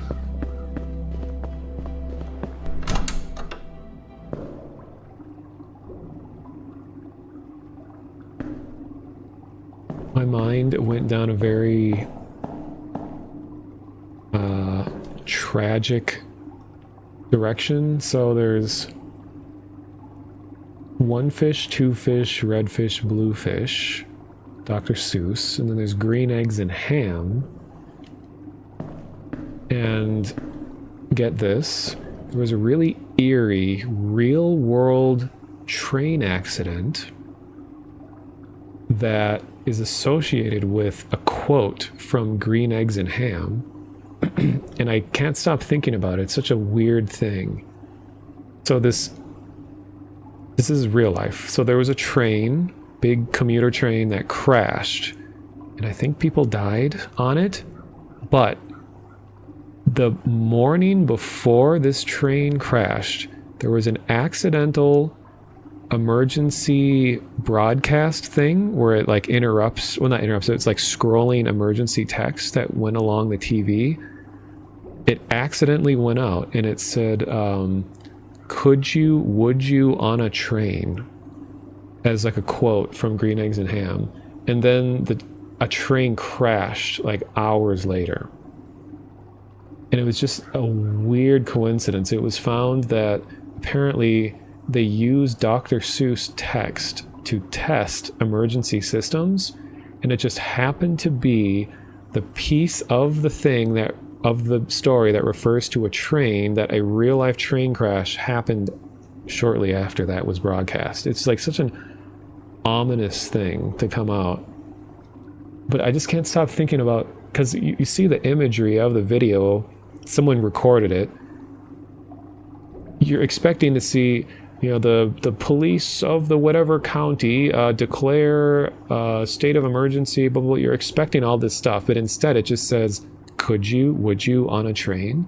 Like, when you think about an emergency broadcast, you don't want to be seeing question marks.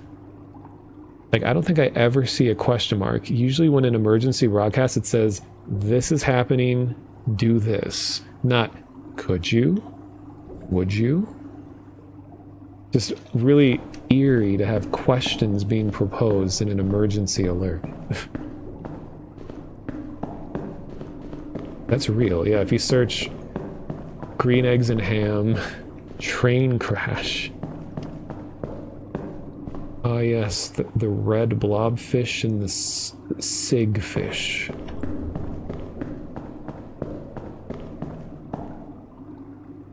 Six.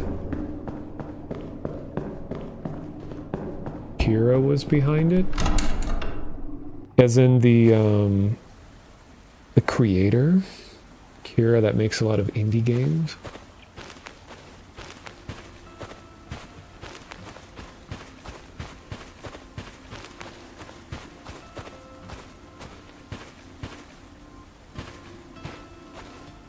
Oh, it's a Death Note reference. Ooh.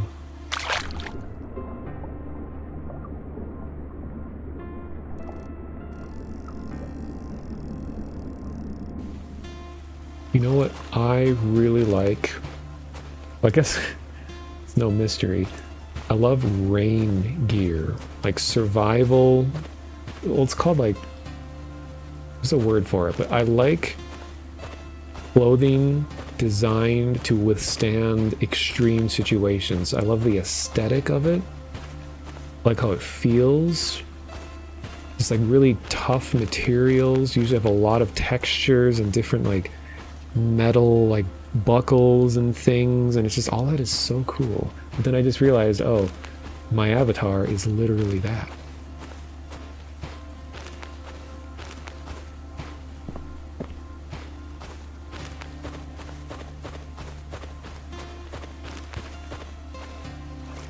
And I like how a lot of emergency gear, survival clothing uses very bright colors. Like, I like the high vis aesthetic. Like when I used to bike a lot more, I have this like really bright, huge, high vis, like greenish yellow raincoat that I would wear around, and I love wearing that thing. Should move to Seattle. I mean, I visited Seattle like 15 years ago. Oh my god, it's been that long. And I enjoyed it a lot. And I mean, a lot of that culture is here in Minneapolis too. Similar things. Similar people.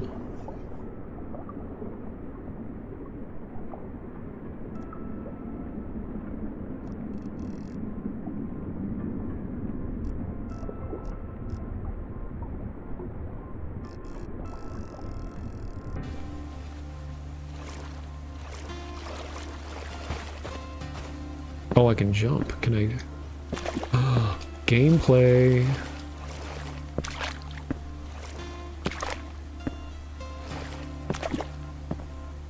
Wow, this just got complex.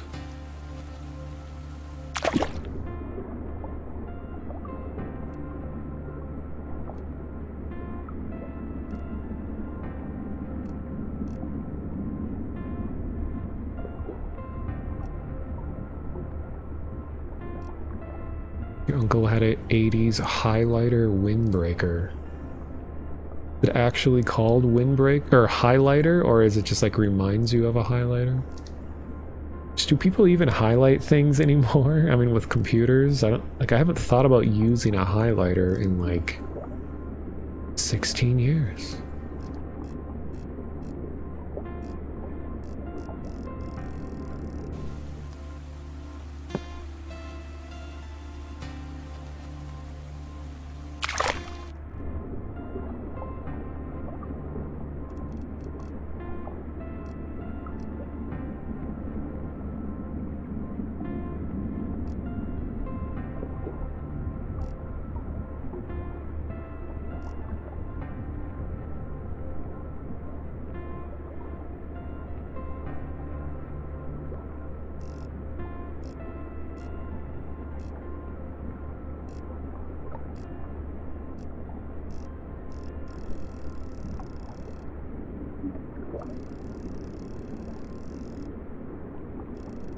Fishing is very sad, though. This is why I think fishing in video games is far superior to fishing in real life.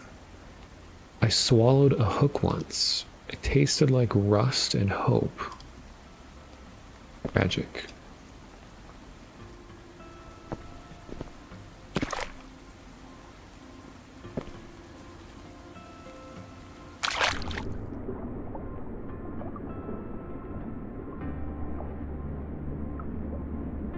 Still highlight things a lot of students do. Ah.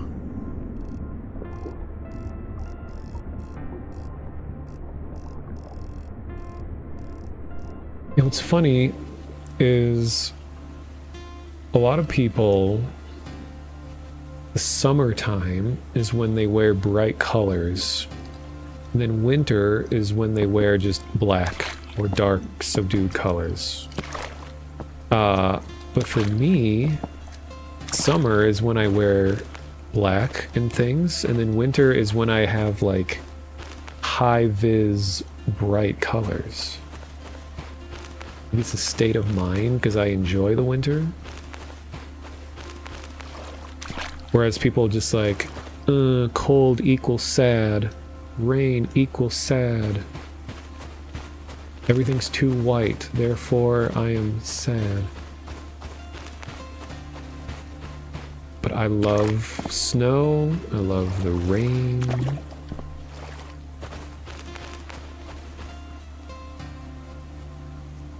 Where's the other guy? Oh.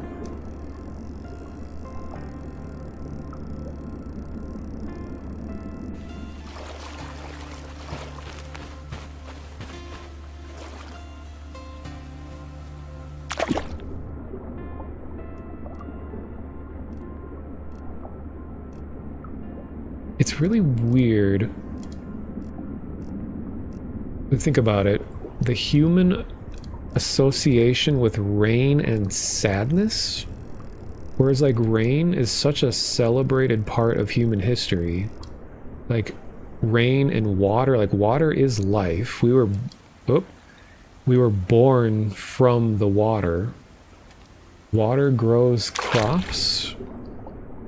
Like water is just so essential to life. And then now the modern day thing is, oh, rain is so sad. Oh, it's raining. Like rain ruins people's days and they hate it. Like how did we go from a people as worshiping and praying that things rain, or that it rains, to like, oh, it's raining, it's my trip to my car is going to be so inconvenient.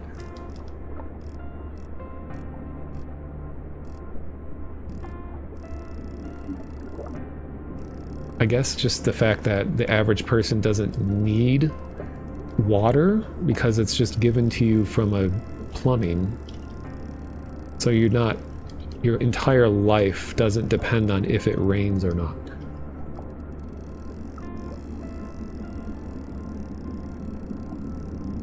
Even though I hate the summer and I don't like heat, I still feel like the sun is the only thing worth worshiping. Like if you're going to worship anything in life, the sun is objectively given humanity so much that like you have every reason to worship the sun, because like you can see all that it has done for everyone. And in fact, your ability to see is thanks to the sun. So it's like you should worship that thing a lot if you're the type of person to worship things.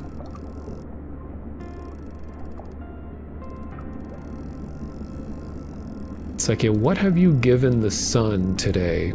For all that it gives you, have you ever given it anything back? What does the sun want? Says the divorced dad. No, I don't know, some joke. But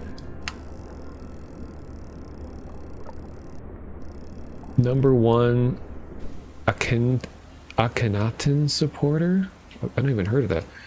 Catfish. Do you like Remember?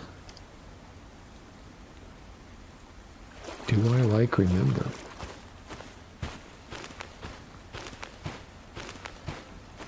Berlin winter is depressing. Sun comes up at 10 a.m., goes down at 4, endlessly gray and wet. That's the thing, is that I like it when nature just goes all the way with whatever it's trying to do. I agree that, you know, like January, February, and March, specifically February and March, are the worst parts of winter, because winter isn't even wintering anymore. It's just like half-assing it. It's like, I'm gonna rain or I'm gonna snow a little bit, and then it's gonna melt, and then it's gonna get muddy, and then it'll just get cold and then get muddy. It's just like, you're not even winter anymore. Just give up, move on to spring. But when it's peak winter and it's snowing, yes, it's inconvenient because of driving and shoveling and all that, but like, you're actually doing the iconic thing that the season asks, or that the people ask of you.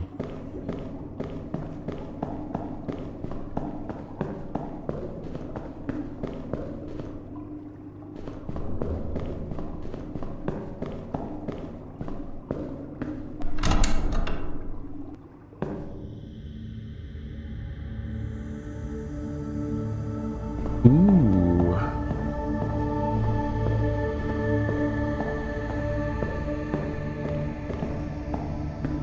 I really like aesthetic and the feel of this game.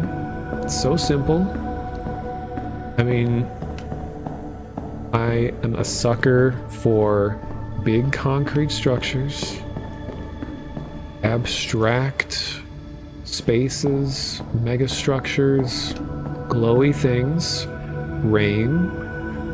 I like Yume Nikki. I like Dream. It's just like you could just, if I didn't even see a game, I could just list things that usually I like, and I can determine if I'll like a game. It's that easy. I mean, I guess that's everybody, but don't try to pretend like my taste in games are really nuanced. Like, I'm honestly not tired of all the liminal space stuff. Like, I know that term has been butchered horribly, and it really has no meaning anymore, but I'm so glad that it happened. That people were at least willing to entertain an interesting concept and make art out of it, talk about it.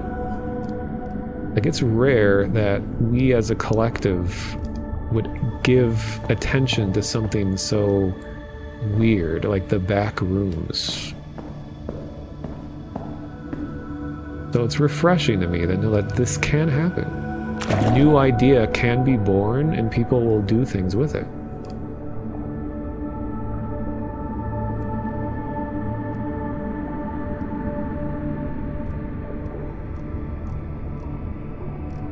I feel bad fishing up like a tiny, like, tropical fish.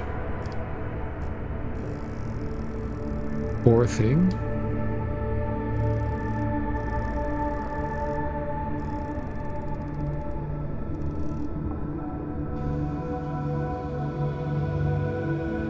You hope to experience snow at least once. Discus fish or discuss fish? It has nothing to say.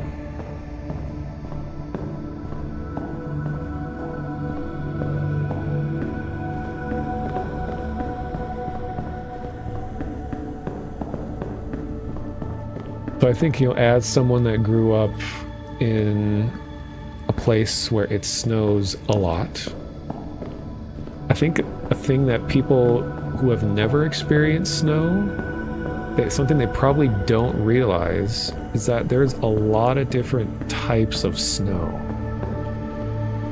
That, sure, it's all made of the same stuff, but like, depending on how warm it is, how windy it is, what time of year it is, there's so many factors that go into determining what type of snow you're gonna get. And usually you strike a balance of just below freezing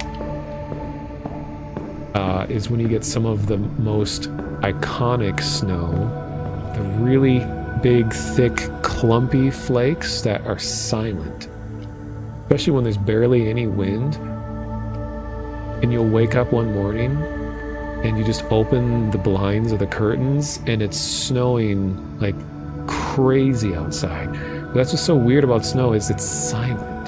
I mean, if it's really windy, you might hear the flakes hitting the window or whatever, but it's not like rain where you're like, oh, sounds like it's raining, you can tell. But with snow, it's just like you won't even know that there's 5 feet of snow outside right now. And that's what's eerie about it. When you're out in a blizzard, it's like eerily quiet out. For this devastating thing that's going to disrupt traffic, it's going to delay everything, it's going to close schools, it's a big disruption of people's lives, yet it's just so calm and serene and quiet for it being a devastating thing. It's like the irony.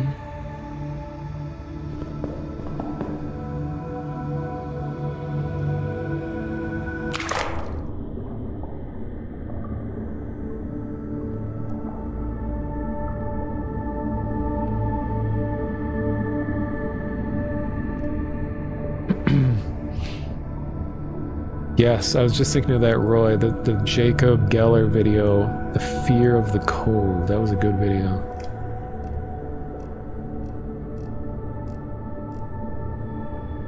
He just released another video called something about cameras, like yeah, life is through the lens of a camera or something like that. And yeah, the body cam thing.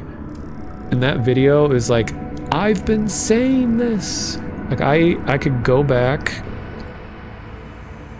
Butterfly fish, you mean everything to me.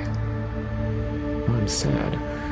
But like I can go back into the Discord server when we were all talking about what makes something look real, and I was saying exactly this. It doesn't look real because it looks like life. It looks real because it looks like how a camera captures life. It's like the flaws of a camera is what can make something seem extraordinarily real looking in a computer render. Certain shakiness, certain flaws of like the color, the saturation, the like exposure, just all of these aspects, the flaws of a camera, when recreated in a game, can look extremely realistic. Then he goes way into more depth about like the first person perspective and the history in cinema, like all the way back to black and white films of like the 30s.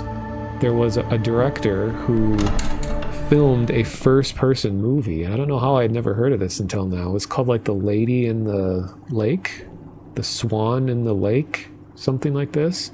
And it's really weird to look at a black and white film where all the actors are looking at the camera. Because like you think of those films always being like a stage, they're all far away. Like old film was a lot like theater. It was just like a stage and the camera would just sort of pan back and forth as the actors do stuff. But this was like, this was like weird for the time to have a handheld camera moving around like a person in a shaky form. It just doesn't seem like something that should exist. But do streamers only, do you usually stream only 1080p without other resolution types? There should be others.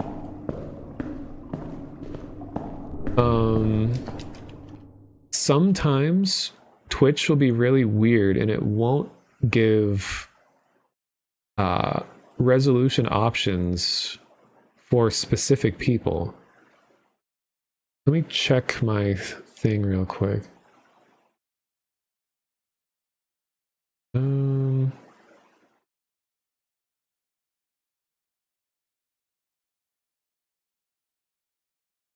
I wonder if it's because I haven't streamed in many, many months that it like revoked my different resolution option privileges. Maybe that can happen.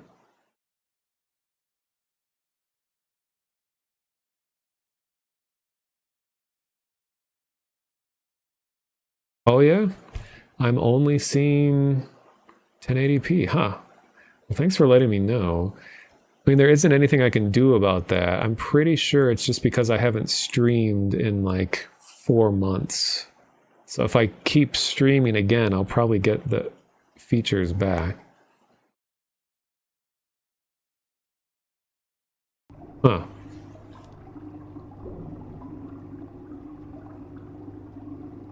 Yeah, Roy, Battlefield 3, that was one of the first times I noticed that, because it recreated a lot of that was one of the first games I saw to use like chromatic aberration, where color separation on like the edges of things, or that was a standard thing in game engines. Apparently people blame the camera technique for MGM firing him. Huh. Too crazy for the time. Yeah, funny thing is, oh, thank you so much for playing my game. This is the end of the content for the Game Jam version of Dream Fishing. I was only able to finish this much before the deadline. If you like the vibes so far, wishlist on Steam. Stapler Cat. Cool. Yeah, I'm gonna wishlist this. This is nice. This is a secret forbidden fish. Oh, this is just the red guy again.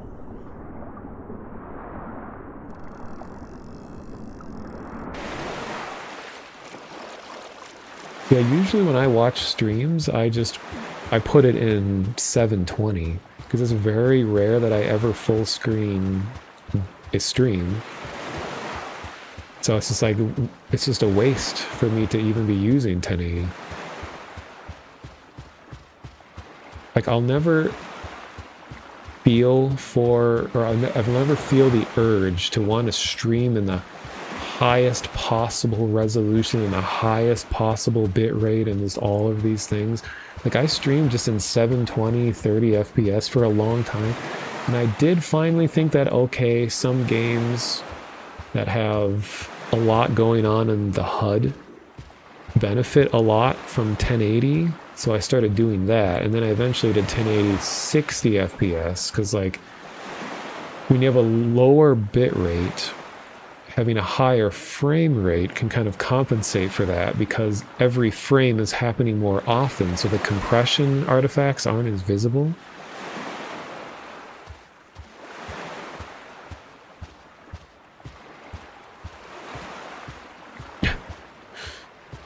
So Roy, it's so hot in your place that you have the stream playing on your phone and your phone is in the refrigerator to stop it from overheating.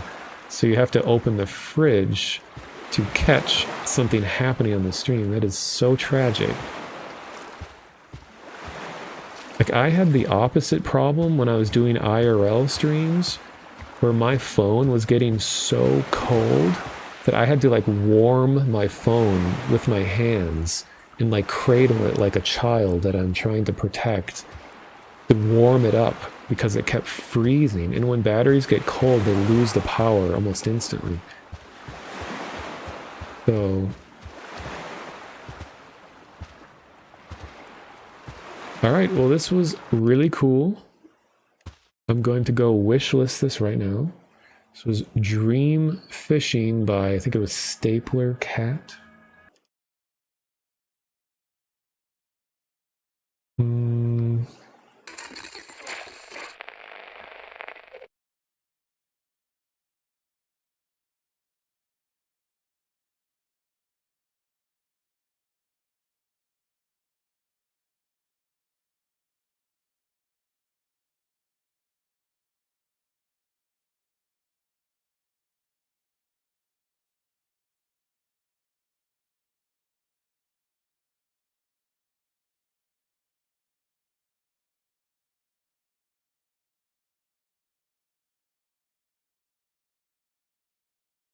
Surprised there's no other games called Dream Fishing.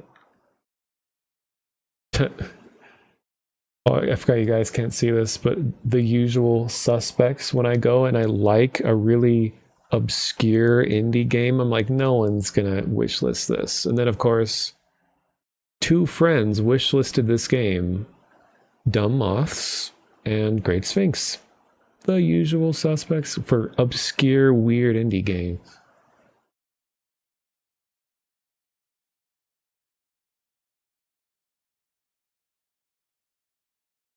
All right, I'll probably do 2 more games.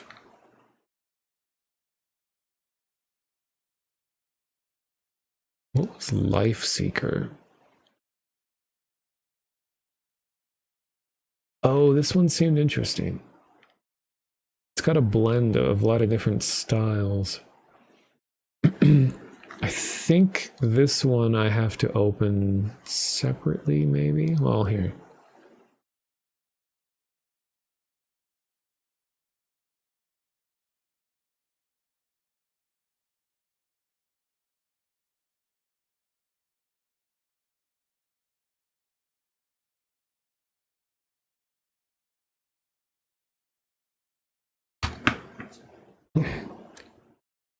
Did the stream go down for a second? That was weird.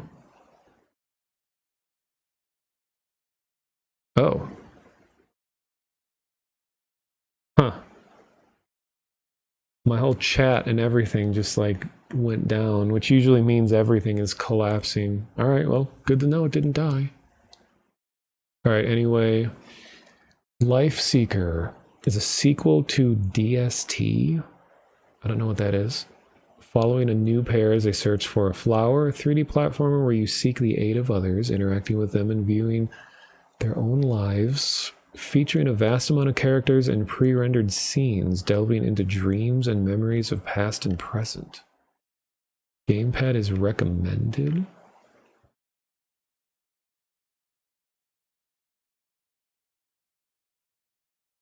It was published 93 days ago. So March. And it's by Disillusion ST.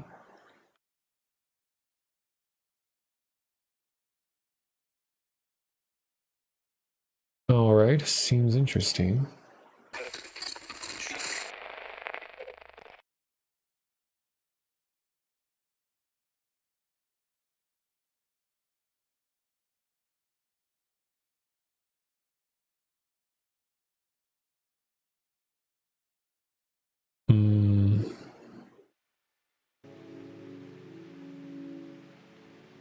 Alpha version.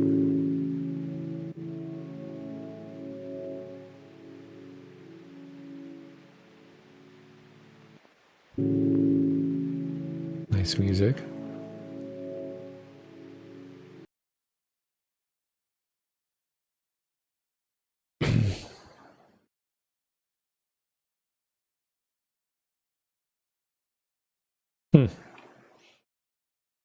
Some of the save slots are already used. Interesting. Someone else was here. Someone played this game before me.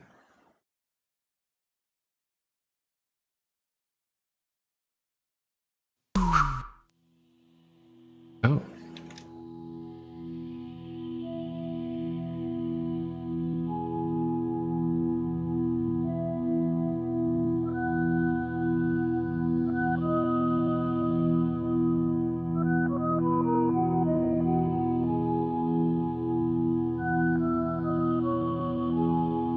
Yeah.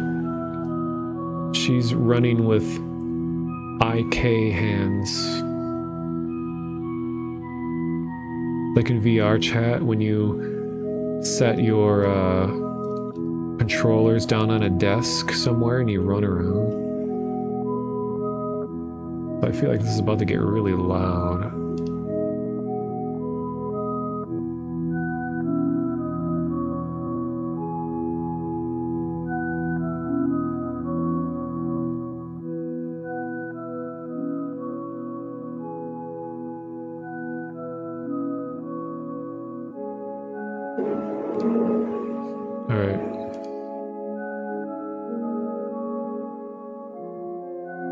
Yeah, it's surprised there isn't like a, well, there probably is, like a creepypasta game that starts with used save files, like a Ben drowned kind of thing. How do I resume? Hello? Oh. Save. Okay. Hello, Mrs. Anime. How is it going? Oh, and who are you? What are you doing out here? I'm looking for something I've lost, you see. Perhaps you're looking for something too? What is it you are seeking? I'm looking for companionship. Aren't we all? I see, maybe we can help one another in our pursuit. I'm looking for a yellow asphodel. Asphodel? Is this a flower? Any flower people in chat? It's a rather wonderful flower. Briefly they had been abundant, but it seems it's once again faded into rarity. Apostrophe, missing. This flower may aid you on your own journey, don't you think? Why a flower? You can consider me somewhat of a curator for beauty. I simply want to see it in all of its eloquence. To spend a moment with it would be most wonderful. Maybe that's why I'm asking for your help. I see that we are on similar paths. We can share the moment together.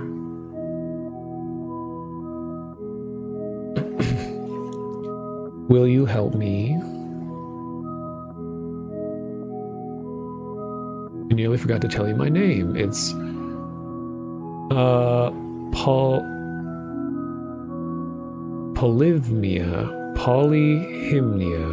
Polyhymnia.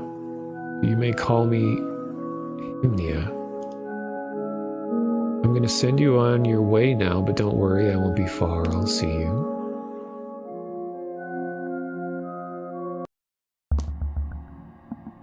Meanwhile, dirty fucking hotel room. I think it's time for rest. Oh, God. Tomo. Oh, my name is Tomorrow, so they call me Tomo. Don't you think it's time to get up? I didn't mean to sleep. Why are you in my house? I wanted to see where you live. I have to say, it's an interesting little spot. Can't let you sleep all day. There are many wonderful things that we may find on our search. We also can't find a yellow asphodel. Is it spelled differently now? With our eyes closed, of course. My Tomo, you're always so slow to rise. You look ragged. Have you considered stretching or maybe even resting a bit earlier? This is too real. You may not age so gracefully at this rate. Let me sleep! Or your face might get stuck that way, then everyone may think you're a grouch. I have a feeling if I did not wake you, you may just sleep forever. Shut up! It's too real. Are you not happy to see me in this fine afternoon? I see. Well, shall we be off? Next time, should I bring you a coffee or perhaps even a beer? My sister had used to use this trick.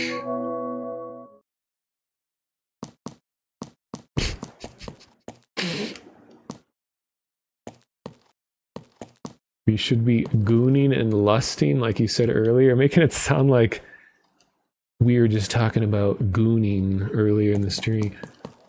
It's just a female character. Doesn't need any of those verbs involved. Oh, I can punch and jump. Whoa. A parachute? Oh my god.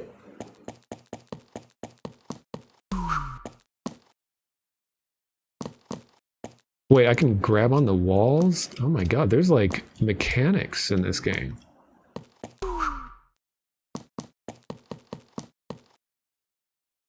It's like plywood table.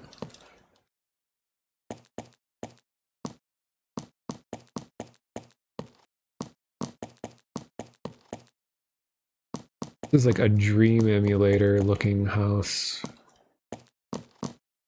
I'm really worried I'm going to get stuck in geometry. That's what I said my junior year of high school.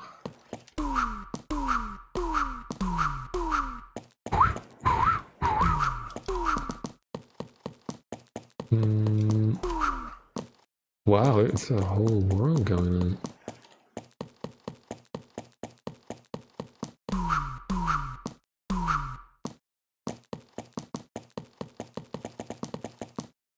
Whoa, okay. I can definitely see how this is intended to be played with a controller. I know the store page recommended it. Wow, I'm not the only one that looks like this. Hello? You see dat broad with dat blue hair? What a friggin' bitch. What's her friggin' deal? She ain't fooling me with that cutesy act. Wow. Dem bidges.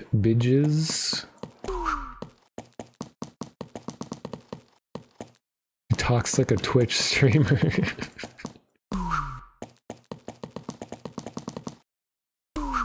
Just explosive barrels all around the city. God, this reminds me of Link to the Past. Look at this running.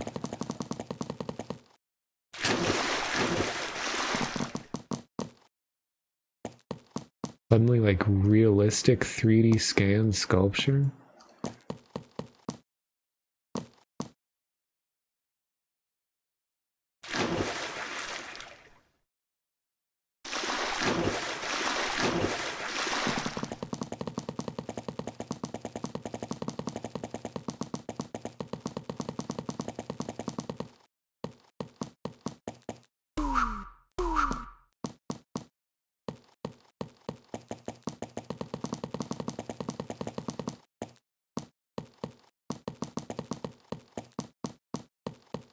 Oh my god, where am I going? Camera?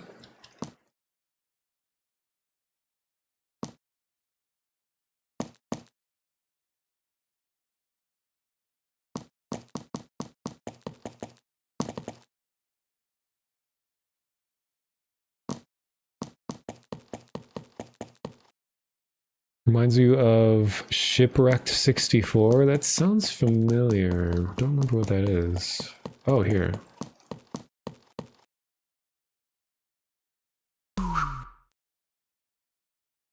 You're the little jumpy girl. What's got you so peppy, Don't you feel it? There's something in the air, like a great crescendo about to grace our ears. Boy, am I excited for the conflict. Don't worry, it doesn't involve you, nor I, for that matter. I just want to watch.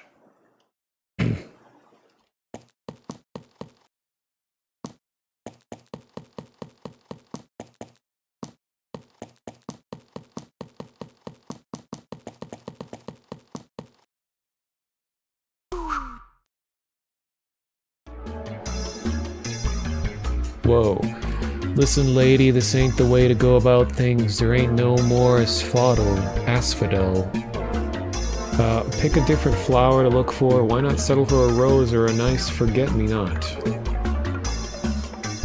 I know a wonderful field of forget-me-not. I visit it after work all the time. Hell, you could probably grow your own meadow with how abundant they are. I should probably tell you this. Why is the music so loud? But the way you run makes me laugh. Oh no, lady, don't change it. That's what makes you who you are, yeah? Think of all the folks whose day you made running like a silly goose like that.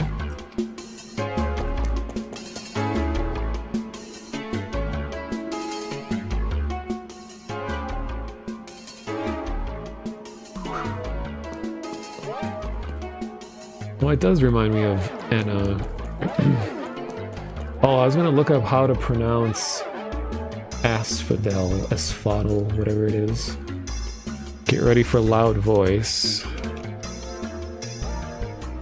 Oh my god, how do you even... Asphodel. Asphodel? Asphodel. Interesting. Asphodel. Just gonna... Actually, I'm not gonna say that. Relating to fiddles and asses? The asphodel?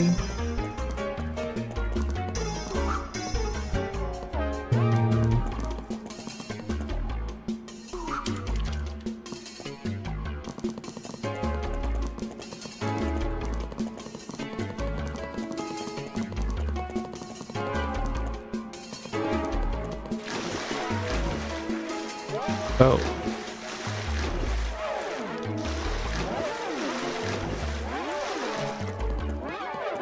Asphodel is like a German insult.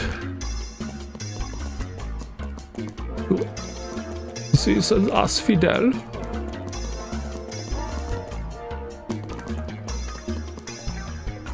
All my yesterdays.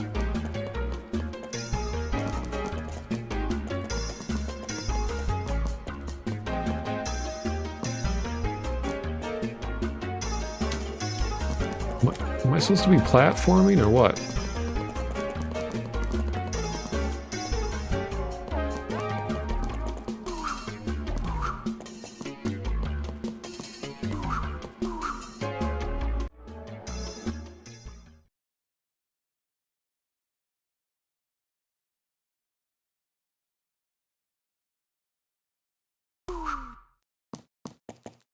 Oh, there's someone on the roof.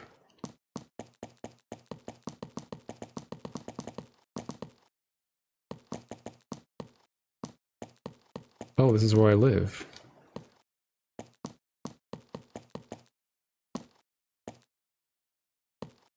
All Our Yesterdays is an incredible paleontology art book. That does sound interesting. Oh no, ads. I'm snoozing them.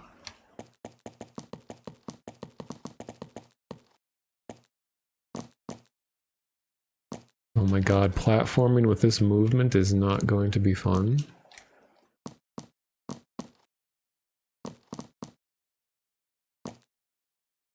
Oh, there's a wall jump?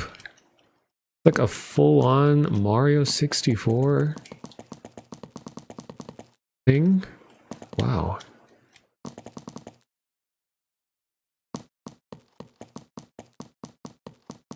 Gonna do like a Mirror's Edge move here? Holy crap, Lois.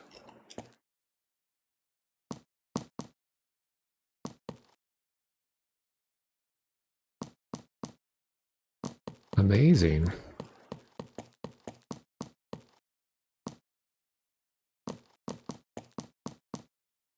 Interesting characters. Oh, it's you. You remind me a lot of myself, you know. Have you thought to stop and smell the roses? It can be rather nice, you know, just slowing down a bit. I was never much of a long jumper, though. You'll have to teach me that move. I was more like a shark. Yeah, just running around, and maybe that's why they picked you over me. Some people think me and you are even related, but that's rather silly. Could have blown their macho mind away, but while floating down the river Nile, I had some thought that maybe it was time for me to slow my roll. Guess flowers are popular in this world. Now what?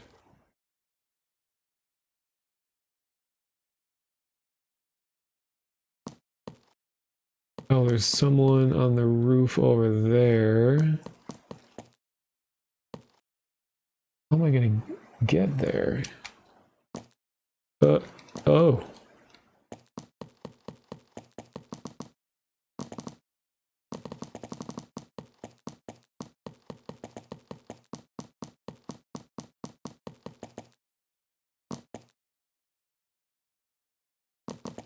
What?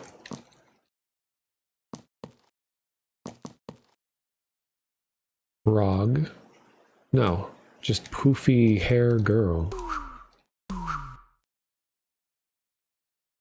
The new expanded Naraka truly is wonderful, but it seems to favor the nimble. Lots of tough to reach places around. There is a kind, bald man around who strolls rather gingerly, but one day something must have got him in a tizzy. I saw reaching unforetold speeds and leap crazy heights in a heated pursuit. Do we all hold such potential? I do wonder what the tipping point to reaching this is. Maybe not, though. We aren't in a comic book after all. Could have been one of those leaked dreams? Yes, that would make sense. Memories and dreams have begun to leak out into the Naraka, causing massive expansion, though these memories are still around to be explored in their original state. Leaked dreams. Can you imagine in the future when you dream? Well, first of all, imagine dreaming or having dreams. Then imagine that your dreams are able to leak. So you have private dreams in your own private time, and then someone logs into your dream OS and realizes that you had a weak password on your dreams, and then now everything you've ever dreamed since you were a child is now accessible to strangers on the internet. They're going to analyze it, judge you for it. Kind of like someone getting mad at you because of how you behaved in their dream. Is one of the funniest things that actually does happen.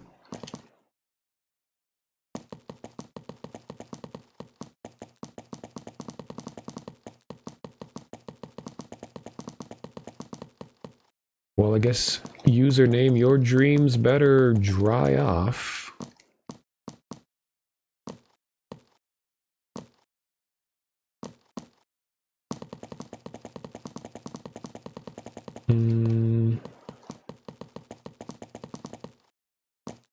I don't even know where I'm going now. I talked to all the people. Am I supposed to go back to sleep?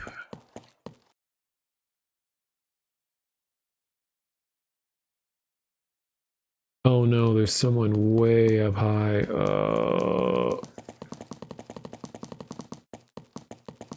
Yeah, that's the end game of privacy violation. Is for some reason someone invents a technology to steal your dreams, because like what do we even have left at this point? Gonna monetize your dreams.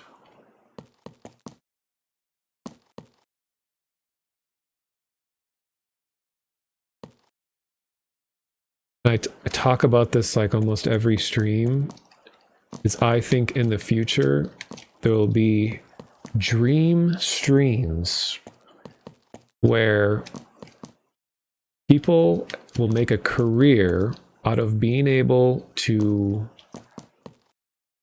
force themselves to dream in entertaining ways. And just like you would watch a live stream like you are right now, that before you go to sleep, you would log in to a like dreaming service and you subscribe to a dreamer. And in your sleep, you can experience the same dream at the same time as other people. So as a collective, we all dream the same dream at the same time, and you pay for this like a subscription service. So people will like eat weird things, and they'll cause them. Oh my God, I am missing this jump every time. People will eat weird things. They'll deprive themselves of sleep. They'll like get sick so that they can have just messed up fever dreams, and then people will pay to experience other people's dreams. Why can't I do this again?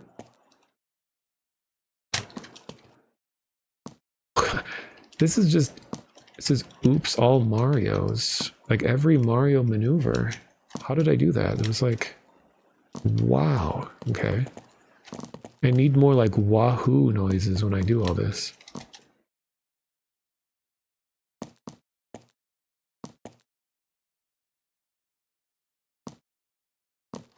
There we go.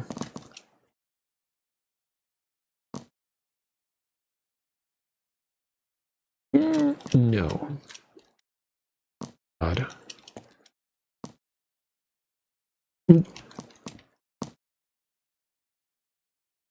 Camera, please. This is a nightmare.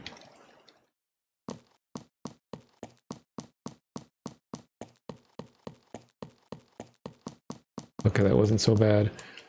Nova Corp got you covered. Is this like a plot to a movie? Gotta train AI off your dream data. Imagine how many people will buy porn dreams. It'll be like 90% will just be, you know, erotic dreams.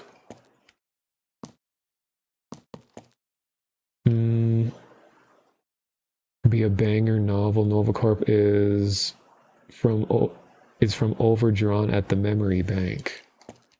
Sounds familiar. Oh, it's you. Hi, Tomorrow. Do I know you? Oh, Tomo, don't you remember me? the cherub you used to play with. Thank you for caring for me after my father had vanished. I do wonder where he had gone. How do I grow wings? My wings, well, one day while rolling about, they sort of just popped out. Maybe you need them shaken out of you. Oh dear, Tomo, don't look so pensive. My favorite emote on Discord. Maybe you'll grow even more soon. You could be a late bloomer. Came all the way up here for that. Didn't even know her. Oh my god, who is this? Is this Gum?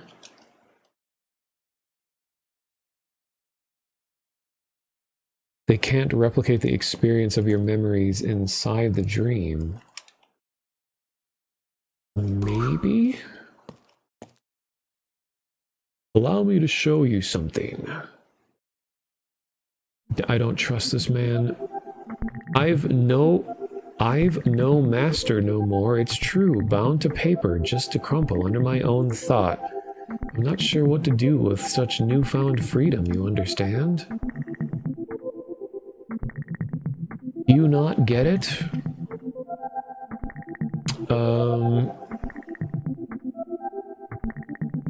Blue girl made me bleed once. Are you paying attention to me tomorrow? Do you not see the paralyzation bestowed upon me in this time of decision? See you tomorrow. Shouldn't have brought up the blue girl. It always goes in ways you don't want it to go.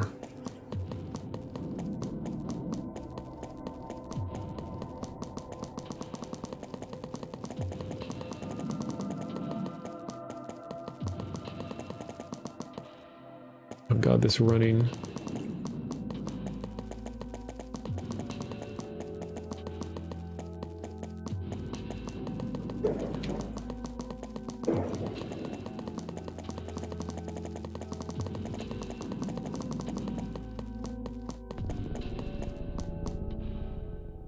Oh. Whoa.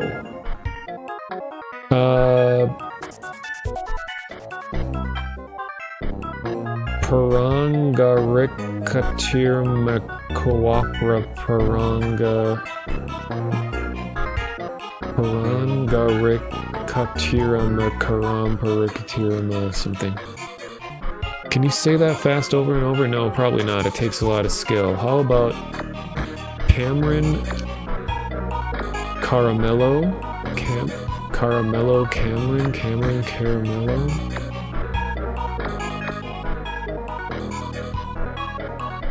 I will rip your arms off if you don't try it. But you already have so many, why do you need more? You didn't even try. And we're here. Chanting a sutra? Blue girl, Hat Sunny Michael. Still remember when Vinny pronounced Hatsune Miku as Hatsun Miku. Like, this is the end of the line, Hatsune Miku. Your bank robbery ends here. Whoa, lady, you reek of cigarettes. How are you so nimble if you can chain smoke all day? How come all of these games have had a cigarette in them? I think literally every game I've played so far has a cigarette at some point. I don't get it. A real gift he got there. Cherish it for sure. I wonder when I'll get my gift. Feels like I've been waiting for a long freaking time, though. Wait, I get it now. Us being friends is the gift, ain't it? Do you insult your friends? Forget my little observation. That's all water under the bridge now. Me and you meeting is destiny. I can feel it, though. I'm sure you meet new folks all the time. Yeah, it's an art game once it involves cigarettes.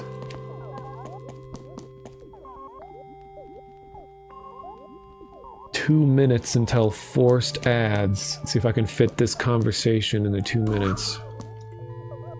I was listening to my cassette player the other day, but it was all just ambient. But it was ambient. I actively seek ambient sound. And it put me in a strange trance. Not for me, no ma'am. Where are the riffs? I'm out and about. I want to bash my wig to sick riffs. Yeah, I tweak the heck out if there are no heavy sick riffs. Less I'm looking for love, then I'll play something more chill. People can't handle my sick riffs. Ayuma thinks I'm a total weirdo, but think about it. Running a marathon across the Naraka and bashing to sick riffs. Yeah, that rules.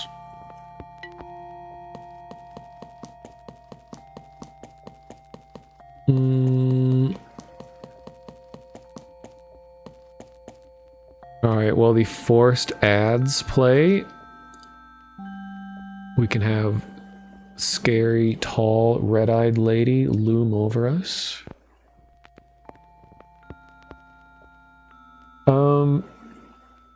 I'm gonna keep streaming for at least another hour, but we all know how this goes.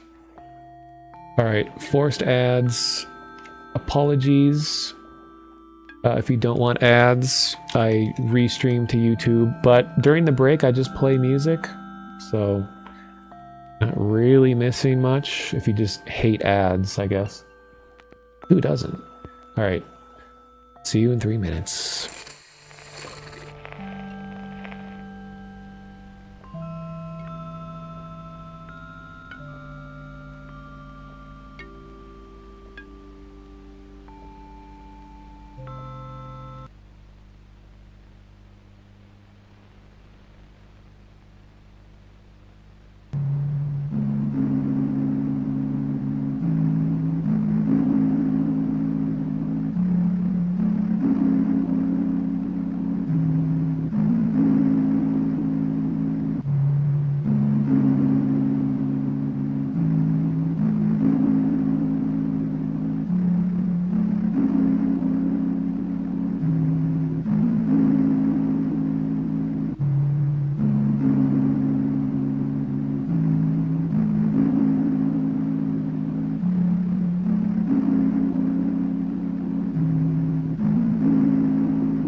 All right. Those songs are from the Omori soundtrack, which is kind of fitting. This game has vague Omori vibes, but I don't know a whole lot about Omori, but I do know that the last song that I played, the piano one called like You Must Move On, happens during a particularly emotional moment. So I think players of the game will like hear that song and be like, oh God, no. But it's a nice little piano song. I mean, I like sadness. I don't like being sad, but I like depictions of sadness in fiction and learning about sad things. That messed up and demented. I mean, I guess the whole idea of like drama. That's why it's funny to me, because like sometimes people will have a really hard time understanding why someone would enjoy horror, like the genre as a whole. Like, why would you want to be scared? And I think it's just humans really enjoy experiencing many different emotions in a safe environment where it's like, I can experience this sad thing, but it's still a book. It's still a movie. I'm not actually, this thing isn't actually happening. So it's like exploring your emotions and strengthening your ability to handle these emotions. I used to hate horror as a kid. Nobody in my family likes horror. I never watched scary movies or anything like that. But then just something happened in me when was it? I think it was like, there was some moment that made me realize that I enjoy horror, which is like contrary to like my upbringing. I think it was probably when I was playing these really early Half-Life mods. And I made a whole video about this on my YouTube channel called Scary Things from My Childhood, where it was just playing normal mods. I think in this case it was Action Half-Life. And there was like a whole string of just scary things hidden within the game. And it felt so alluring that this game that's normally just kind of energetic, lighthearted, people shooting each other as they do in video games, and all of a sudden there's just like an entire horror narrative hidden inside this game, and just sort of the mystique of this spooky thing being hidden into it. So it's just like that portrayal of horror interests me a lot, when it's all about the environment and the alluding to things, like not overt showing of stuff, but just an uncomfortable departure from expectations. And back before it was a really overdone thing, I liked that concept of, here's a thing that is being sold as a cheerful, like a kid's cartoon. Oh, but there's a darker side and the scary thing. I mean, that's all over the place now, but I remember like back then, that was so cool to me. And I think that concept is a part of what got me into horror, is just thinking like everyday works of fiction that have unexpectedly dark aspects to them or something. I don't know, something like that. Yeah, I mean, there's a lot of debate about jump scares because I feel like a jump scare is just a primal involuntary response to fear. It's not, you're not really scared when you get jump scared. It's just your body is forcibly reacting to something. So I feel like it's that kind of thing can be used in a horror atmosphere as a tension breaker, because usually horror is all about tension. Like you're just leading the viewer or whatever on further and further. You're letting your imagination fill in all of these unknown things, and your imagination goes in really like dark and dangerous places when it's left up to its own, left on its own to fill in the gaps.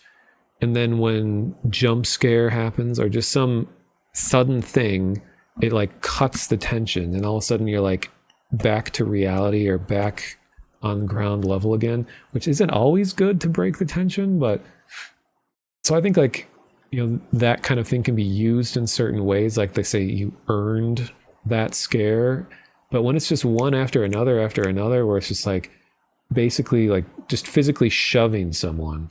It's like a difference between someone telling you a scary story and then someone just shoving you and be like, haha, you jumped.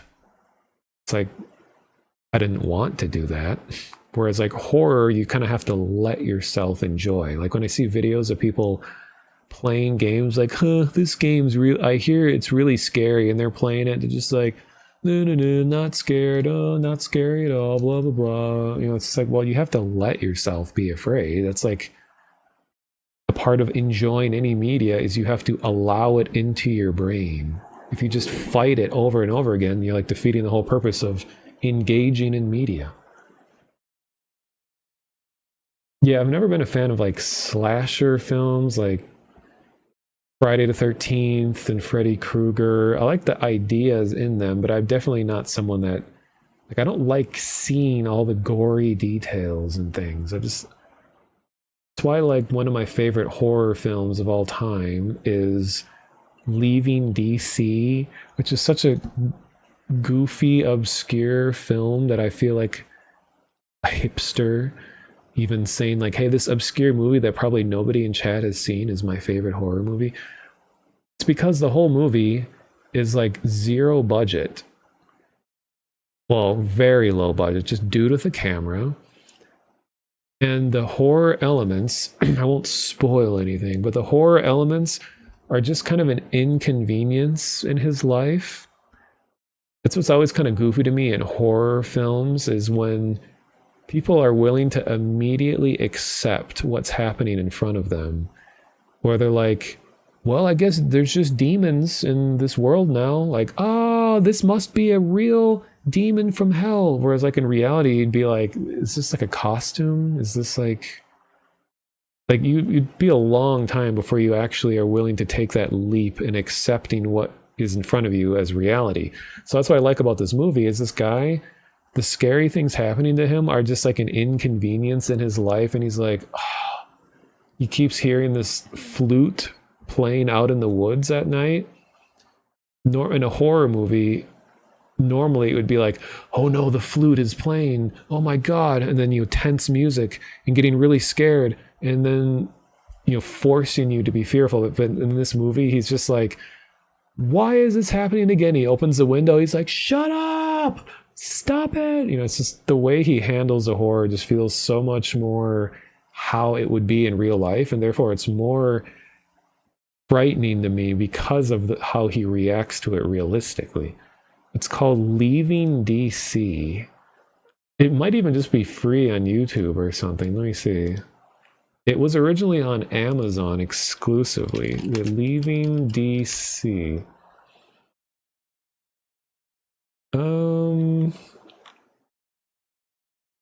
Oh, there's a lot more of it on the internet now. Back when I first saw this, there was like nothing, but now people have like interviewed the creator.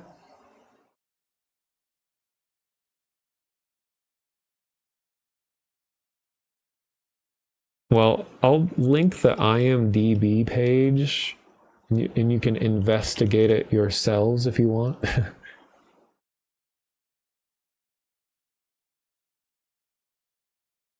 But it's one of these movies where some people just think it's really dumb, and I get it. Like, was that supposed to be scary? It's like, well, not really. But there is one specific scare that happens that I won't spoil, but it was such a clever thing. It's not overtly scary, it's just more like the concept of what happened. Like, if that happened to me in real life, that would be the most terrifying thing ever. I'll just say it's related to a camera. It happens about like halfway through.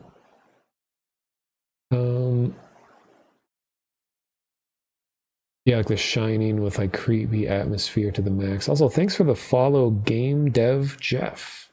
I keep forgetting to look at follows. I don't think anyone else followed. I do appreciate everyone who's been watching, that I can not stream for like 4 months and I can still get around 30 people here. That means a lot.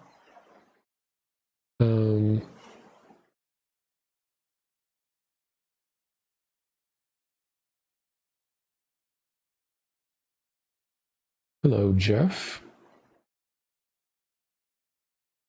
Indie film, it only has a 4-person cast as far as I can see. I mean, like 95% of the movie is just the one guy and his camera. All right, I think I caught up on reading everything. Anyway, back to, what was this game? Life Seeker. Whoa. What does she have to say? Homo, there's something I could use your help with. There's a small ranch where I care for those in need, just as Golem had done for me. Though to be honest, I'm struggling to do this alone. I know you are a caring soul. Perhaps you can lend me a hand sometime? It mostly involves feeding and scheduling, helping our peers grow strong to compete in the various tournaments. It requires a caring hand such as yours. I know you're capable of doing well. If you're willing to help me, please meet me at your house. How do you know where I live? I can fill you in more there.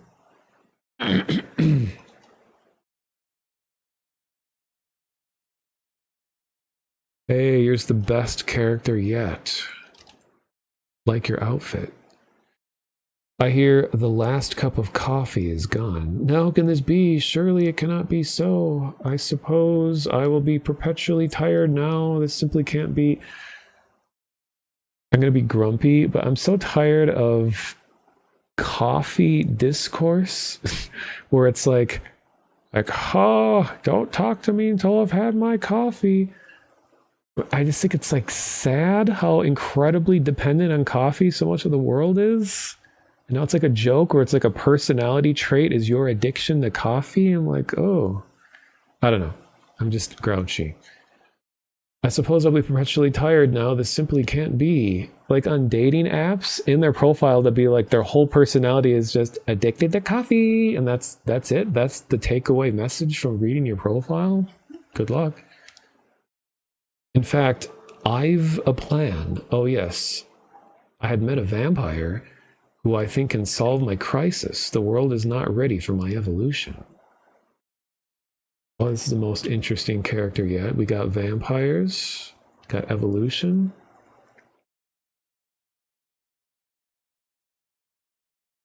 I still haven't even...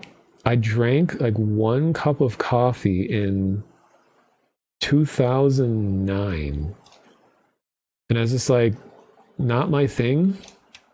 And I just never drank it ever again. Okay, what is going on here?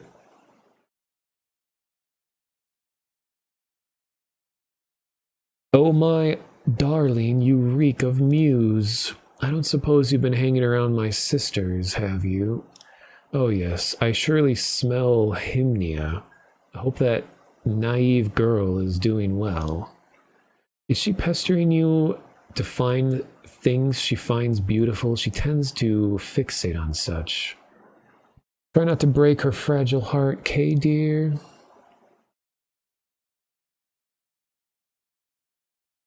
It's always hard to give my opinion on it without sounding really condescending, but it's just like, I don't want to be dependent on a product in order to just simply be awake. I've always just drank water. I mean, I've definitely been really tired, but rather than chemically force myself to be awake, I don't know, like do physical exercise and things to keep myself awake. Or like I can stand at my desk and work. And when I had an office job, I would just like stand at my desk or like listen to music or something. I just have never been one to be like, I need to force my body to do what it should just be doing naturally. Maybe I'm just completely misunderstanding why people drink coffee, but it's just, or just caffeine and stuff in general.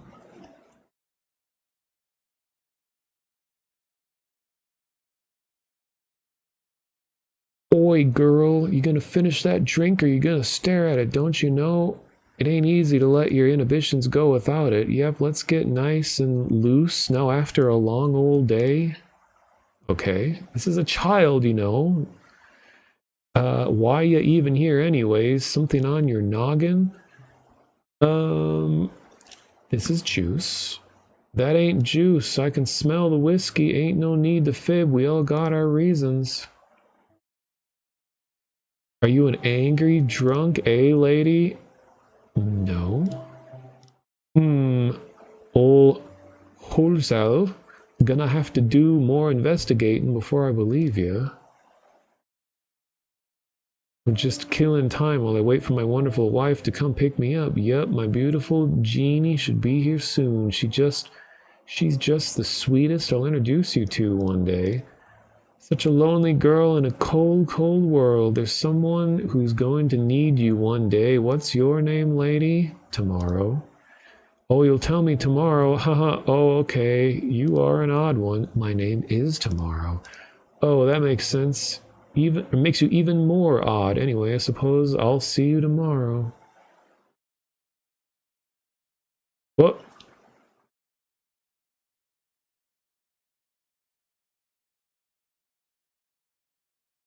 A lot of people aren't actually addicted to it. It's more of an identity formation works, but it's definitely still a turn off.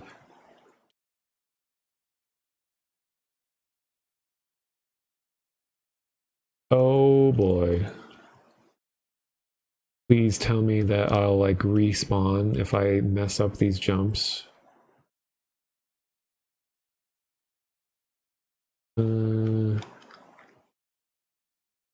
Can I long jump?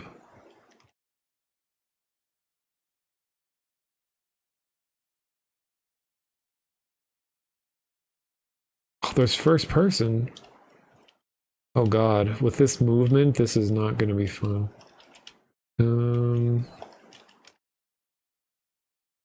Stop it.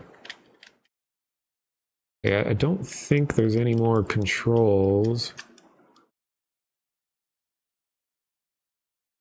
Well, here goes nothing.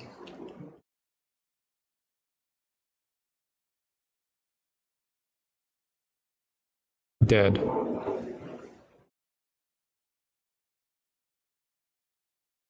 Oh. Okay. I guess we're going the Dream Emulator route where there is no wrong direction. Everywhere you go just takes you somewhere new. Drink coffee for breaking the monotony of drinking tea. You're like dual wielding tea and coffee and tea and coffee. It seems like your like heart would explode.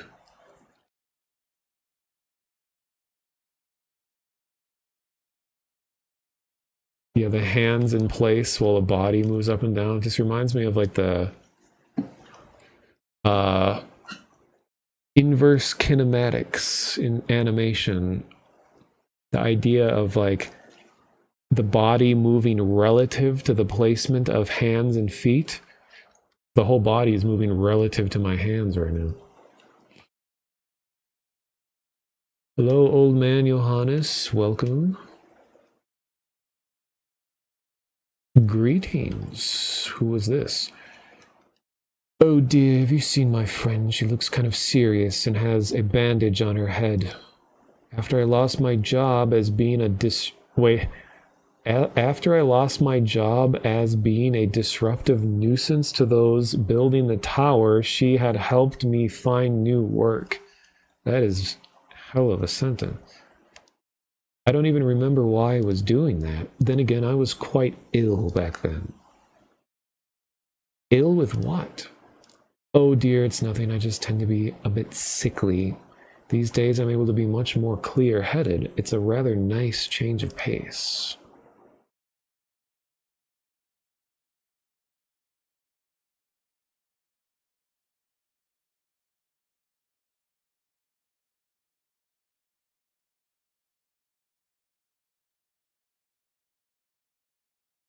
Who is this?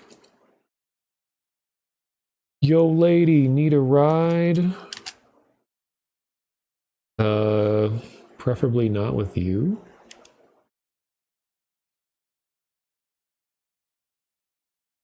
I know what this is reminding me of. Can I even say the phrase without getting shot? But it reminds me of Cookie's Bustle. Because of these dithered, pre-rendered scenes like this. It reminds me of the cutscenes from the service. Tomo, this place makes me miss Wien. As a man, I'm not here to tell you what to do. Boy, could you talk to other men? Not here to tell you what to do. I could tell you some stories about Vienna. All the wiener I chauffeured back in Vienna, all of them wanted to go to the Prater. These like puns on cities in Vienna is Italy? All roads lead to Prater. We've got nothing to do with murder and manslaughter, but we're always up for a bit of spas. If you're ever to come to Wien. Wien? Austria. And Wien is the German name for Vienna. Oh, danke. That is Grey Leno with sunglasses. Oh, and the top right's this illusion, this? Well, are you sure? Well, you sure are taking your time. Are you going to get in or what? Wow, look at this guy. I don't bite. I'll take you wherever the road may lead. Came here because I left Madchen. That's my opinion, really. After 3 weeks, I feel uncomfortable without a woman, and after 4 weeks with one. This is even more Cookie's Bustle because in that game, you play as this like goofy depiction of a child, and then you're in a world surrounded by like more realistic people, and none of them really acknowledge the fact that you're just like this whimsical character. Vampire the Masquerade taxi driver, yes. IE in German is pronounced like E. E, and EI is pronounced like I. So it would be Vina, not Vienna, like English speakers of Vina.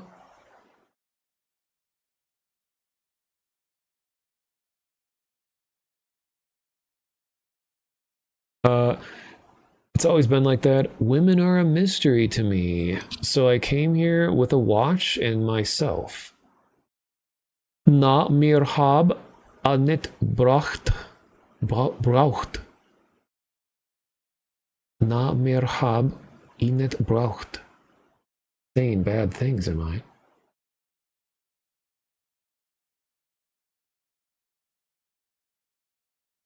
Whoa.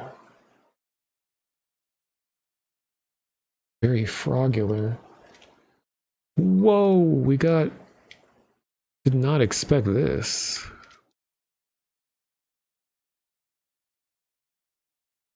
Wow. Very cool.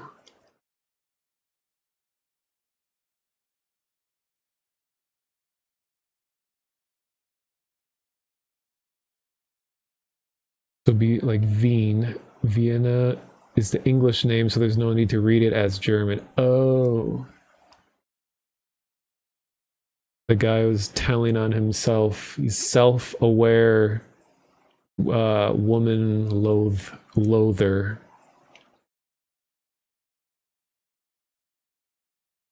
Yeah, a lot of times the game is just suddenly silent. I feel like the music might be glitched at times. Because like it started playing that one time and then suddenly stopped.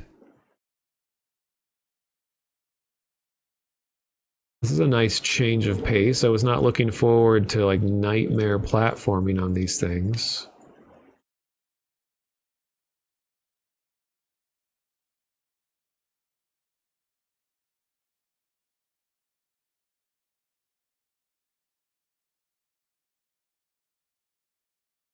The question is, where am I going to?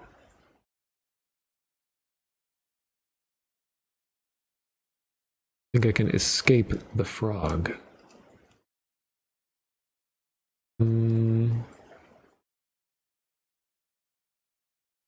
Oh.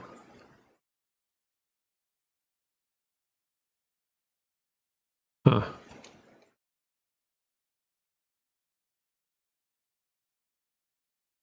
Ah.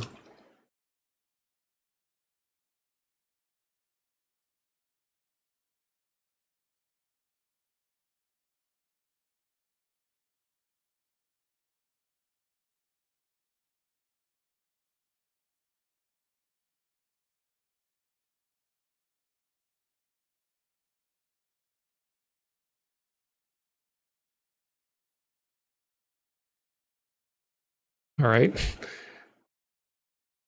Also very Dream Emulator like, where it's like, ah, yes, a new area I'm gonna explore, and then you accidentally touch something and you didn't get to explore the new area at all because you immediately teleported away.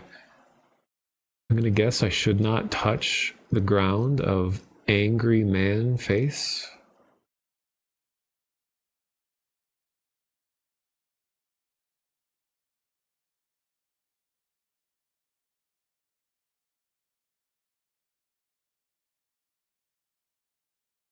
I'll have no choice now.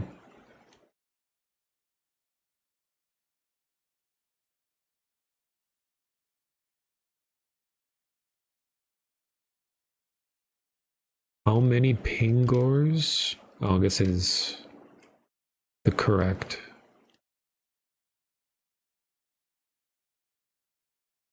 Greetings. Can I show you something? No.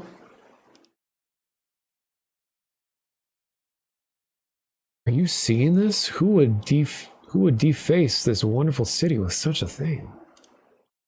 Actually, these folks look familiar too. It kind of reminds me of those homeless people Gomi had hung out with, and who were known for passing out free beer. Is it the dog? Fortunately, I put them behind bars. That's my job when an evil man does a dangerous maneuver. Or was it a dangerous man does an evil maneuver? Doesn't matter. It's also my job to scrub this stupid wall. You don't suppose you've seen her, have you? Gertrude Umieta? I have. In fact, she talked about quote-unquote bidges. B-I-D-C-H-E-S.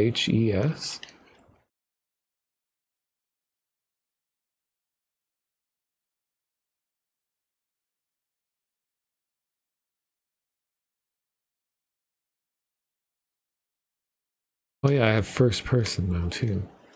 But really high FOV first person. Oh, and you can't jump in first person.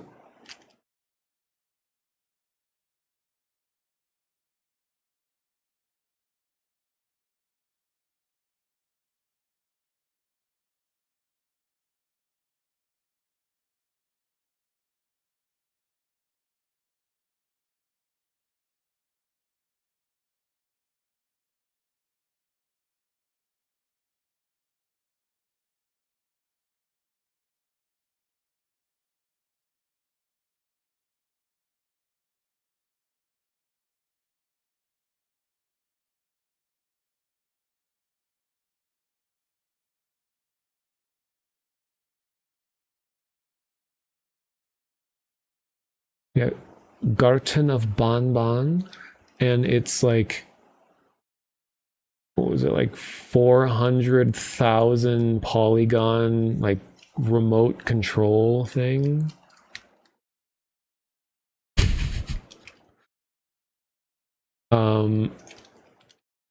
Not to evoke his name, but Yandere Dev, I still remember the toothbrush, where apparently he had imported a toothbrush 3D model that had like millions of polygons in it because it was like a CAD file, like used for engineering that was not formatted for games. So like every bristle was like fully modeled, not to say that, but it's like there's a famous picture online where this isn't related to any of these people, but of someone in Blender, like the modeling software, and then there's like a circuit breaker, just like a basic box on the wall, and they're like, and it says like 2 million polygons. What is that, huh? And then the next frame of the picture zooms in closer and closer, and they're like, what? And they go down to the screw, and the screw is like atomically modeled, where it just has every single physical characteristic that could be depicted in a screw. So it's this one screw. It's like 99.9% of the poly count of this circuit breaker. Actually happens pretty often because websites like CG Trader and all that they accept 3D models for graphics, but sometimes people bring in like CAD models that are meant for engineering.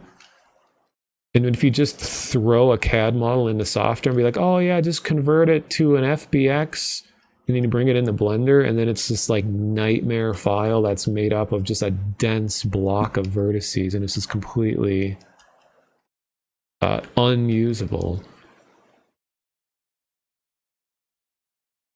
Well, I think there was another video made about Yandere Dev, so it's probably gotten the rounds again. It's like the meme status has been rejuvenated. Even though the guy probably hasn't even touched the game in like 10 years, but people are still making videos about it because it's, as they say, a lol cow.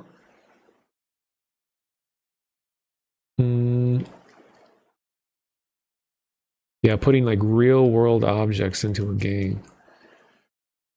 I squirt.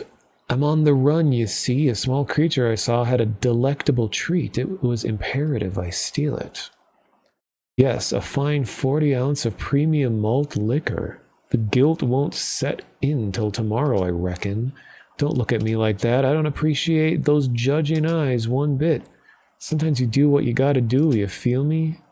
Screw you, lady. I'm cutthroat as hell. I once robbed a man for part of his soul. Hey, we started the stream out with the idea of harvesting souls and containing them in like torturous electrical devices, and now we're talking about robbing men of souls again. Scram now. Seriously, lady, what do you want?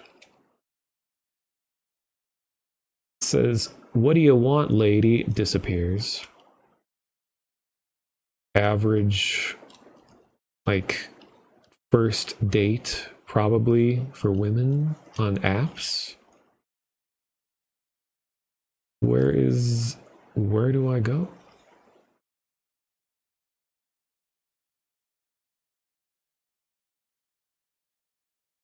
this it? Kind of annoys me that I can't look straight up.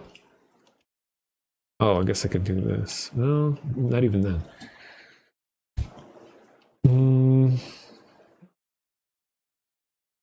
There's a second mode in Yandere Sim where you play as the mother and it's more complete than the actual game. Oh my god.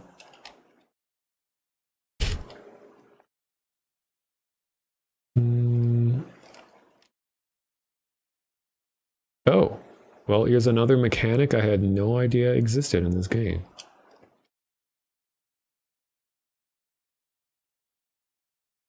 Wait, who is this?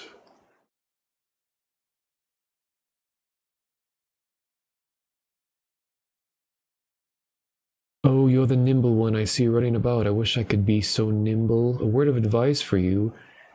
Going back the way you came may not lead to where you think it should. Interesting. Disappears.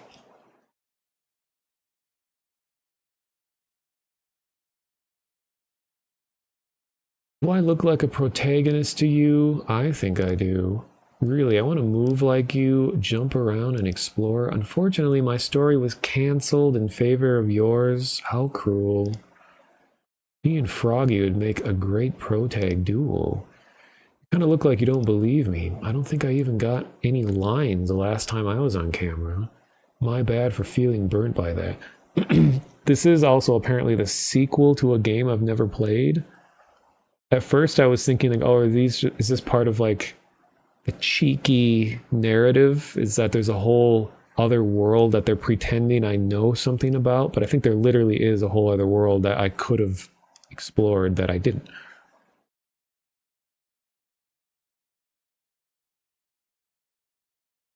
Curious, this one doesn't disappear like the rest.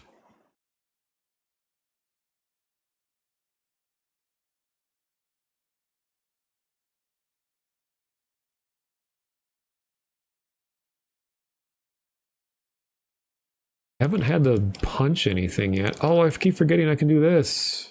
Oh my god.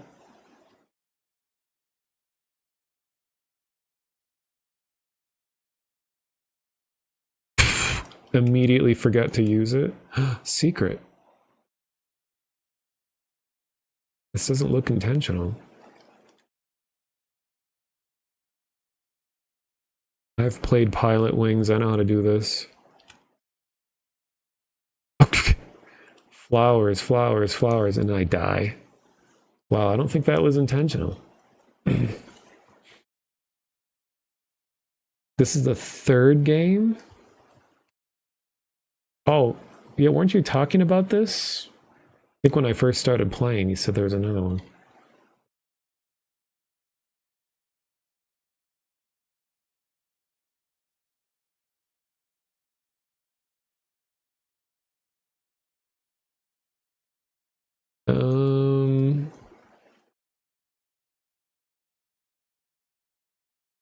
I like this like thinking pose that she's in, like,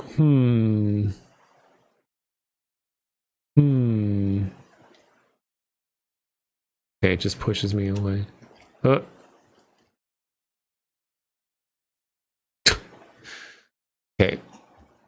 And I'm back. Back to the shithole. Which was a great transition, I gotta say. The intro to this game was really funny. It's just like, oh, we're in this whimsical world full of imagination, and then you just live in this like rusty, disgusting place.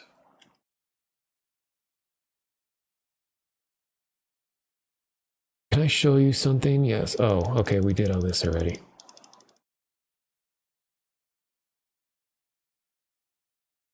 Oh my god, don't do it. Oh.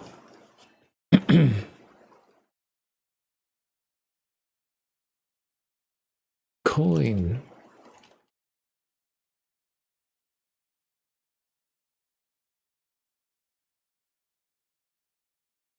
Delusion Street. that an Xbox control? Steel Reserve? Steel?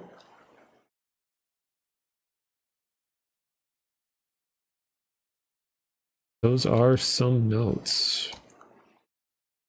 When we think of numbers, we think of vast seas of zeros dreaming to swim in this pool of excess. Excess what? Have you wondered that? Watermelon, apples, meats, or money, dried cheese? What about those who think of small numbers?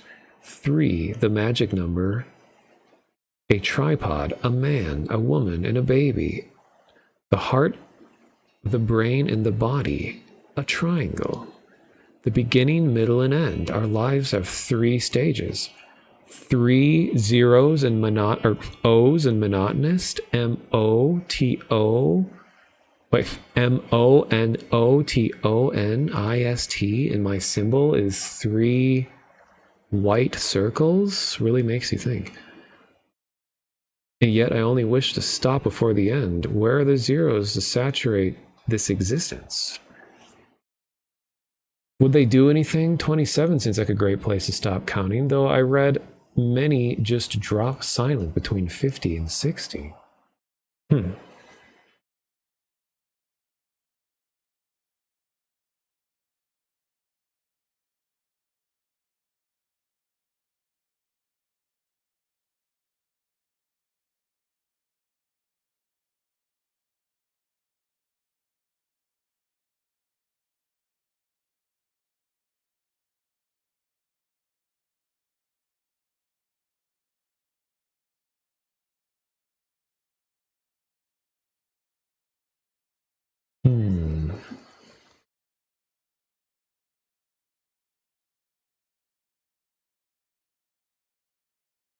Yeah, monotonatonist.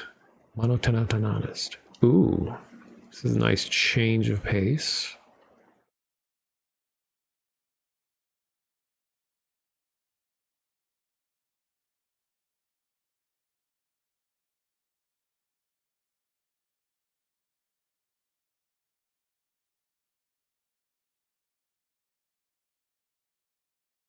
Look who it is. If it isn't the cutest dear Tomo, oh my, how I feel so bad for what you must endure. Speak to my sisters, truly exhausting task that is. You see, many of us gravitate towards rather, bland obsessions.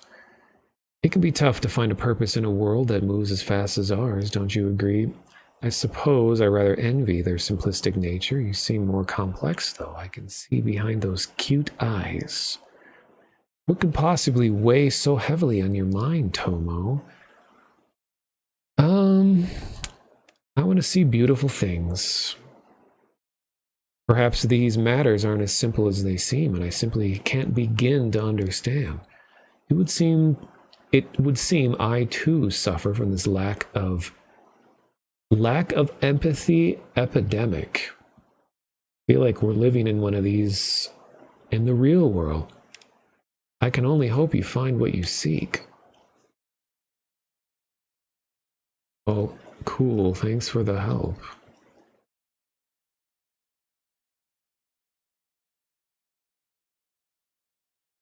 Ah. The land of words, words, words, words.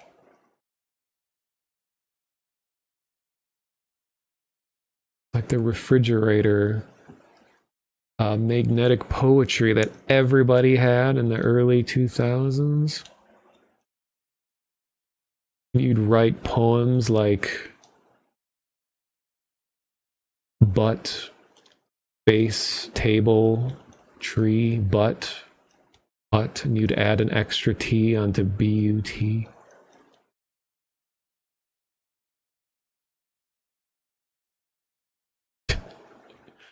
Is that a pickup line? I never thought of this. You put the T in B-U-T? Beauty? I'll have to try that one. Oh, this is a cool place.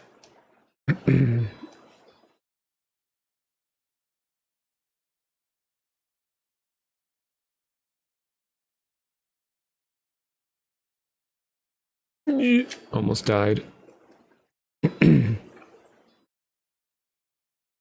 Worried about me? You don't gotta check on me so often, Tomo. Worry about yourself. Aren't you looking for a flower? What could be so important about this flower? Surely not much, right? Yellow asphodels were so much more common like 20 years ago. All of a sudden, you are just a little too late as they're all gone now. It took the death of someone incredibly beloved in the Naraka to have them appear in such abundance. When that muse was poking around, things surely were chaotic. Is a place for the title screen. Her mom was obsessed with the magnetic poetry thing. Yeah, I remember there was like an explicit one that you could get for like college dorms, or had words like sex. Have you seen it? The new Grand Spire? I can take you there if you wish. Yeah? Look at this guy. Well, it's quite nice out here, wouldn't you say? The walls of the city don't come close to here. The spire was constructed only recently, though a rumor has spread that it may come under siege soon. It's nothing to concern yourself with, though. The man who aided in its rise will soon arrive once again to protect it. You're on your own journey, after all, correct? I'm looking for an asphodel. That's right. Hymnia had told me. Can't help you there. There was once a great sage after she had vanished. The yellow asphodel was in abundance. But renowned for her gentle soul and caring nature, these flowers were picked clean by those who longed for her to return. Some say you can even hear her soothing voice in the flower itself in times of personal struggle. Coincidentally, it was this very tower that led to her demise, as she was no longer needed as a guide for the lost souls. Karmic checks and balances have a strange way of working, I reckon. My God. I'll try to keep my eyes peeled for that flower, don't you worry. This is... What a crazy coincidence. Flopels. Guten Tag, Flopels. Ich bin Speaks and Weaves und Monotonist. I was just thinking about Skyrim RP, and all of a sudden Flopels shows up, who is someone I met in Skyrim RP. But because this character is chasing the yellow asphodels or whatever, and there's a yellow mountain flower in Skyrim that is very elusive, and we are ever seeking it. And I still have yet to find the yellow mountain flower. I guess yellow flowers are very elusive.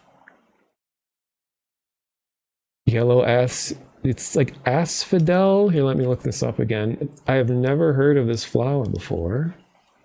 It is... Also, I hope you're not melting as much as usual, Flopels. Alright, here's the pronunciation. Asphodel. Asphodel? I mean, this is American pronunciation. I don't know if this is different. Asphodel. Asphodel.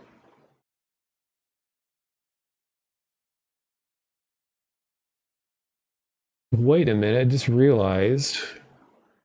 Has the game been silent this whole time?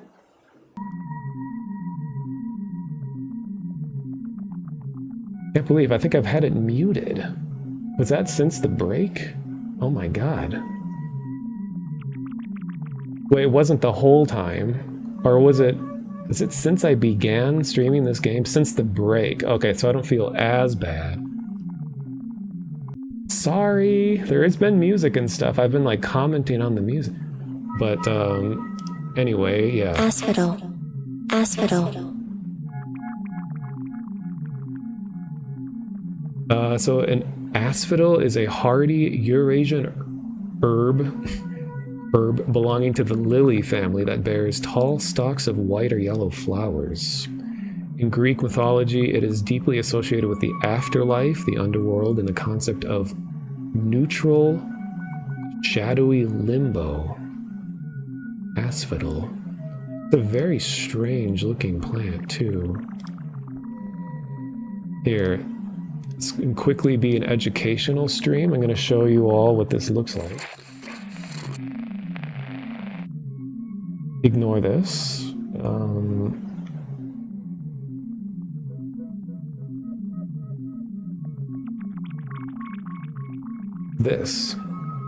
This is what we are seeking. Like, this is a scary looking flower. Showing my asphodel on stream, I know, scandalous.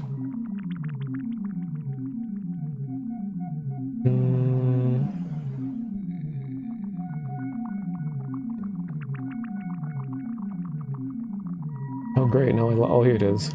Okay, go back to that.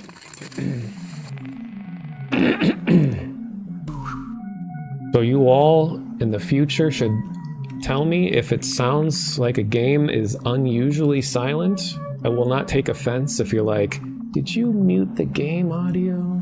I mean, I know it happens. Sometimes the games just have no sound, but yeah, so there has been audio. Really would fiddle and ass. A lot of ass fiddling going on. Alright. So hopefully I don't die. Wow, that was a good move. Hey, you know what that tall as heck cherub lady? She's looking for a ranch hand. Maybe you could lend her a hand? Don't really know exactly what the job entails, but I'm sure you can be of service to her. You know, you just seem wise as hell. There's little treats that appear all around the Naraka now that it's expanded. You could probably feed it to those on the ranch, I bet. Treats.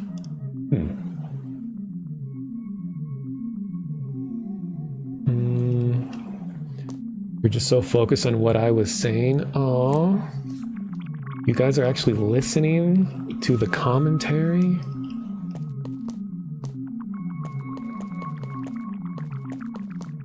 This is not related at all, but like, I watch a lot of streams, just like random people all the time. Like, one of my favorite things is just going into the games plus demos category and just looking at what random stuff people are playing. Thank you for the follow, Flophouse, Danka. And it is, and I never know if it's appropriate to tell someone if there's just a, what is it? Like, there's just something so wrong with their audio setup that I'm almost afraid to mention it. It's like I'll join the stream and there's like 5 people there and the streamer's talking to the people in the audience and I'm the new one there, so I don't want to intrude. But like, their audio will be so quiet. It's like, do I mention this? Is just a part of the stream culture? Is that the streamer always has their audio at like their microphone at, what is it, like -50, and I have to blow out all my speakers just to barely hear what they're saying? So I just wanted my first message in their stream to be, can you raise your mic level? Is it always this quiet? So it's just like, I don't want to intrude, but this could, like, it's easy if someone's microphone is annoying in a stream that you'll just not watch the stream anymore. So what if something as simple as correcting an audio issue could set the trajectory of their future stream, be more in the proper direction? Yeah, is it only quiet? Is it just me that it's this quiet?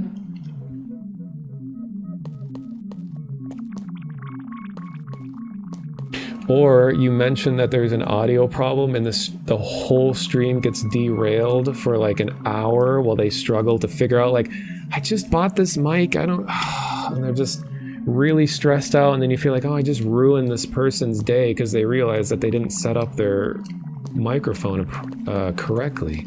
Because like, audio problems can be such a nightmare. Like I mentioned at the beginning of the stream that I started using Voicemeeter, because I don't like having a complicated setup. I always have the most minimal thing possible that I can get away with. But because for a specific situation, I needed to be able to play audio through my mic, or play a sound file through my microphone. And the only way to do that was to use all these like virtual audio cables and stuff. So now I have this whole like convoluted thing. When previously I just had a physical hardware mixer, and I would just have that go to line in. So my XLR mic, don't know if you can even see it, my Michael would just go into a hardware mixer, into line in, and that was my whole audio setup for a while. But now it's just like I have to coordinate going into the computer and then into Voicemeeter, and then it routes it out to here, and then it routes it out to Foobar 2000 and all of these things. So it's just panic streams where you can hear the sweating. You had big problems with streaming RP. Things got really derailed by it.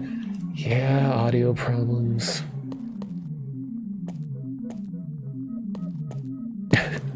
You did a 3-hour stream, and you had a friend who was watching the whole time DM'd you after to say, hey, by the way, I couldn't hear you at any point. After 3 hours?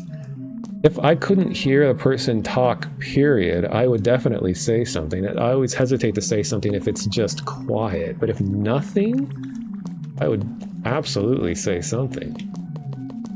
Okay, I'm just gonna die real quick. Wait, if I get a big running start, maybe. Yes.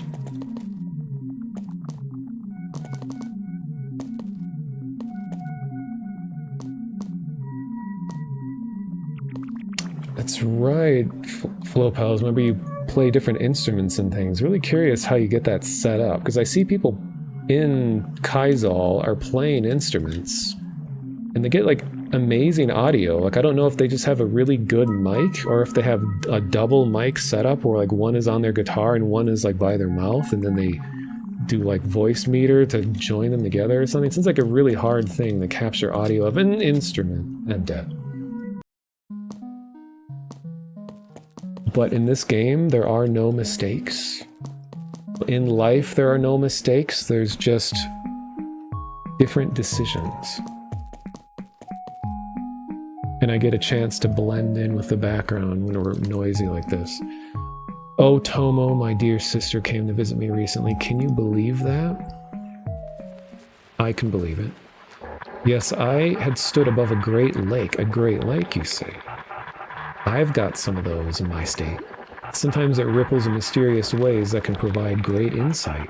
She had been watching me from below. Coincidentally, I had decided to loiter where she rests. It was not my intent to wake her, I promise that. But I could feel it. Some of her heavy guilt lifted. It was rather comforting. It was like she knew a great conclusion to her purpose was on the cusp of gracing the coming moments. Then she emerged from the water. For a moment she even smiled. I've not seen her do so in many years. Calling me surprised to learn it was her who had constructed the tower. I can't say I much understand it though.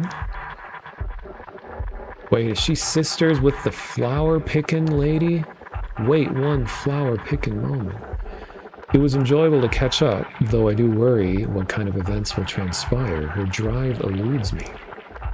Perhaps you could learn something from meeting her? Okay, where is she?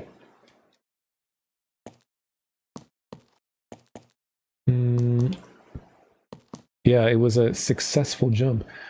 Oh no, we're gonna have a forced ad in 2.5 minutes. I have no more sneezes, as they're usually called. Now you wish the game was silent. Yeah, the game has a lot of suddenly like weird abrasive noises, but sudden weird abrasive noises is sort of a staple of this stream. If you saw the beginning of the stream, which my VODs go to YouTube right after the stream, we were just watching weird abrasive noise making boxes. Like that's their purpose. So You again. Okay, we got 1 minute, and then I have to go to an ad. I'm still feeling a type of way, you know. Do you ever wish you could be an action hero? There seems like there is not really much room for that. Life is rather mundane. That and mundane is the norm. Or that and being mundane is the norm. What about life with Froggy? Exactly what I was thinking. Yeah, I do have fun with him. He shows me neat places. Before the Naraka got brighter, Froggy had shown me a wonderful pond. I cherish that spot. These days things are much brighter. Now there is so much more to cherish. All right, Froggy seems pretty cool. A lot of tickling sounds. So going to do a 3-minute break so I can remove, the pre-roll ads and all that stuff. Well, there was something I was going to say. What was it? Oh, I was going to say, Flopels, I hope it's not disturbing to hear my real voice. Not more of like speaks and weaves sort of voice. It's hard for me to, I can't just randomly do the voice. I have to prepare. Can't really do this voice very much at these longer times. Anyway. Ads, sorry. BRB.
Alright, so I think game audio is back. I think I have my audio set up. And yeah, this is all Yume Nikki music, which is why a lot of this music is just kind of very simple, short, repeating songs. I just love the Yume Nikki game and all of the fan games, and we did like 3 streams of playing through Yume Nikki Online, where a lot of us got together in a big mob and we explored dreams together, and very fun time. Do with collective unconscious. A lot of good memories. And a lot of good music as well. Such as this. Eyeball Cherry Fields.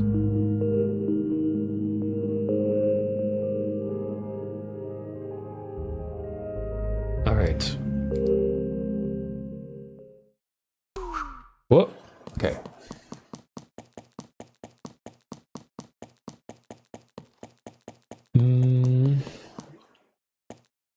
Oh, we're in cyberspace. We have Windows XP. Somber music. Somber is like my entire vibe. Is even an understatement. Animal Crossing music. I actually play a lot of Animal Crossing music on the stream as well. And I had plans to make some of my own Yume Nikki worlds. I was learning how to use, or dreams. I was learning how to use RPG Maker, and it's like a specific version of it that is used, and it is very jank. But that's a part of the learning process, is to learn to use this software from like 2002. Whoa, get a load of this, lady. Hey, we have people in chat who could help with this. Oh boy. Yo. Grace I du sportsambango du tomo ich din namegel bu jus sed ma das da morgana antag der nuchteringet ich Vodsch. What is this? Is it Southern dialect? All right, can we get a translation here? Anybody? if you want. Roy also speaks German. I mean, yo is like, is that just literally like, hey, yo?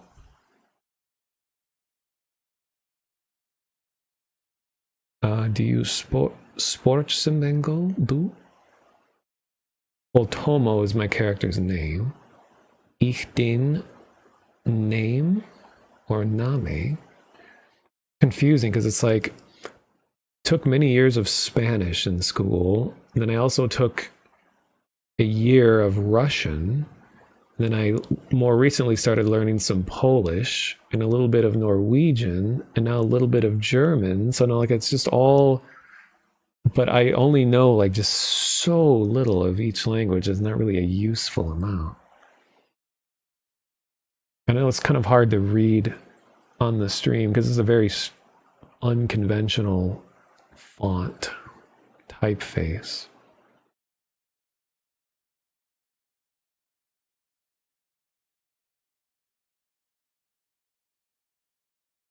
Reading Sports Boy. Oh, Sports Bengal do. And apologies for my pronunciation. I'm sure it's atrocious. Slang, but it could be literal. Your name is Tomo, right? And then be us or us be us set ma das da morga an tag. Tag is day. I know that. Der is like the. So the nuchgrenigt ich. At ours it is said that tomorrow is a day of soberness. this would make sense because alcohol is a recurring theme over and over again. For some reason there's this punk ass dog who's like giving alcohol to kids. So that would make sense. And what is voash at the end? Oh no, there's more. Ibin o numa mirda jungs aber du tomo, or aber du tomo din nama set sho alles das du am morga sho guat uskumsh. I feel so bad.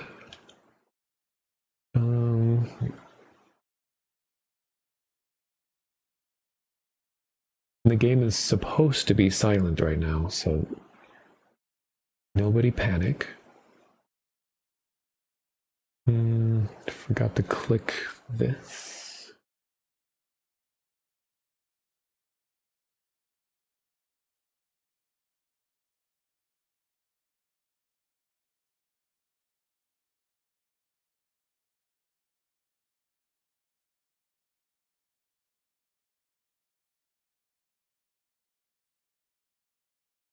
Okay. I'm not the youngest anymore, but you, Tomo, your name says it already, that you can easily get up in the morning. You can see this is gripping dialogue. You're fantastisch. Da Ziteranger hut hot mamine zitig ors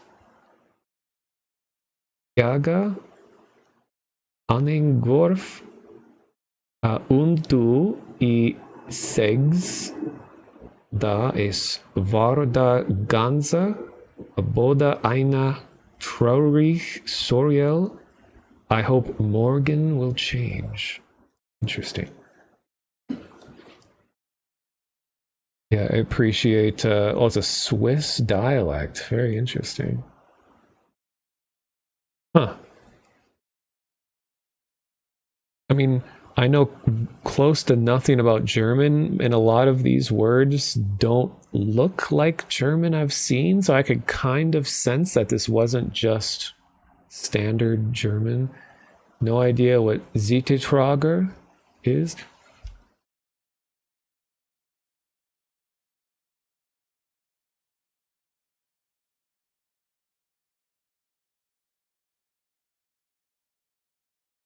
If it's Swiss, there's no way you could understand.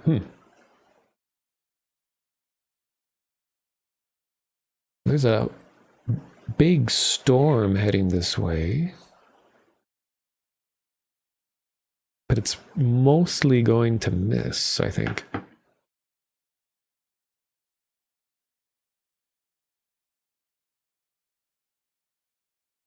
And he's gone.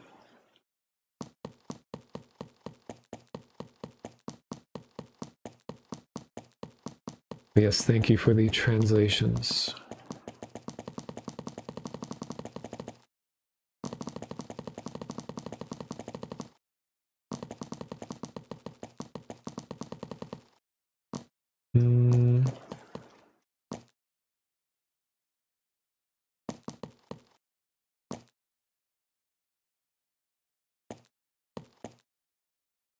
Back in the day, this is how we had to surf the internet. Just to get to a website, you had to travel so far. Oh my god, look at all these forum signatures. Hat Team Epic, thank you for the follow. I made some of these back in the day. Wait, it's an NF, this is not, oh, this is an anti-NFT signature, Earth 2025, Skin Me Now, US Golf 95, The Old Net, Have a Smile, Online Evil Cthulhu, Sharing is Caring, The Best Kept Secret, huh. If Been subscribed to my YouTube for years and never checked on the stream. Well, thank you. Wait, so you got here from the YouTube live stream? Is this a world first? Managed to get a YouTube stream person to come to Twitch? Oh my god, this guy. Oh, hey yo, fine morning to you, neighbor. My fortune cookie said something rather profound. Funny that. Funny that. Oh dear, yeah, it said the ocean yearned for me. Tell that ocean my wife won't be too pleased. She used to make the greatest sweet corn. Oh, God rest her soul. I don't mind to find wander through here. Maybe one day. May even meet her again. Wouldn't that be grand? It would be. I'm a big fan of parabolas. Like this. Wait, this. I used to draw these on my paper all the time. It was like the cool thing, or I'd draw dots and then I'd connect all the dots and have them cross, and I would make big stars out of it too.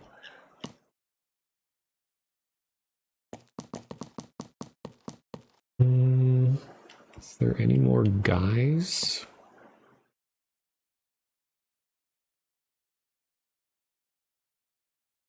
No, you're fantastic. The Zeetrager today got me out of my habit of getting up on time, and then there was something about but you and the ground being dirty.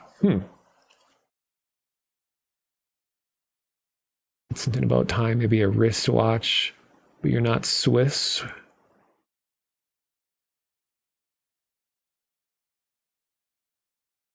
Yes. I was talking about how well, I lived for 2 years in a house with no air conditioning. I know I'm very privileged here to have air conditioning, but remember the wiring in the house that I lived in was so bad that even though I had an air conditioning unit, I couldn't use it because it would trip the breaker to the entire floor. And I was living with like 10 other people because it was a giant house that was like split into rooms that were separate units. And I was pissing people off because I kept tripping the breaker over and over again. What on earth is this? Oh. My grand creation capable of competing in any extreme sport. Those at the grand tournament will be quivering in their boots. Will you be there? Who am I speaking to? Down here, idiot. I find your lack of awareness insulting. I'm speaking to you from the depths of my soul and allowing a rare glimpse into my genius. Can you guys hear the thunder outside?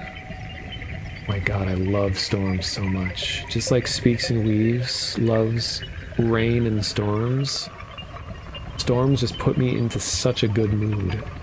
Love it. It's not going to be anything big. I looked at the radar and it looks like it's mostly going to miss us. Apologize. Apologies. No, that is a comeback. Why do you do this to me? Oh. And he sent me to the cheese realm. There was a character earlier that was a sheet of paper that was singing. Oh, could you mean a paper boy? That could literally be a boy made of paper that they're referring to, because, yeah, like Eel said, there was one.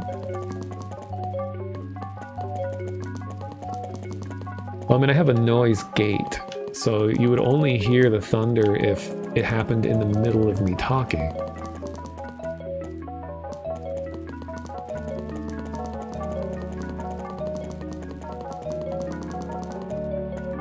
Remember in the Windows screensaver, there was, what was it called? Like the Screams of the Damned, or the Screams from Hell or something?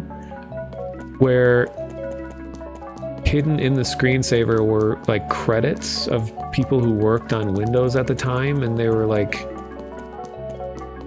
portrayed as like demons or something. I don't remember what it was. It was weird. Oh, here's all the usual folks. Let me look this up so I don't sound crazier than usual. Windows, screensaver, bricks, brick maze, hell.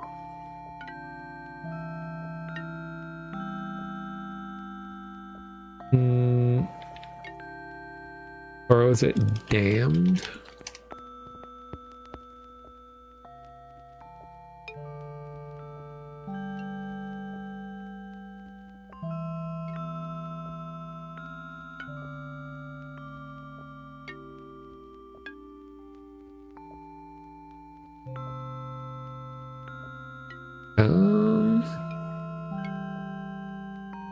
Yeah, I must have had the Saddam Hussein edition of Windows. It's true.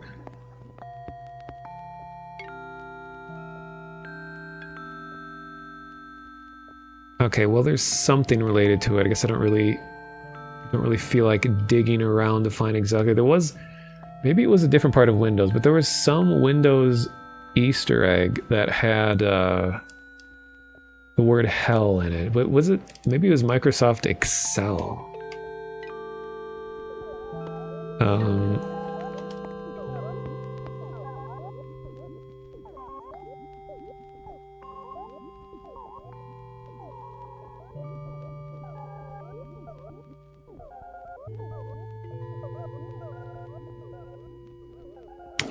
Hall of Tortured Souls.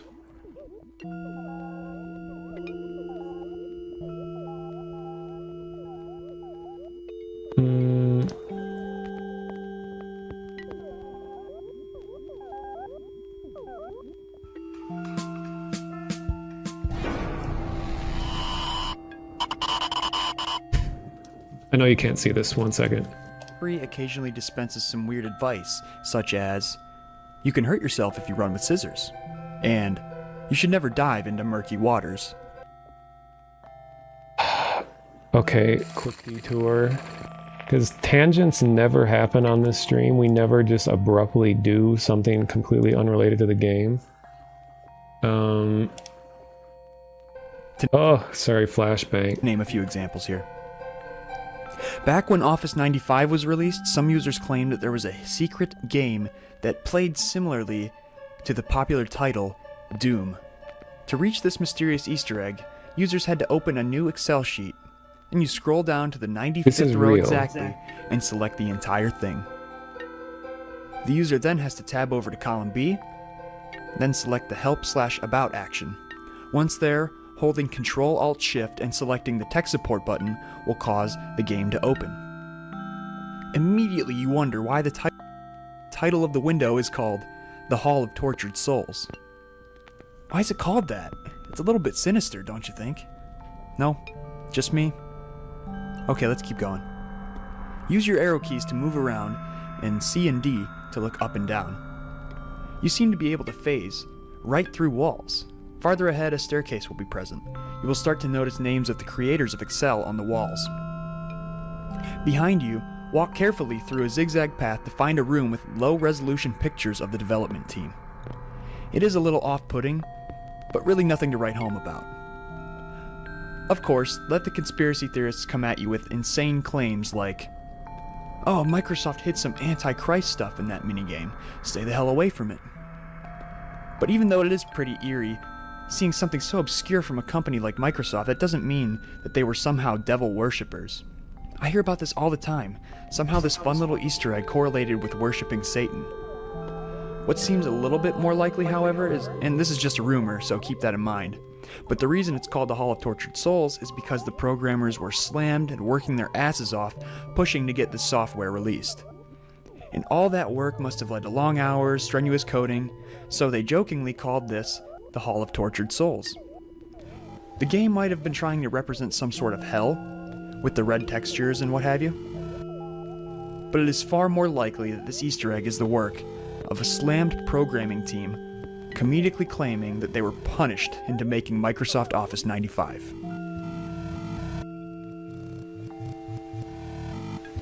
Not wish that upon my worst enemy.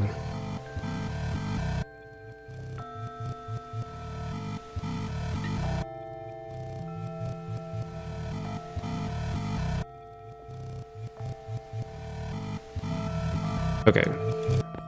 That was from the Coberto. So it was the Hall of Tortured Souls. An Easter egg in Office Cell 95. Well, now you know.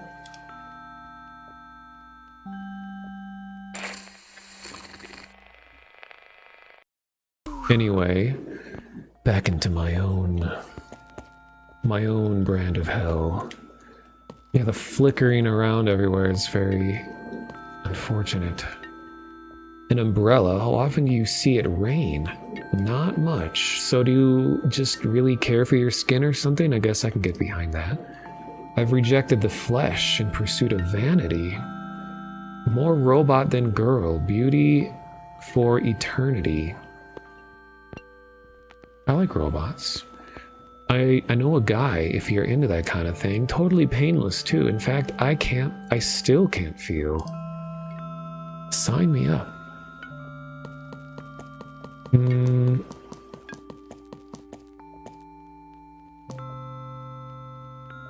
A small pickle-smelling creature accused me of smelling foul. Who the hell does she think she is? I bathe daily in my pond. I know someone that does that. Ain't nothing but the truth there. I got's a feeling nothing good comes from being around her. No, ma'am, she oozes self-destruction. Reminds me, I met her in this grand library called the Bulbalaya.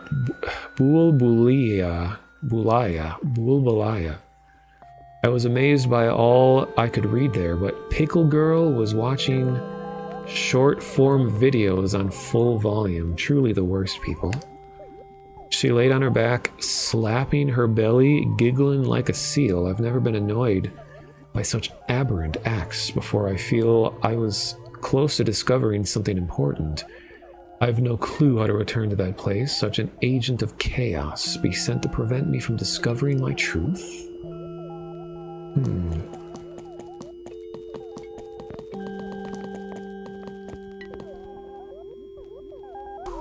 Whoop. No, come back. I accidentally skipped it. Oh, that's all he says, alright. That poofy lady. Newfangled computer graphics are getting too real. False memories spilling out into the Naraka based on generated three-dimensional objects and planes. Certainly have done it. This is a weird, random weird itch game. It's my bread and butter. Making my little head spin on what's real and what isn't. You seem pretty smart though, so maybe you got a better grasp on this than me. Guess it's not the first time man and machine have begun to blend.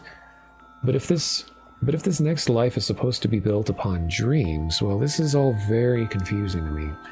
Before the expansion, there was this mannequin who crawled around on all fours. It was so beautiful. He carried a portrait of this snow-haired woman. Kimiko, her name was. I believe he loved her dearly.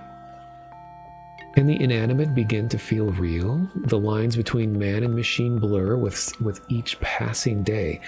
Despite this, the world feels warmer, more beautiful. The hues of the trees appear much more beautiful than before. Quite a turn. Bulaya was a 2007 Indian Hindi language psychological horror comedy film. Interesting. Translates to Labyrinth. Enjoyed Labyrinths. And why is my shadow on the ceiling?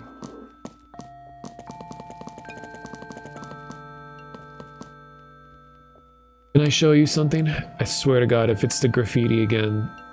Oh my God, lady.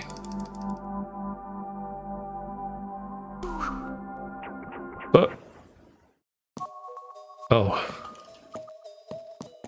I gotta just not talk to her because it just sends me here.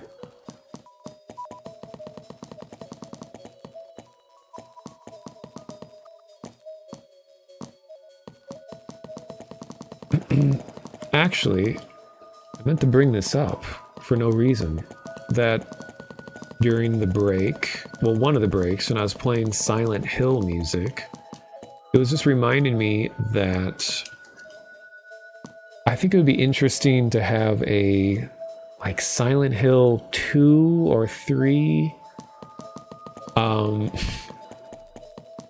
like multiplayer RP server. But now I'm thinking, well, first of all, those games aren't multiplayer, but it's just something about the atmosphere of Silent Hill. Like, how would you, this is more of just like a logistical challenge of thinking, how could this exist? Or how could it exist in a form that still is Silent Hill somehow and is entertaining as a multiplayer social experience? Because it's like Silent Hill is such a singular story being told about whatever is going on in the head of the protagonist, but it just, I love the feelings, the atmosphere of Silent Hill games. So maybe it would just be the environments of Silent Hill, but you are not the main character and you do not have all of the hellish demons, psychological demons of the world, but you just merely exist cooperatively, socially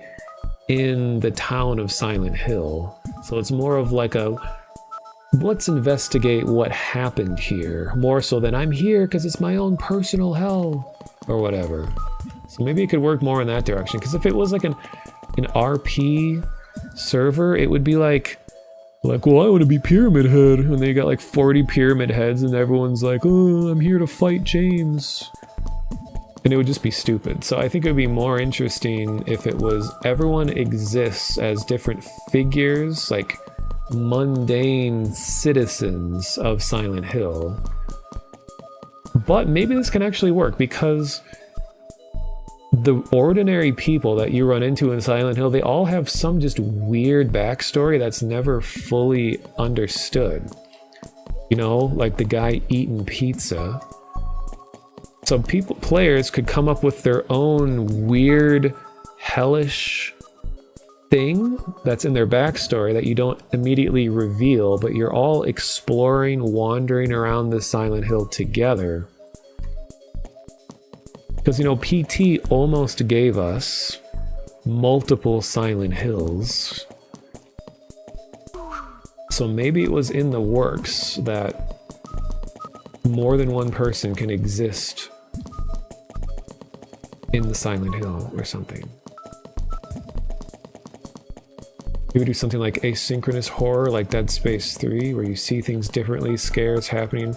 Well, that's the thing, because for longevity in a roleplay environment, you can't really make it just be a scary, overtly scary thing, because it just doesn't become scary after like the first day of existing in it. So I think it would be more interesting as like a place for Silent Hill enthusiasts to hang out in, rather than I'm the main character and these are my traumas, these are my demons, because that would just get old quickly, and you might as well just go play the single player game. So I'm trying to think what could make an entertaining multiplayer experience. Because it's like, you know, Claudia and all of the members of whatever the name of the cult is, like they all had some interesting stuff going on, and it was always left vague. Yeah, because like everyone has their own definition of what is like a personal hell, but maybe not everyone needs to be this tortured person. Maybe you can just exist as just a flawed figure in the town. That's why like, there's people that play DayZ and they roleplay in DayZ, and I'm just thinking like, where do you go with roleplay when it's like, I got a gun, you got a gun, there's zombies, zombie wants to kill me, do I shoot you, do I shoot the zombie? It's just like, where do you go to make an interesting story from there? So am I stuck here? Steep drop? Prove it. Where is this drop?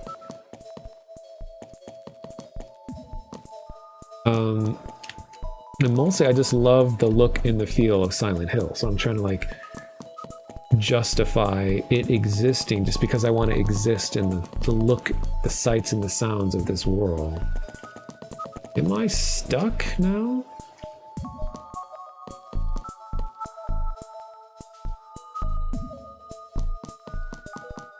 Oh, I can climb upwards, maybe.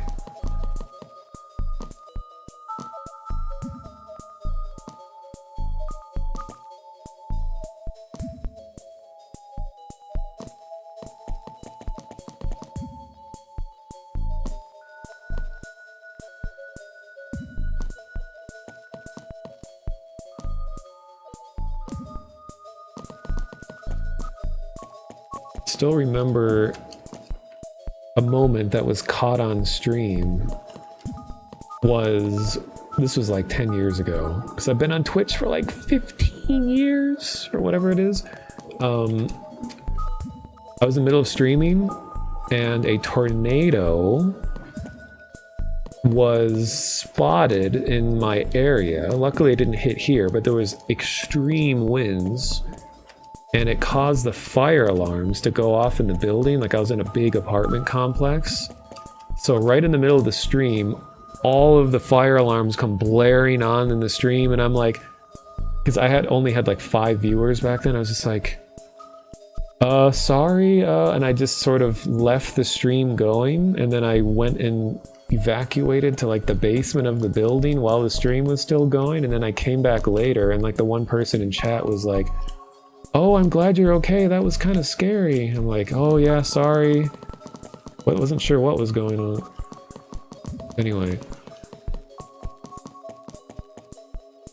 Yeah, exactly, Flopels. It's like, when you are in a post-apocalyptic RP environment, the fact that you are living in a terrible apocalyptic world just becomes normal, like a day-to-day thing, so it just kind of loses its intensity when this horrible thing that you're supposed to be living is just mundane and uninteresting.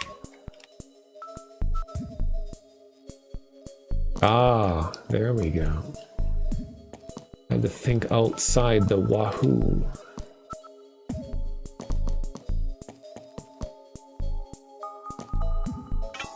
Oh my god. Is rail grinding? Like, what mechanics does this game not have? Oh my god. Okay, now there's these.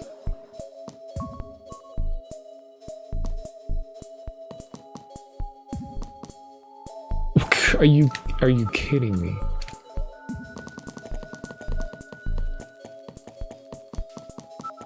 True, Aneurysm 4 was a good example of this. But I think Aneurysm 4 was at least, it was self-aware. Like, it was like dark humor, where it's just like, haha, dystopia, you know, the world is horrible, let's do laundry all day. So at least it didn't really take itself seriously, but I can't imagine trying to roleplay in a game that does take a post-apocalyptic seriously, like a Last of Us roleplay environment, like a game that takes itself very seriously. I just feel like that would get boring really fast. Like Aneurysm 4 is at least just so absurdly over the top that it works, in my opinion.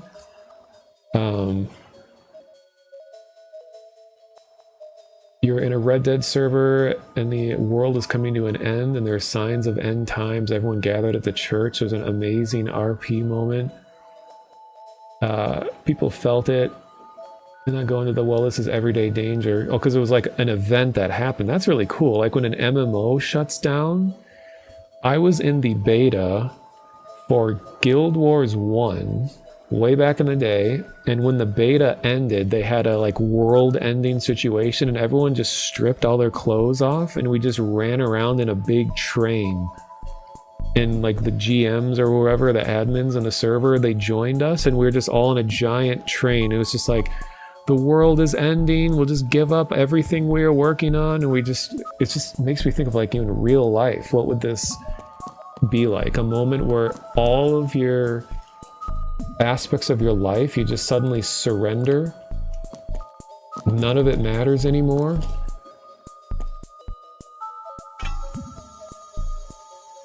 Like, would that be a joyous moment? Oh my god, I was not watching. You make a blessing in disguise where it's like, oh, I don't have to pay that student debt anymore. Hallelujah.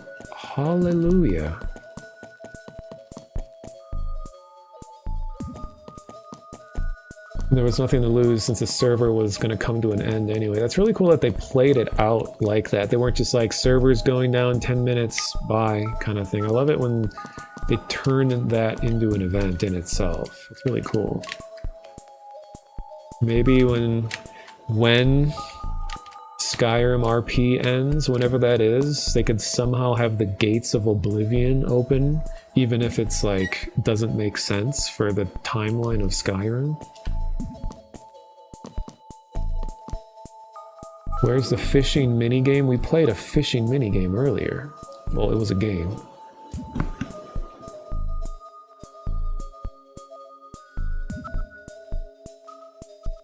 I really like in RP environments where when you have continuous involvement of like GMs and stuff, so it's not 100% up to the players to make everything happen. Okay, now this is clever and kind of cruel. This type of platform has to have existed in a Mario game, right? This sort of like reverse thinking platform. Oh god, it doesn't, there's no friction in this world. I don't move with it.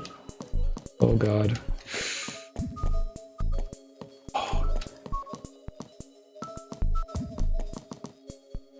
Oh no!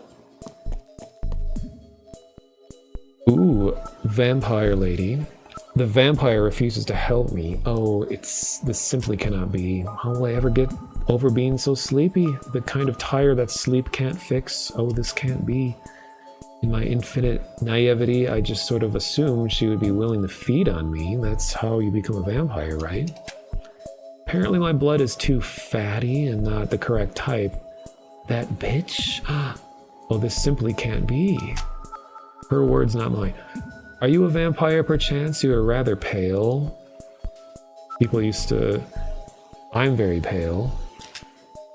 Am I a vampire? Sure. Is that so? Show me your teeth. You're a liar.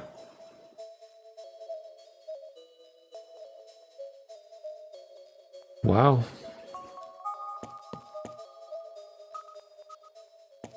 People are giving away their stuff in 2012.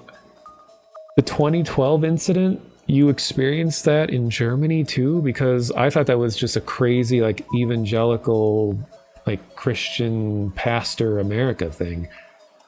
I remember what I did on the end of times in 2012. And funny thing that Shalag, that you bring up Majora's Mask, because what I did in 2012, the countdown to when the world was going to end, I was living in my brother's apartment in a totally different place, and he wasn't there, but I played the Majora's Mask final, the final 30-second countdown. So as the clock's chiming, the doo doo doo doo doo, and the ominous music was playing and all of that. So as it counted down to the real life end of the world, I was blasting Majora's Mask end of the world music, and I'm like, this is the way to go.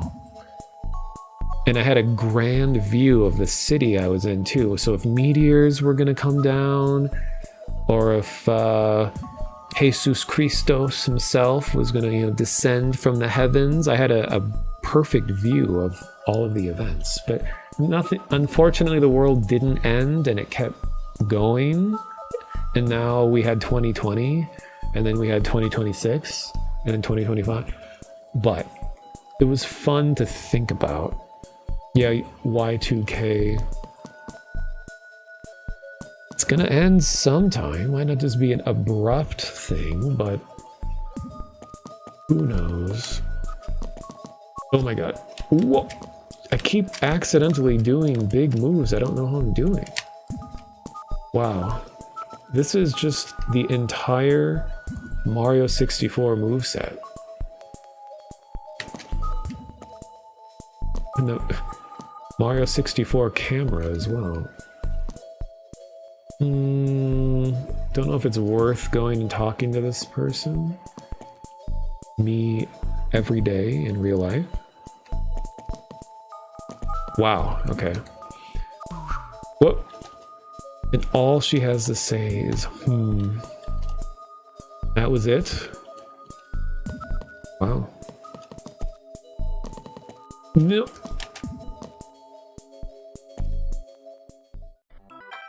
Jesus Cristo. Oh, it's this again.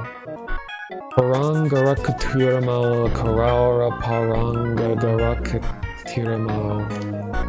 Can you say that fast over and over? No, probably not. Takes a lot of skill. How about Cameron? Cameron Caramello, Cameron. Camarón, Caramelo, Camarón. Chacarón, Macaron. I'll rip your arms off if you don't try it. Camarón, Caramelo. At least you gave it a shot. Ain't too shabby, too. And we're huge.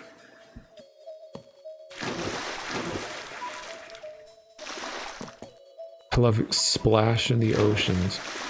Yo, it's the Empire State Building. No, I didn't get to talk to anyone. Me at every party. New Donk City. Who needs Mario Odyssey when you have this?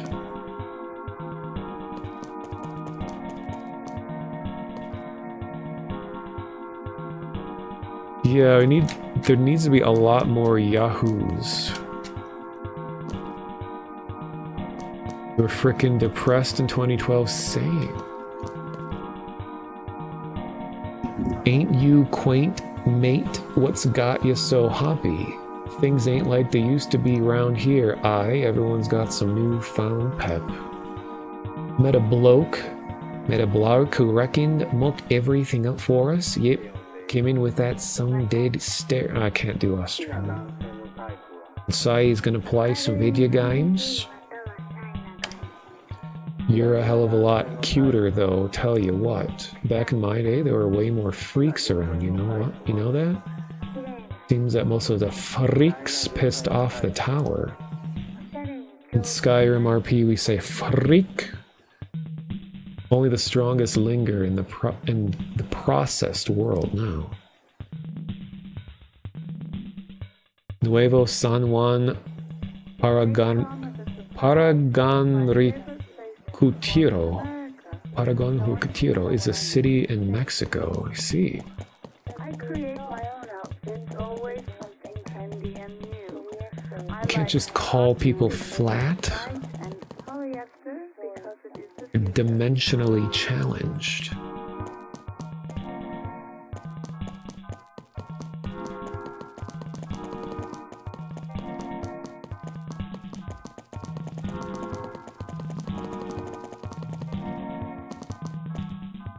Yo.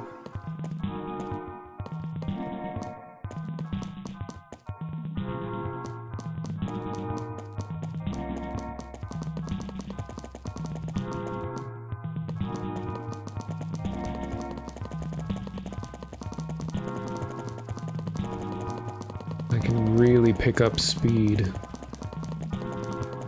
What was the Mario 64 thing? It was like QPUs, quadruple parallel universes, pick up speed for 9 hours.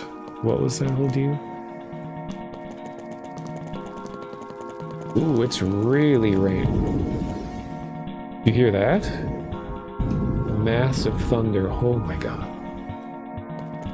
Should turn off my noise gate so you guys can enjoy the thunder. It's like raining now too.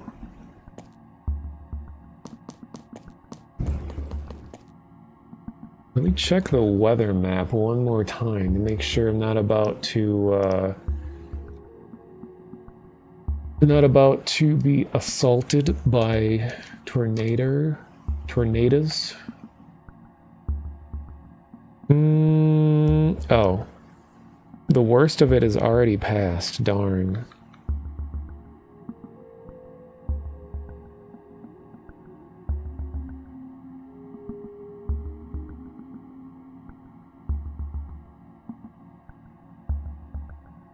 Love storms, though.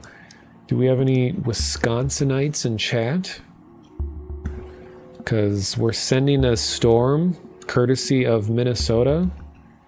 That's what happens in the Midwest, is Minnesota brews all the tornadoes and we just like hand it off to Iowa, like, good luck. Or Illinois. Well, this storm, there's no tornadoes. Usually they make a big deal about when a tornado was spotted. And despite living in Tornado Alley, I've never witnessed one touch on the ground in person. I've seen funnel clouds, like the preliminary parts of a tornado, but I've never actually seen one touch on the ground.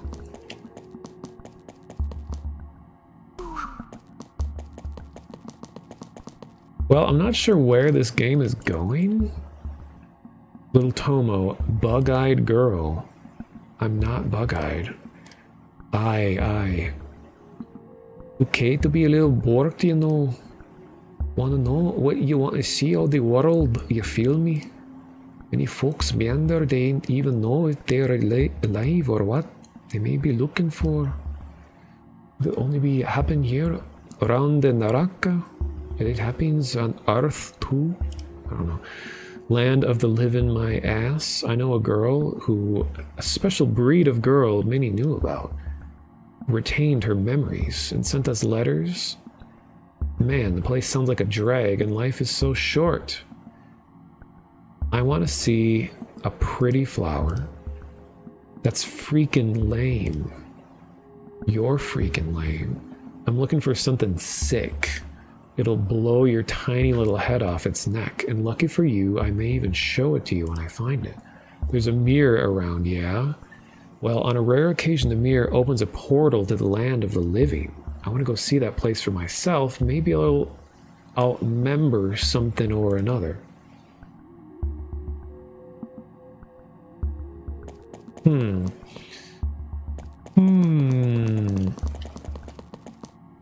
Because technically, I should be ending the stream soon. I'm trying to think if I should keep playing this a bit longer or do one more short game. Because I always intend to just play through lots of games, but then I start getting really into one. And I feel like a lot of the progression in this is just somewhat random. It feels to me like there's a bunch of dialogue and that it just randomly populates the dialogue with the NPC in different places, and then you just happen to run across them. Oh hey, it's the wanted criminal. Can you hear me? I will not dim the greatest glimpse of light with your back to the wall. I will not dim. Can you hear me? Oh, tomorrow. Sorry, I was talking to someone else. Oh. You had a small ground tornado happen near you. For weeks, you forced your grandpa to go to the place where the tornado had a plastic cover fly up into the tree. It's so... I'm sure this is a painfully American thing for me to say, but I forget that tornadoes happen in other parts of the world. Like, it's so heavily attributed to where I live in Midwestern US being like the Tornado Alley. I mean, we get a huge amount of them here, but like, forget that they happen in other places too. Hello, Lich Legacy.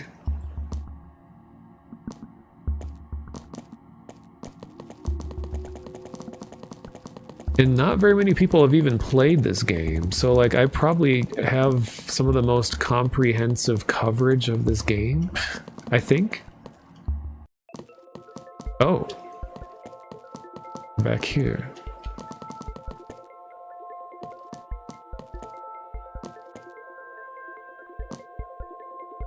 And dead.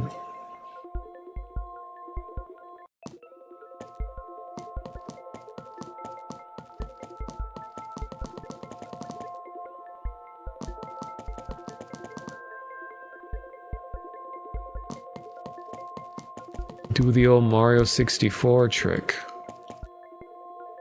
Wait. Yes. Recycle bin. What's very interesting is that it is not recycling bin, it's just recycle bin. Or is it always that way? I guess I never know. Okay, yeah. Yahoo! Waha!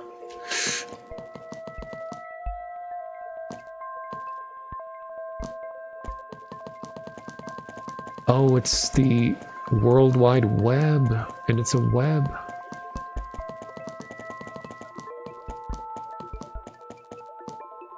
Still classic phrase from terrifying Game Boy is, who are you running from? It was like a play on words that was meant to be funny that ended up being terrifying. If you don't know this,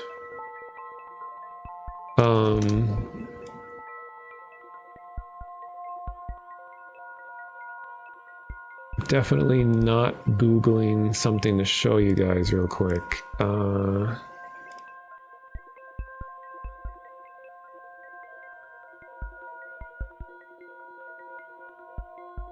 So the joke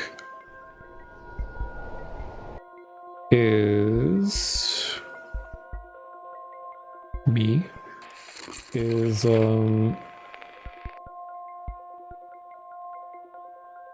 so I made this video of spooky things from my childhood. To late 1990 to 200 was destroyed. Okay, there's a whole bunch of things, but This one because I never actually had a Game Boy camera, an attachment that let you take. However, so the joke is that if you continuously select run, so maybe to like the Japanese developers, they're like, you know, shoot items, magic, run, like run, like, haha, who are you running from? Kind of joke, but then paired with the horrifying Game Boy camera face, this is what it looked like. This would show up. Who are you running from? And this is on your Game Boy targeted towards kids, and it makes this noise. Like, Nintendo, what are you thinking?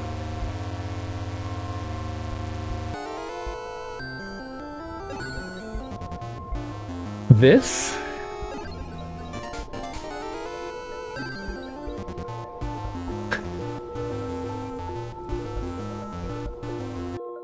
Like, this would absolutely terrify me as a kid if I had this. But anyway, anytime I see the word run, I think, who are you running from? And it really makes you think.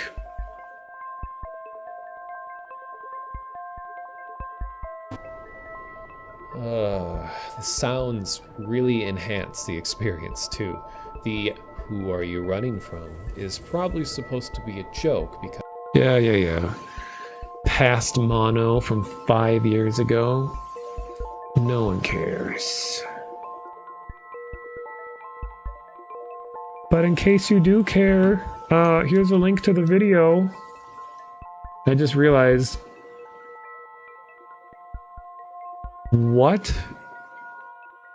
The shortcut that YouTube generated is 3hip2simlube. Here, I'll post it in chat. That's the URL to the video? 3hip2simflube. Now that really makes me think. And it's like capitalized too.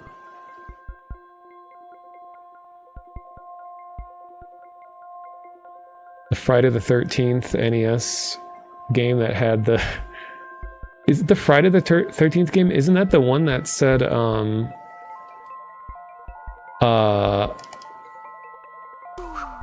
you and your friends are dead, or something.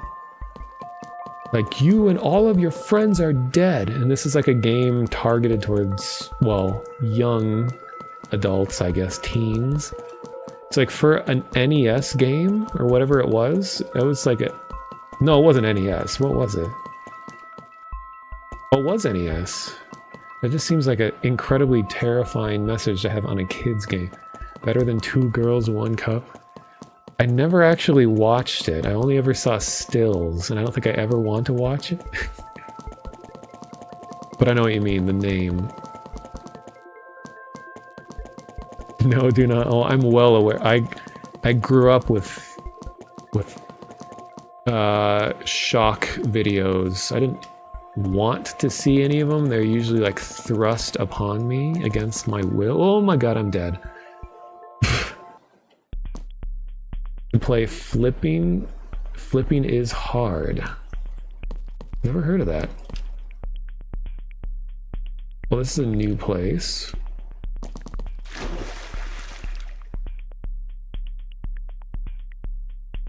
Oh, here's the paper boy that I do not trust. This is who we are talking about. Allow me to show you something. I've no master no more, it's true, bound to paper just to crumple under my own thought. Not sure what to do with such newfound freedom, you understand? Oh! Thank you, chat. Thank you, chat. Thank you. This is the Paperboy. Do you not get it? You missed my hilarious death where I died in mid-conversation. But I have to ask about the ass fiddle. Have you seen a yellow ass fiddle? Are you paying attention to me tomorrow? Do you not see the paralyzation bestowed upon me in this time of decision?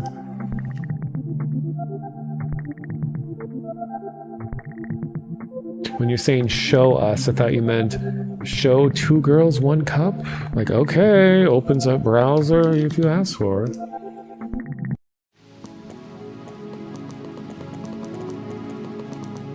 I keep finding new interesting places.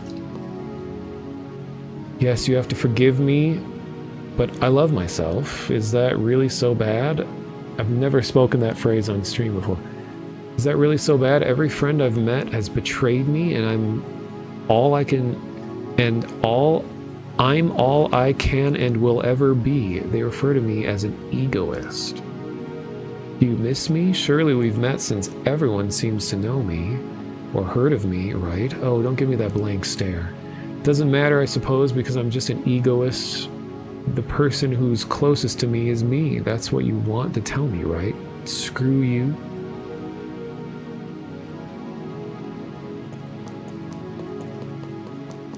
Reminds you of Gregory Horror Show. That sounds familiar. Like the randomness of the dialogue and such. Yes. Oh, the anime has returned. The world feels so vast up here.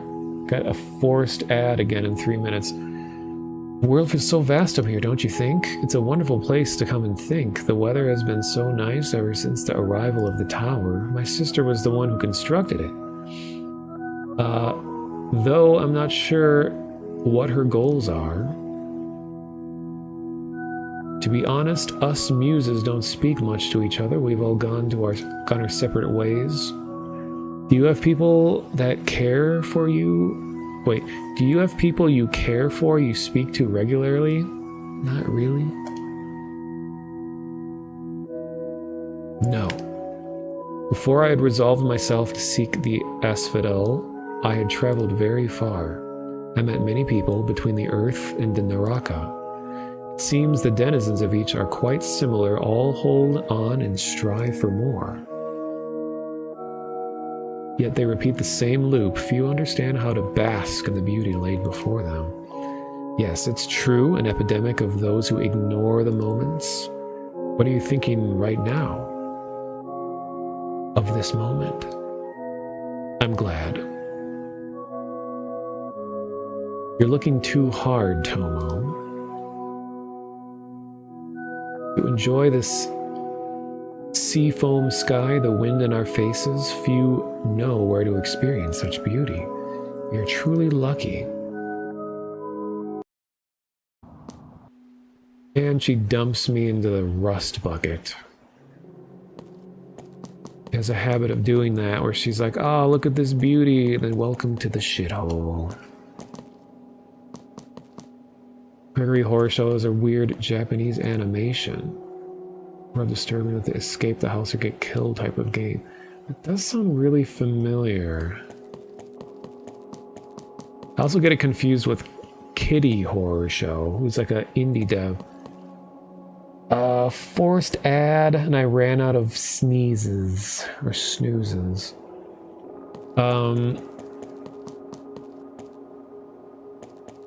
I am going to do just one last small game because I have like 50 when you come back from the break. So it's going to be 3-minute break and we'll have a new game. But I really enjoyed this one.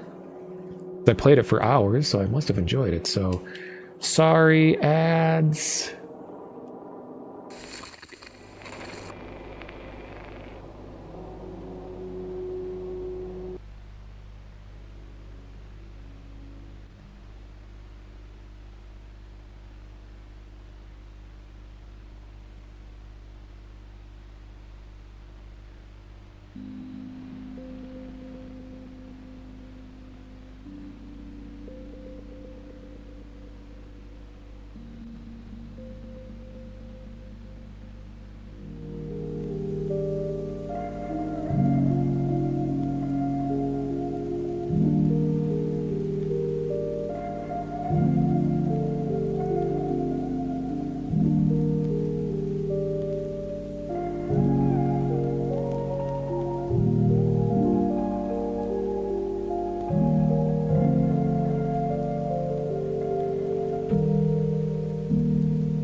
right.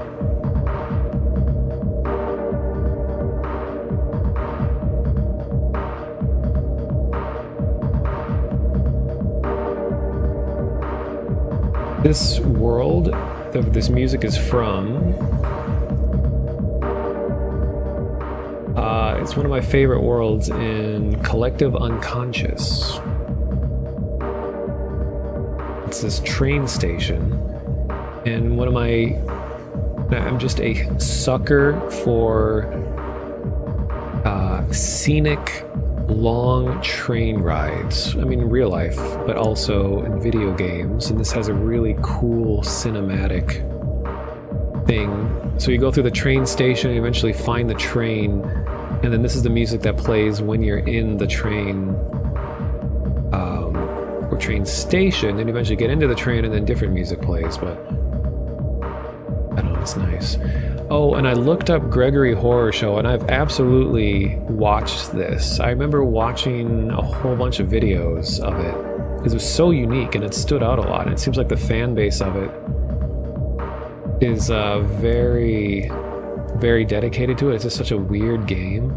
And yeah, the papercraft, like, it seems like the art is meant for papercraft. It's already so geometric. Also, Mary made art for Hexen based on the Gregory Horror Show. So her Oni Sona, her demon, very cool. The game was scary. It had like this giant person with like a lantern that chased you around or something. I barely remember. I mean, I never played it, but I just watched videos of people play it. So the last game, so here's my itch browser. I have 233 games that I've dug around and found, and I try to find more obscure, lesser known things. This one seems really cool. Light. Because the art style is very nice. Oh no. It said it's AI assisted art. Uh-oh. Is that a death sentence? I mean, I personally, it's like, I mean, it looks so cool, though. I wonder if they just, for like environment stuff, I wish they would specify why or where. Then Ruski, Muj vosim sim bilaya, vosim im mi toboy jom. What was linked? What do they mean by assisted? Oh, it's a tag. Hey, here's AI assisted games, but it doesn't tell me what it means.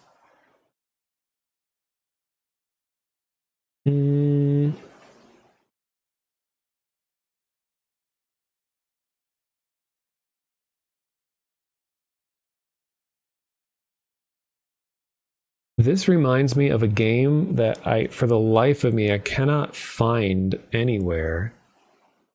I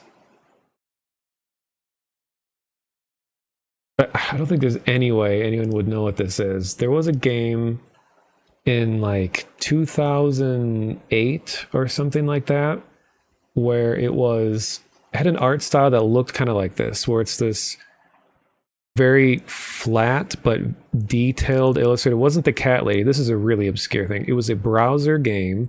It was a multiplayer browser game. It was just meant to just be like kind of a goofy social thing. But all the characters looked like these very illustrated, sort of like cross-hatch shaded, almost like characters you'd see on Money, like woodcut print kind of thing. But they all had this paper doll sort of animation, and it was a browser game, and it took place on a circular world. So as you ran, you would like curve, or the world would move under you when your character would hold still. But to everyone else, it would look like you're running by. But you would type in commands, and you could change your character. Like one of them was a horse, One of them was like a skeleton horse, and there's like 10 different dudes. One of them was like a crow guy.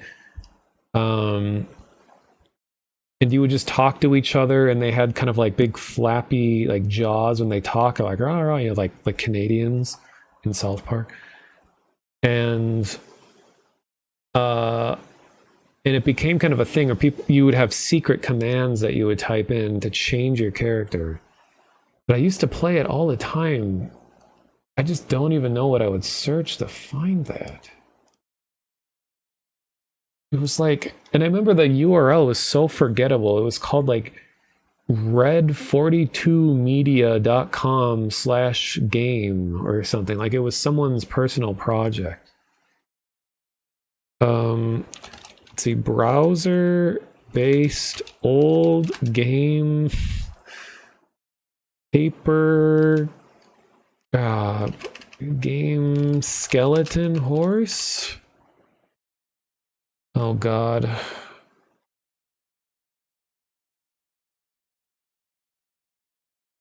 Yeah, there's just no way. It's way too obscure. But this art style reminds me of it. Well, if they're using AI placeholder stuff, I'll take note of this. I will just wait to play the full version.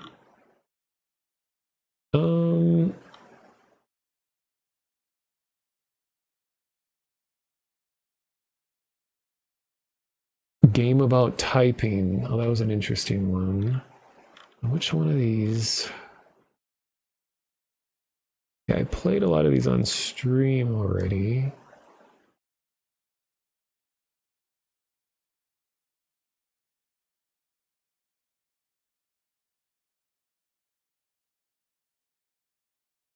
I think this one's simple. Lucid in the sleep with dreams. Oh, it should be illegal to have fully white background on a website. Contains some mildly creepy imagery.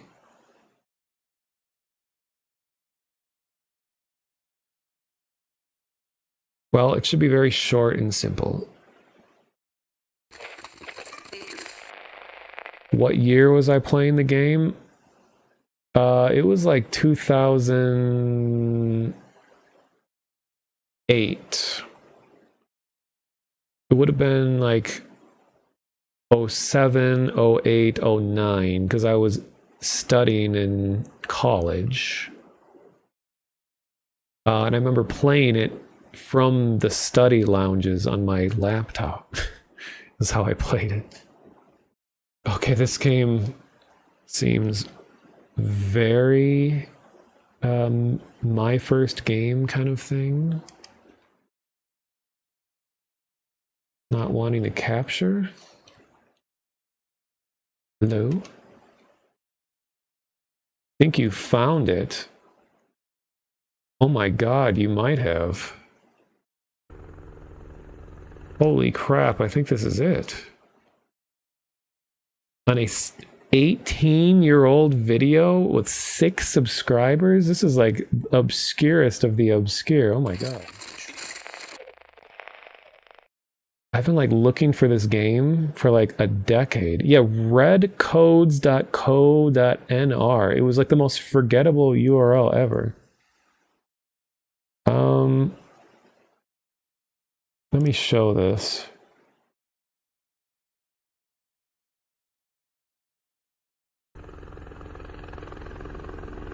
Oh my God. Oh, the helicopter is in here. It's like, what is happening outside?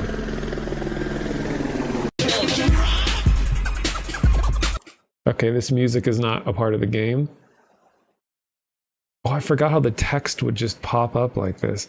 This is like the lowest quality capture that they could have possibly done. It was not this crusty of a game. Why am I being recommended 9/11 like conspiracy videos? Okay, I'm worried about if this is like a porn site now. Let's see what happens when I go. Oh, it's not up anymore. Oh my god. I wonder if there's if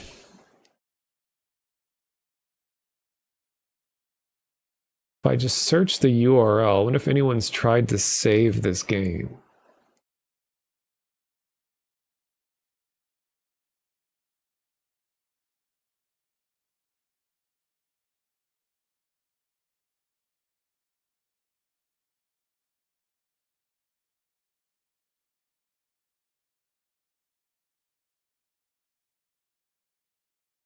No, it doesn't look like it.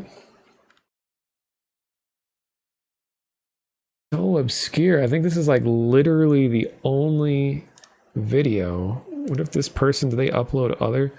Oh, they uploaded other videos. Wow. Oh, here, I'll show you guys.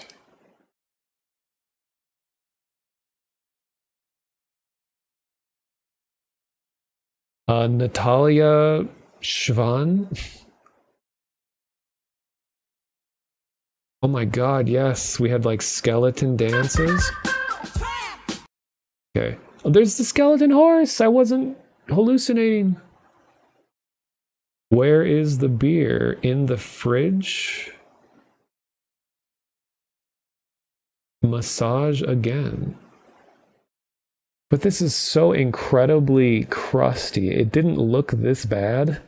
Like this is normally, like this is way zoomed in. Like you would normally see like an entire thing. And the world is circular, so as you ran around, the world would move below you.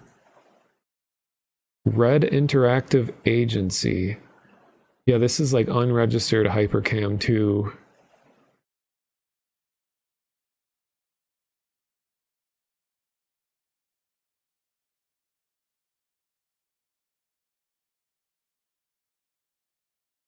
Everyone talks about Hypercam 2, but whatever happened to Hypercam 1? Let me search Red Interactive Agency game.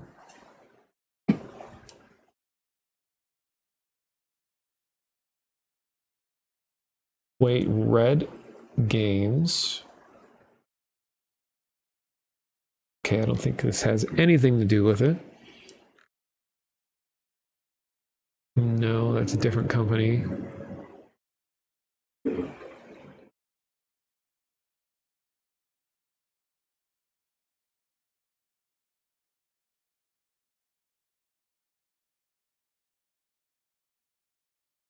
Huh. Yeah, I don't think you can find any more than that YouTube channel. That is like, I'm shocked that there's even videos of that.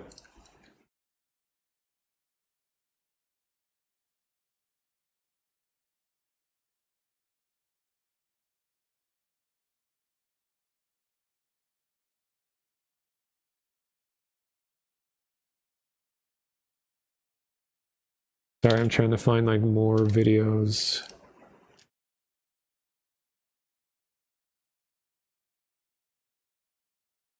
Huh.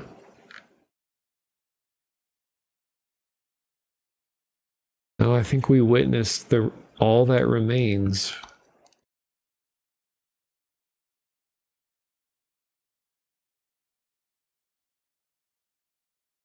Okay, one last thing. I'm gonna try archive.org.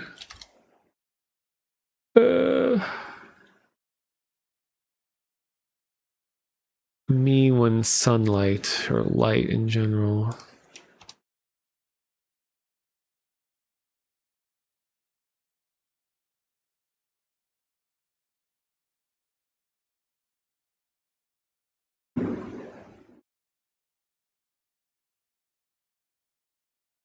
Well, this goes all the way back to 2013. I know I played it in like 2008. So here's the oldest snapshot if anything will have survived. Oh no, this isn't even related. I know you guys can't see anything.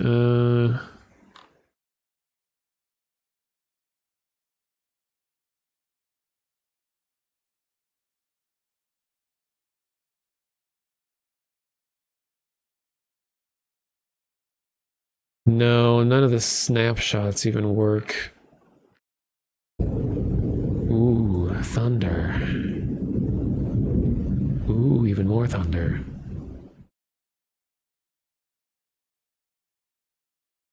Am I able to easily turn off the noise gate?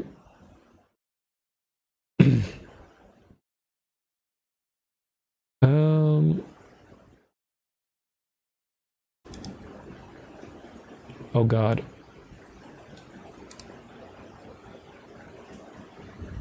You can hear how noisy my room is.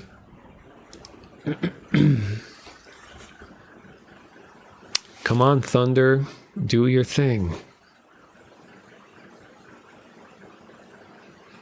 It's just a rule that if you're waiting for thunder, it's never gonna come. It's just always gonna wait when you least expect it. I'm gonna forget that I turned my noise gate off.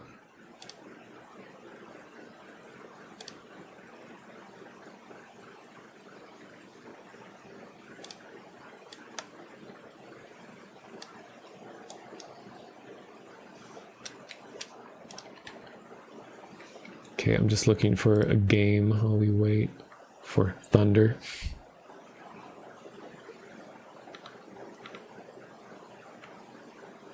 I probably hear my scroll wheel. This is disturbing.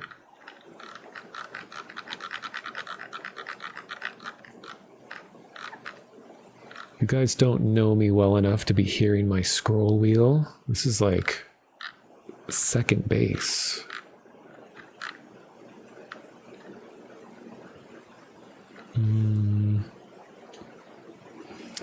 There's these other games, but they're all like long.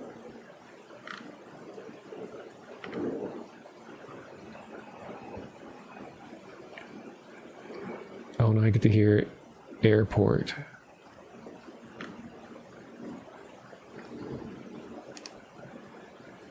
Oh, maybe this will be good.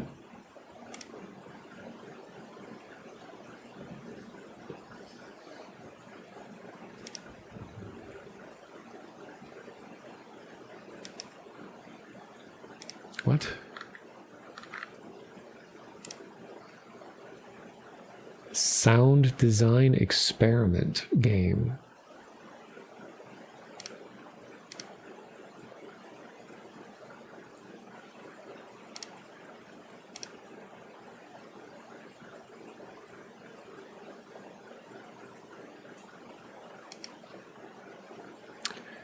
That's right. The game would have been Flash based, so it's mega dead.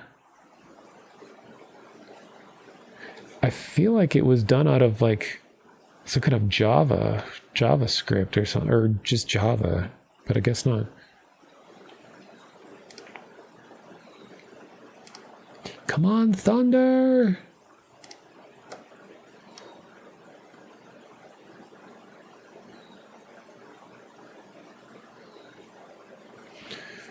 Oh, there is someone asking about this game.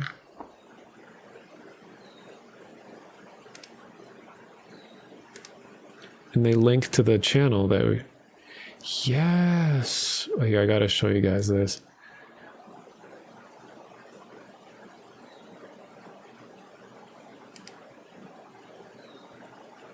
Okay, I'm turning my gate back on. I'm done gatekeeping.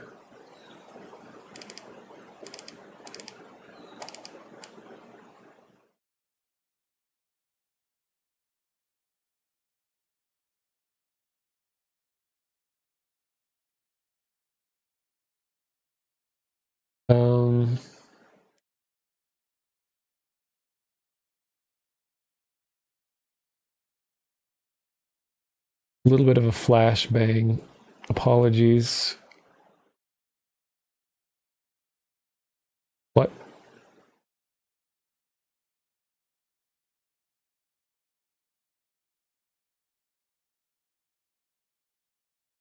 Why is this not capturing?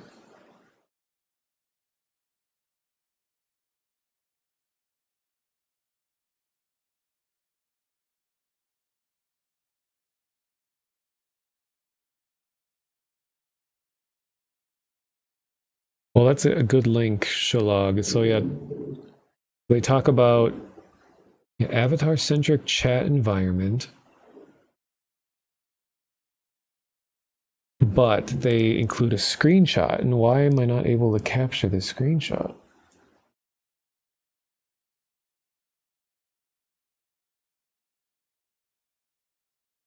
Maybe I have to go back.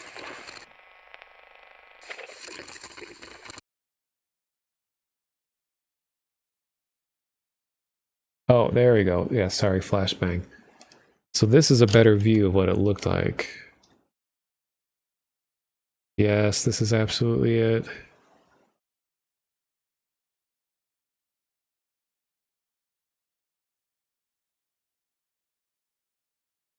Oh, at their main website, FF0000.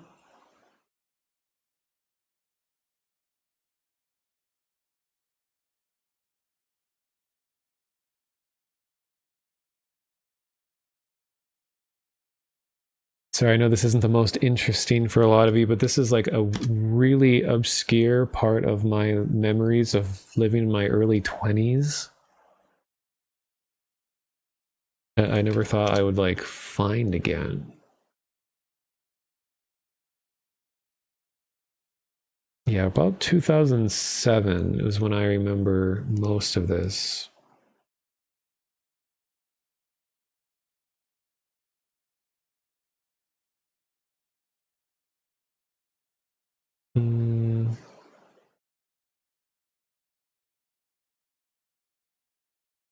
Here, just so there isn't complete silence.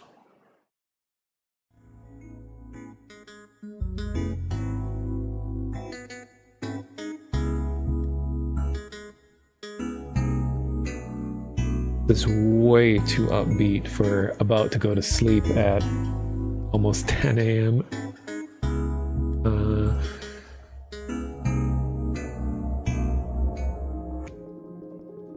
Wait, no, not this. How about...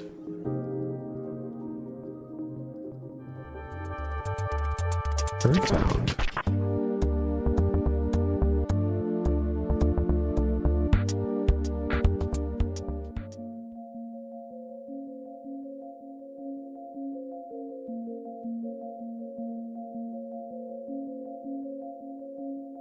Too romantic, there's no such thing.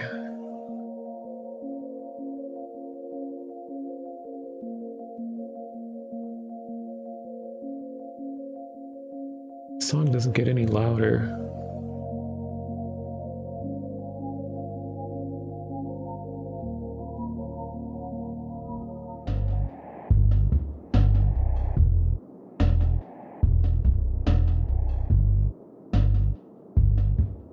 Yeah, I generally sleep in 2 groups throughout the day. And that's just worked so much better for me because better than just one big sleep.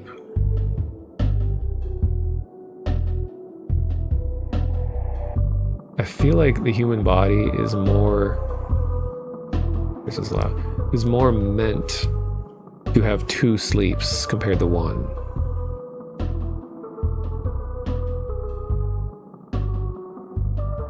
So I mean, it's usually like 2 5-hour sleeps or something. This is why we need to normalize sleeping in the afternoon, I think. I mean, I've heard a lot of people agree with this, where it's so crazy that in America, at least, that, like, thinking back about high school and how we were demanded that we needed to be up, waking up at like 7 in the morning, class starts at 8, and then we'd have to stay, you're expecting a teenager to stay awake from 8 in the morning all the way to like 3 p.m. with no breaks in between, and you expect them to learn? Like, nobody can do that. Especially teenagers. That really needs to be rearranged. Meanwhile, elementary school, they're like, haha, we'll give them like a nap in the middle of class. It's something that they'll never get again the rest of their lives.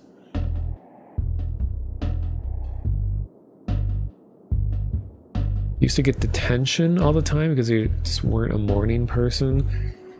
I know I'm not a morning person. Well, by morning person means that I'm going to bed in the morning. Having a job after 3, right? Origin of the witching hour.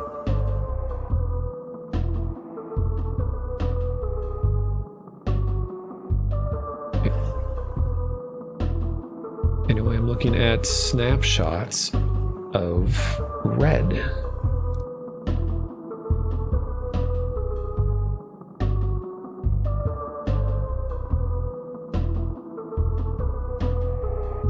Not doing a good job at... sorry. Okay, that's way too flashbangy. I don't want to just be throwing white backgrounds at you all.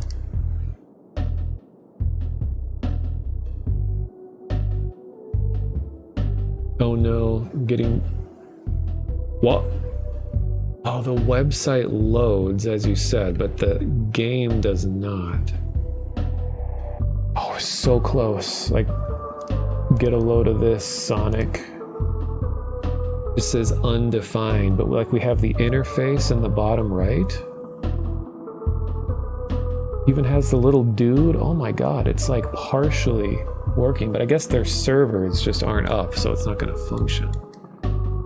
Got nobody connected. I don't know enough about how this all works to like force this to work. I think I'd have to have a server or something.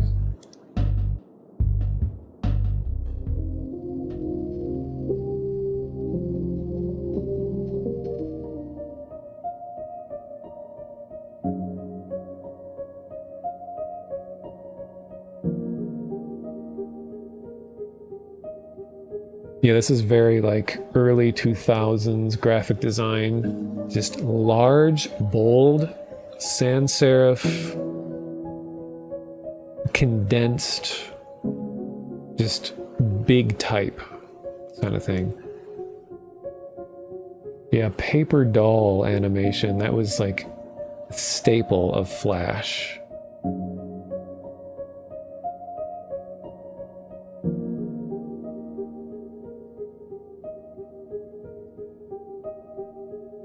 Well, time to click through 400 snapshots of this website to hope at least one of them works, which it won't.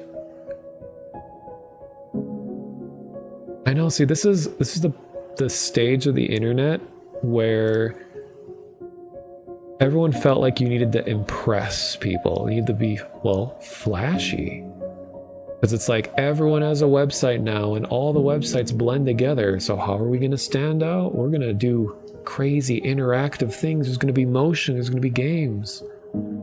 Now we live in the stage of the internet where they don't need to impress anyone anymore. They already have us held captive. We're already using the internet every single day, and so they don't need to impress us anymore. They're just, everything is just bare minimum exactly what it needs to be. Everything's just a template.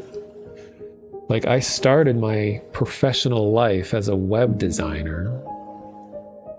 I actually made a Flash website with ActionScript and everything. I don't have it anymore.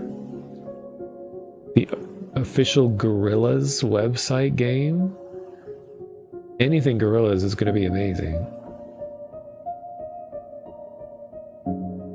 It was like a Harry Potter sort of thing. A lot, yeah, just anything of that generation. There was just so many interesting websites at the time. Well, I mean, of course, there's the fucking really old internet. There's like the Space Jam website.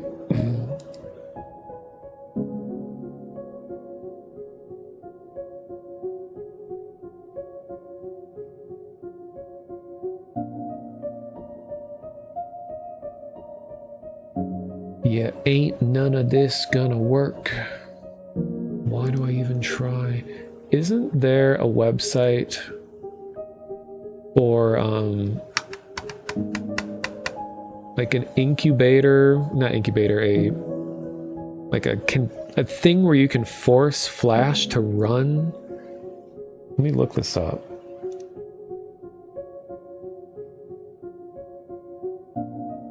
website for running Flash games.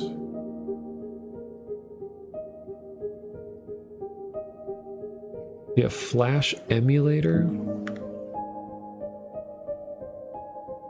called Ruffle. Oh.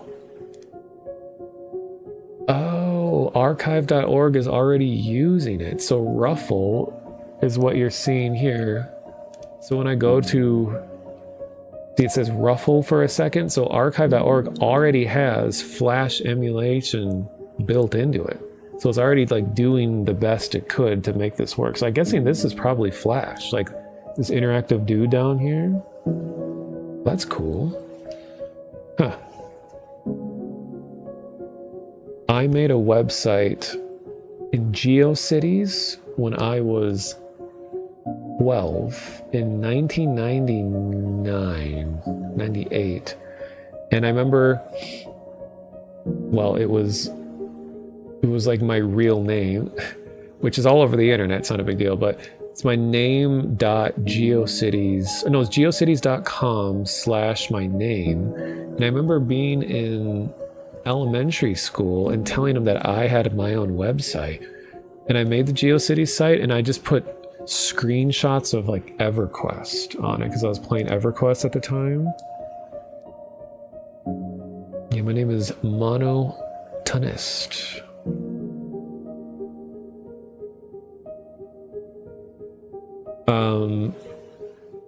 But the website was really crudely put together, as all GeoCities sites were, and it was like I made a big banner in pirated Photoshop 7, I think it was, and I wrote my name out and I put the chrome or like bevel drop shadow and did like a chrome thing so it was sort of reflective. And it had buttons on the sides, and each of the buttons would go to my different interests in games. But one of the weirdest things, speaking of like obscure old memories, is here. There are several games from my childhood that never released. That I was so eagerly looking forward to for a very long time, and I just felt like, oh, I'm gonna be so old by the time this game comes out. But unfortunate for me, these games just never came out, and probably never will. Okay, no, it's first of all, it's tragic that apparently the website that was still up is no longer up. Because I was amazed that one of the game's sites has been around since like 2004. The one that I used to like visit every day hoping to see an update. Oh, it went down literally January of this year? Oh my god. Okay, here we go. I gotta see this. Now, I've talked about this on stream, but this game called Atriarch, it was just so obscure, but I was playing EverQuest at the time, which was like a really big MMO. And this game promised to be sort of like an alien world that was completely player-driven. Their last post is from 2012. But like, look at it. This kind of looks like the game that I was just playing earlier with like the weird stuff on the screen and the trash that did not smell and all of that. But I originally saw this in a magazine. Keep in mind, this is like 2003. And they're like, all these worlds are going to be player made. And people are going to be the builders of the world. And there's going to be people that draw the maps of the world and be a player driven economy. It's just another one of these games where like they promised everything. Do they have like an about section? I remember clicking the beta testing thing. I was like, please invite me to beta, please. Beta testing applications. I think I sent like 20 beta testing applications, and they're probably like, can you fuck off? But I kept doing it anyway because I was 12 or whatever. Beta center. Yeah, last updated 2001.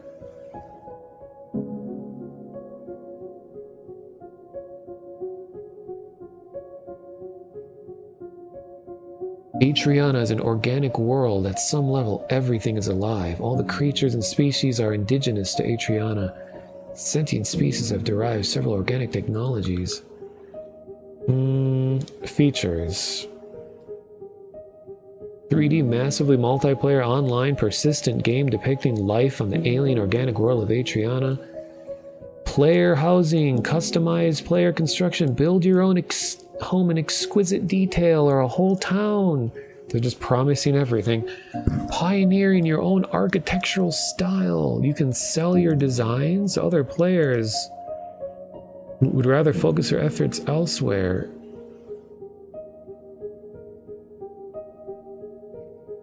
Persistent characters, dynamic quests. Advance your character without killing. That was a big thing. I never wanted to kill stuff in video games, and it was a struggle growing up in the 90s and early 2000s to find games where you didn't just have to kill everything. Don't get me wrong, Half-Life 1 is still like my all-time favorite game, which is a kill game, but I so badly just wanted to do like cooperative things. There just was none of this early on, unless you just play like a puzzle game or something. But I wanted an FPS, 3D FPS environment where you would work together.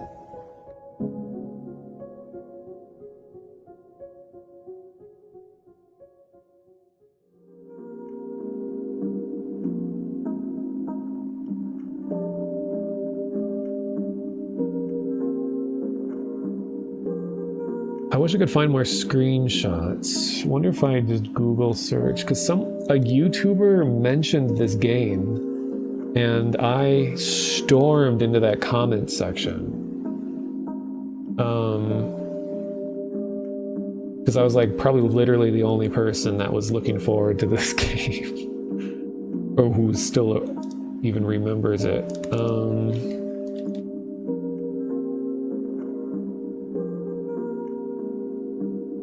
Oh, there's a surprising amount of screenshots. There's an IGN article. Yeah, where is she? Articles from 2012. Okay, this is less destructive to the eyes. I mean, it's just kind of this interesting, like, insect-like worlds.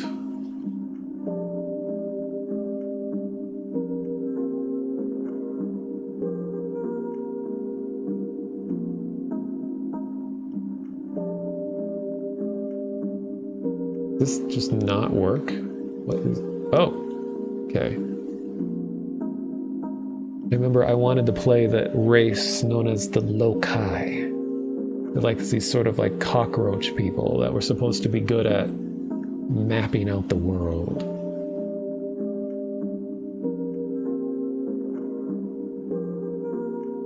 Oh god. All these ads. It's gonna say, what is this garbage website? And it turns out it's IGN.com. It's like, why is there ads everywhere? Ugh, okay, they've really changed.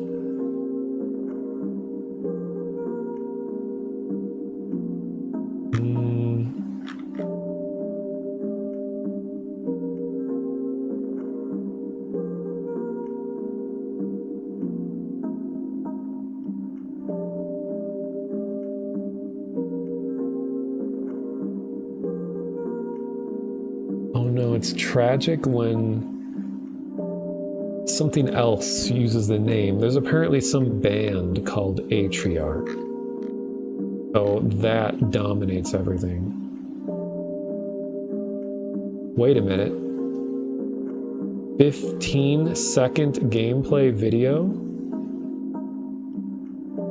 Oh, it's not even that, it's just the logo. Huh.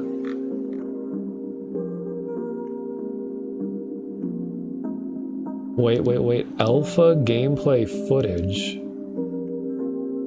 Oh my god.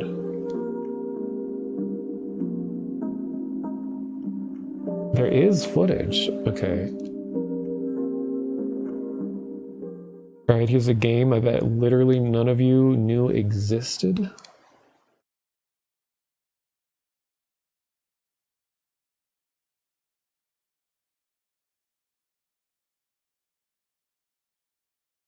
(2002). Oh my god, here it is! There's the guy! I wanted to be... I was gonna be this guy, right here. Lokai.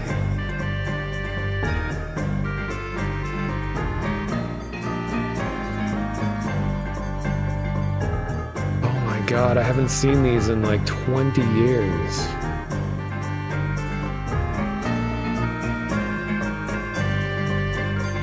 Reminds you of Kenshi? It really does.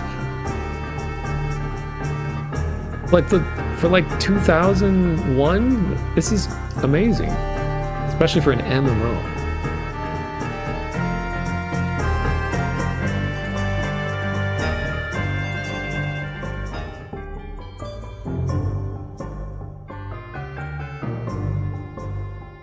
Oh yeah, and they were advertising that like a lot of the UI was all in the world.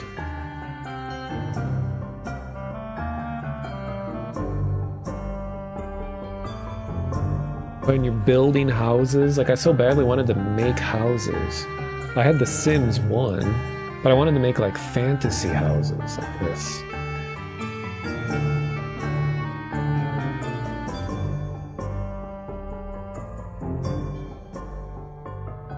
Man, this is so weird to see again.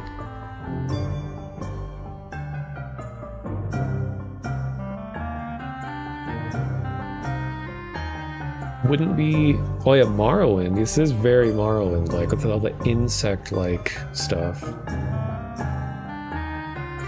Speaking of which...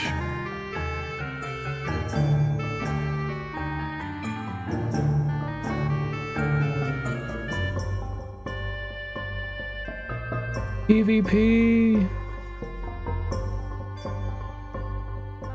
This is in a time before dodge rolls. You just have to face tank everything. And he's dead.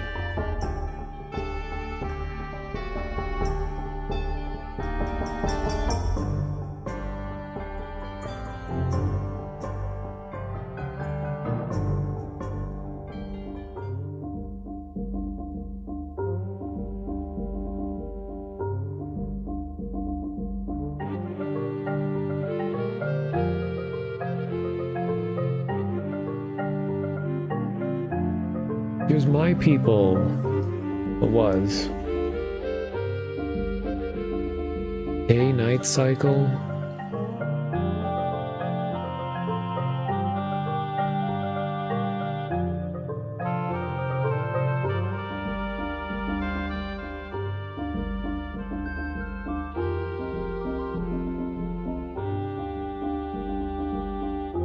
I didn't realize there was this much gameplay video.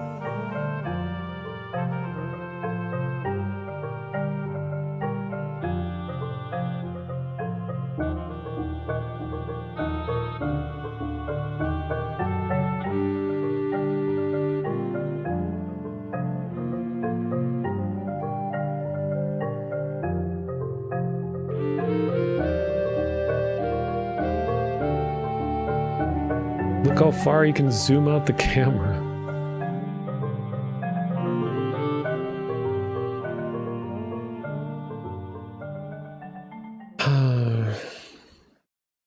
Oh, boy, we got this guy, and we got this guy, and then Arlo.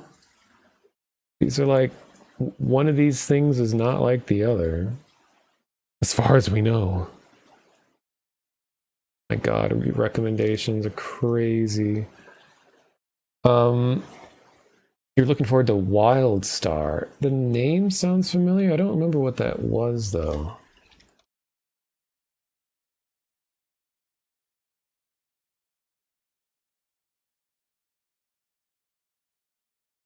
Published by NCSoft. 2014.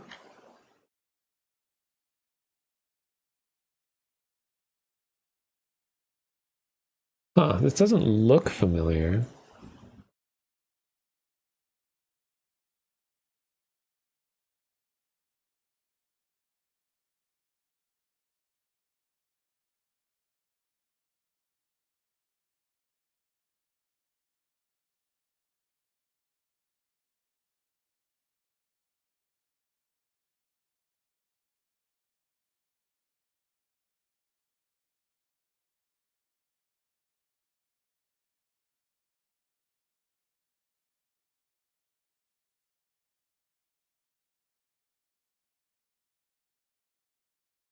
Hmm.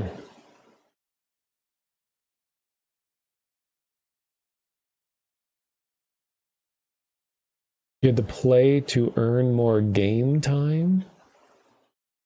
It was another MMO in the time of a lot of MMOs all at once. There was a period in like 2005 or something. Well, right after World of Warcraft came out, and just like 10 more games all came out that are just like identical to WoW. And so many of them just were born and died and born and died. I mean, I guess things haven't changed that much. MMOs just sort of come and go. Rarely does any MMO live these days. The only ones that last are recreations of old games that old people want to relive their childhood and play again.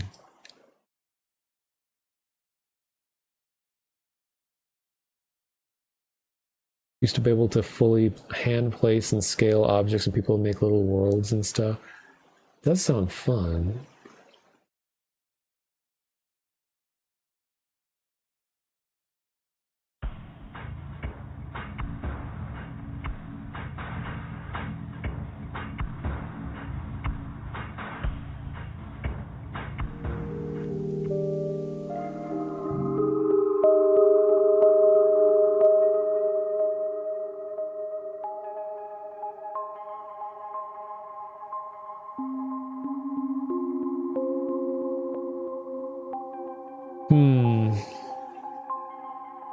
Well, now I don't feel like playing another game, so I think it's already 10. Should probably be responsible. And, oh yes, Lich Legacy, thank you for finding this image. Can I drag directly from Discord into OBS? This is going to be new territory. Oh my god, I can. But here's a... This is the message we were talking about. Like, this is an NES game, mainly played by children. Like, Nintendo, what are you doing?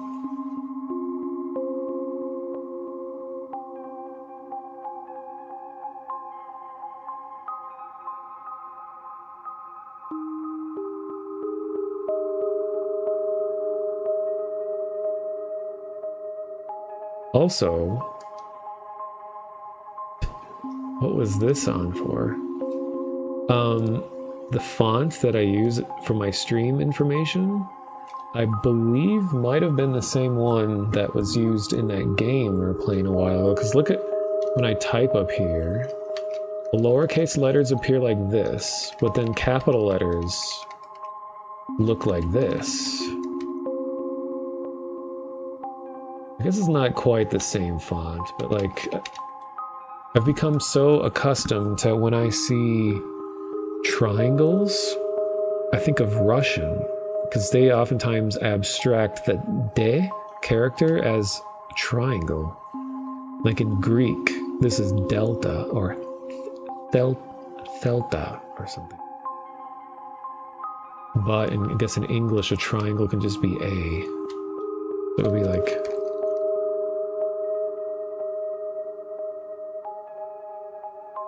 Idle T. I love really thin characters and text like this. That's why I use this font all the time. Fittingly, this font is called Mono Display, and I didn't know that was the name.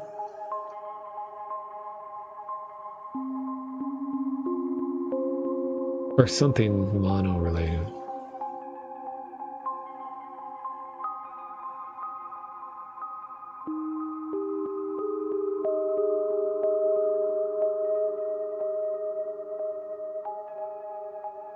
The egoist at work again. Indeed.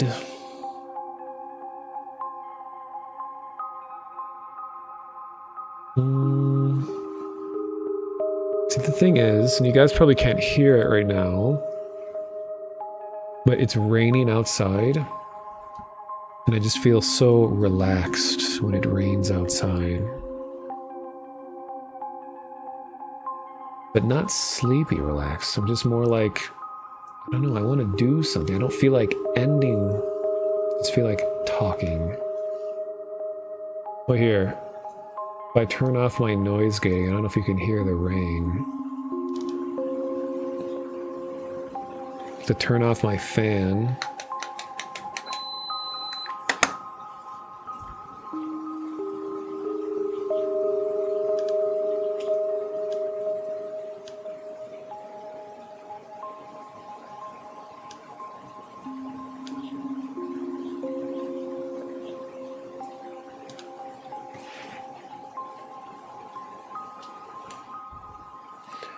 But you know what I could do? Not that. Because I'm very strange in my stream setup, I'm sure some of you are aware that one of my playlists is all ambient sounds. Because usually more when I do VR chat streams, a lot of times worlds just don't have any audio at all. So I like to incorporate my own. So I have 2 simultaneous audio players. One is all ambience, and then the other is music, so that I can overlay them on one another. So for example, actually I should wear headphones for this. I usually don't wear headphones ever.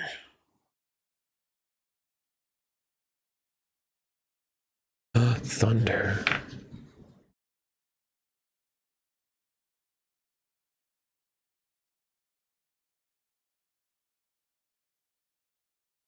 Okay.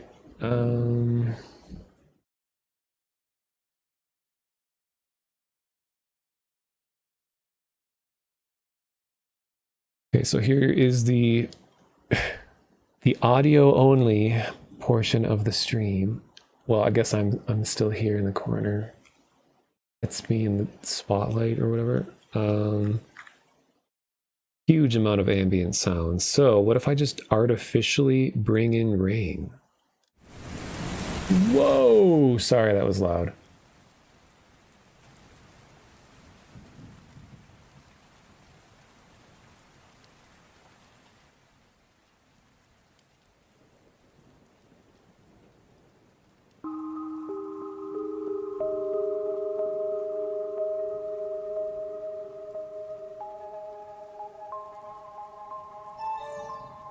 Sorry.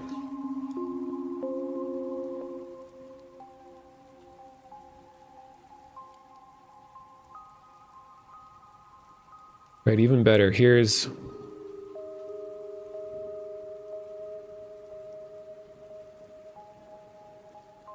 interiors is Windows Vista, so let's just do ambience alone.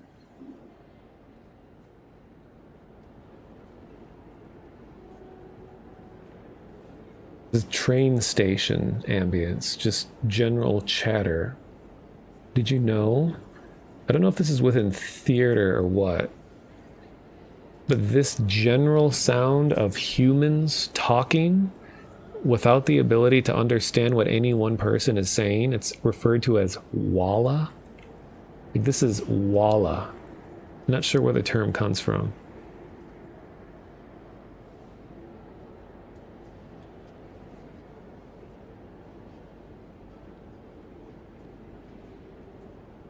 Five years. Congratulations.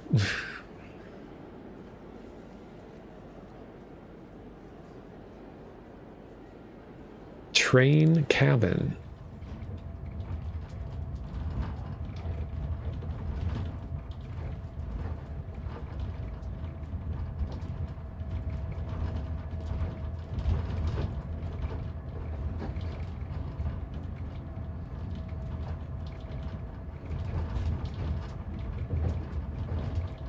What happened 5 years ago that you all started following me? Did Vinny raid me once or something?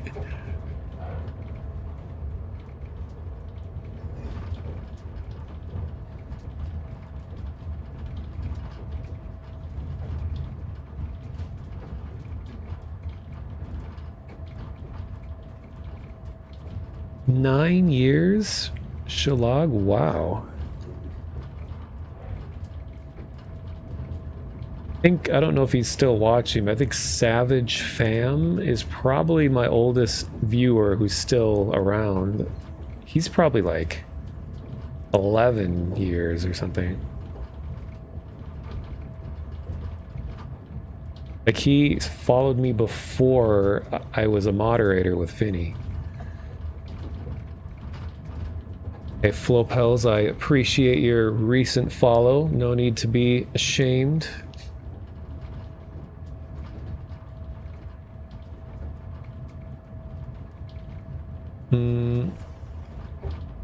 I love, what's it called? Room tone. Ooh, Electric Eel of 10 years. So this is room tone. It's the sound that you hear when you think there is no sound.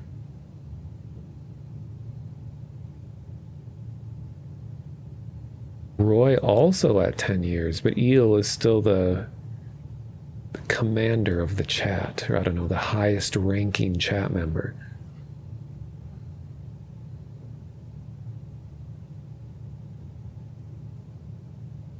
Here's morgue ambience.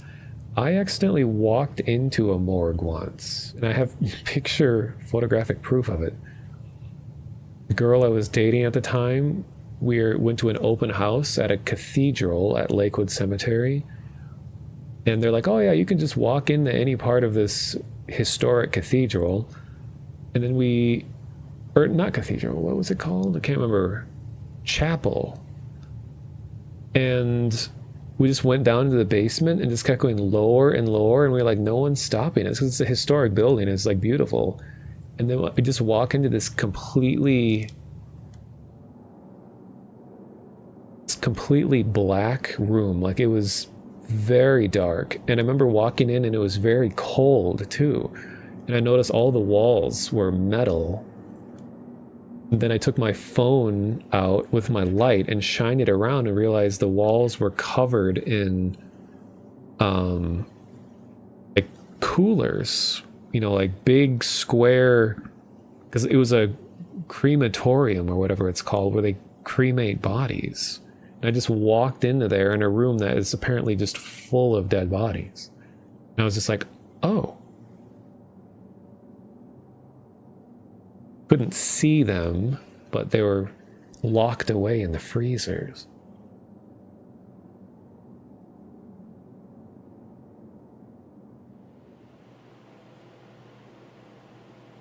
Oh no, there's a forced ad. 50 seconds. Here. Here's the YouTube restream. I'm gonna keep just playing ambient sound until this makes me feel tired enough to go to sleep. The YouTube restream will not have ads, so I'm going to play this ad.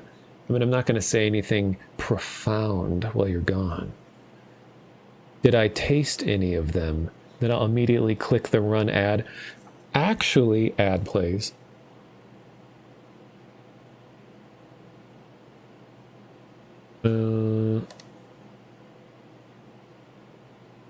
Heavy rain on. Okay, ad. Sorry, but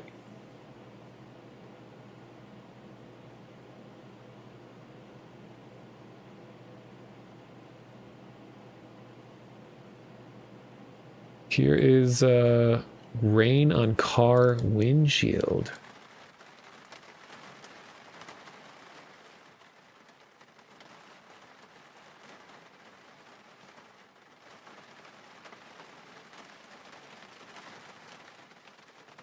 Not that kind of heavy rain.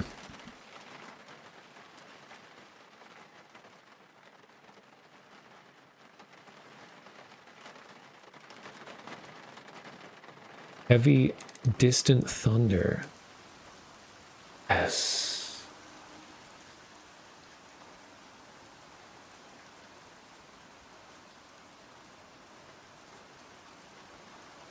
Where is it?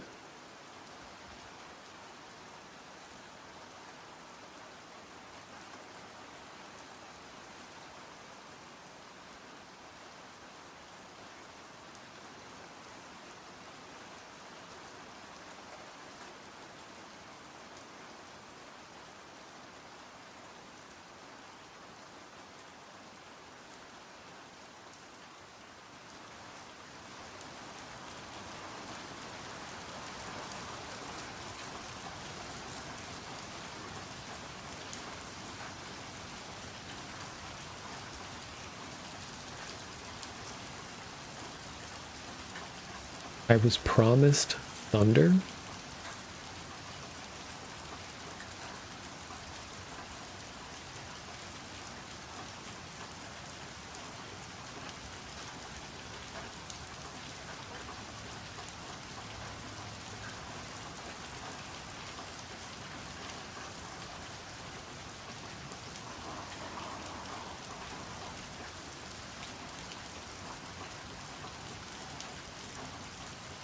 Where's the thunder?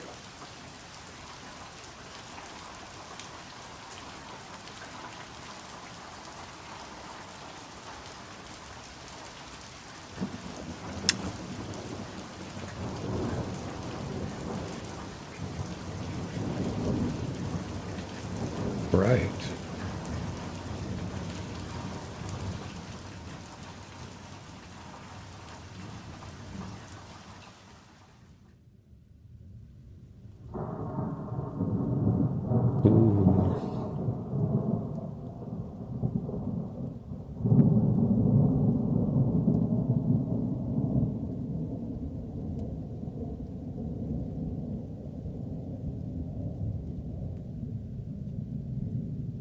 Whenever I get to making my game, there's been this like long evolution of things that have transformed in so many different ways, and it started concepting in like 2008. Started with pencil and paper. But anyway, whenever that happens, probably never, but I'm going to put so much time and effort into making sure the rain and thunder that exists in this game is like just right. I need to find ways to make it react to the environment that you're in. So like if you're inside a building, that the thunder sounds different. It's just like all these details are so important to me.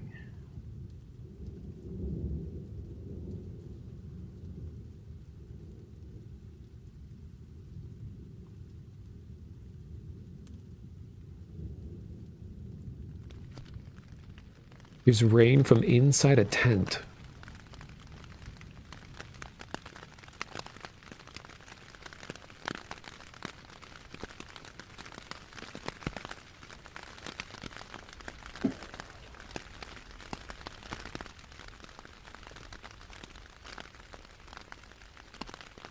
But distant city traffic.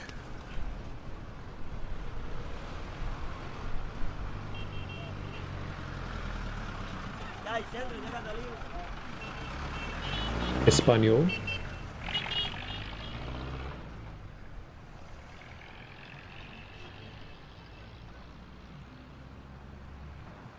Funny, a lot of these sounds are recorded in specific cities. So here's Oslo.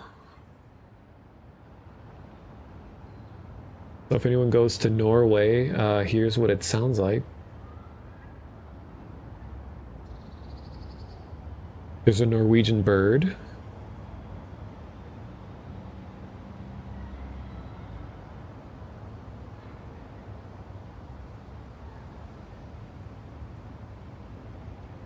Is there any Berlin? Here's London. That's basically the same thing, right?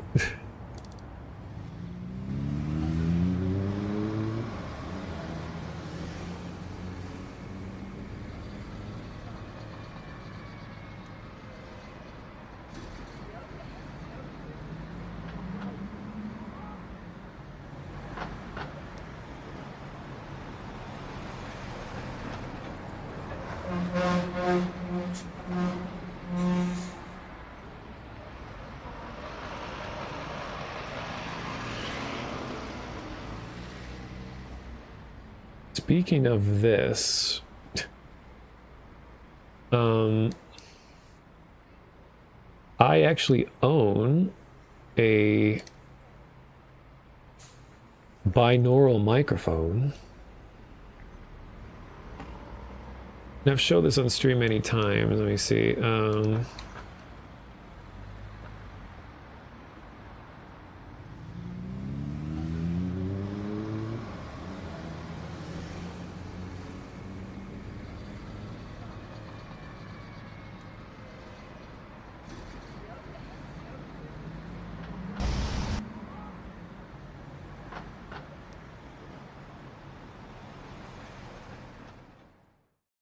So here is a very old video of me biking around Minneapolis. How long ago was this? 11 years ago! Oh my god, I remember this. Because it was a lovely, rainy morning. And I felt like I need to capture this moment. So I got my binaural microphone on, and binaural mic you put into your ears. So it's microphones that go into your ears. So it records an enhanced, like very spatial audio. That's a lot more than just stereo. It's like sculpted to the shape of the human ear. And I put on my bootleg GoPro, which is very crappy camera. Apologies, very shitty camera. And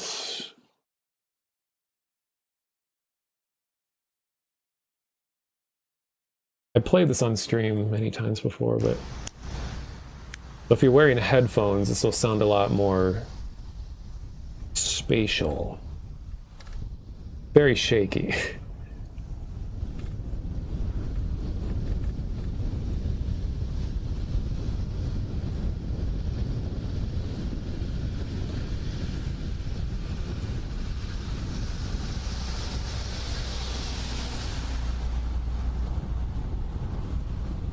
Oh, I miss this view so much. It's going over the Mississippi River.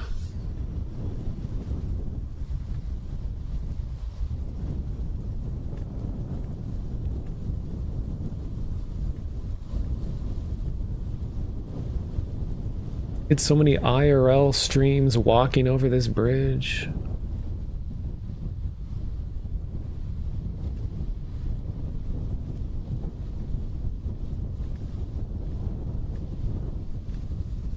This is the longest stone-arched bridge in the world.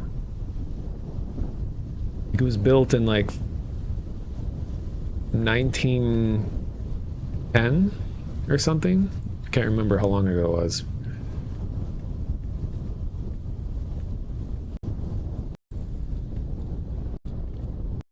Okay, the binaural nature will kick in a lot more when we get to the traffic.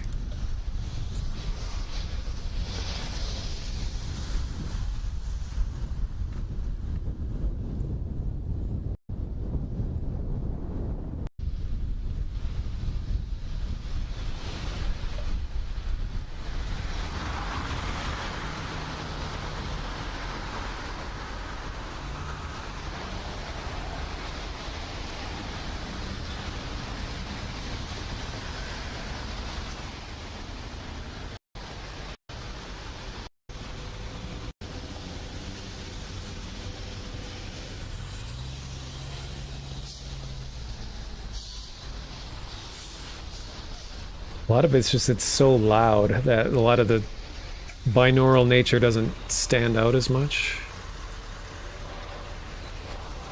Lovely trying to weave around cars. So I couldn't use the bike lane because there's construction on it. Life in the bike lane.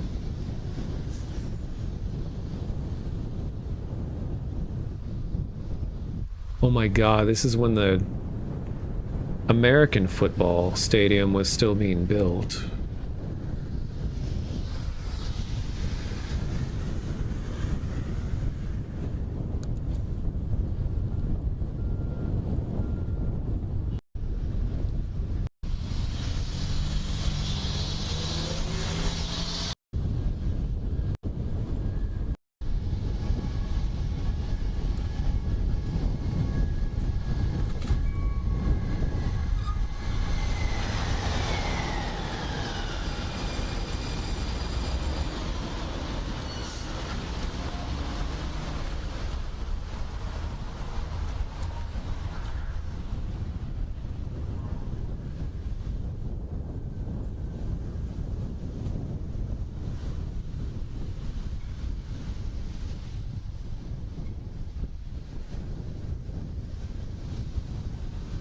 Where are all the people? Well, this is at like 6 in the morning.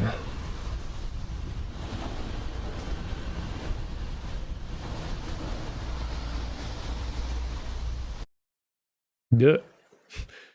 Northern Lion thumbnails are just cursing my eyes.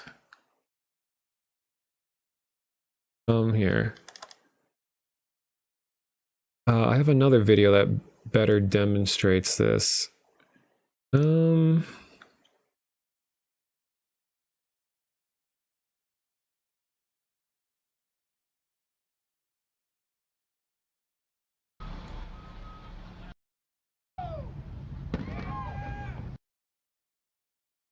don't know if anyone gets annoyed by fireworks sounds. I'll put the audio down because this was during our 4th of July. These fireworks aren't all that impressive. We have like a much bigger show that happens later in the month. That's called the Aquatennial fireworks show. But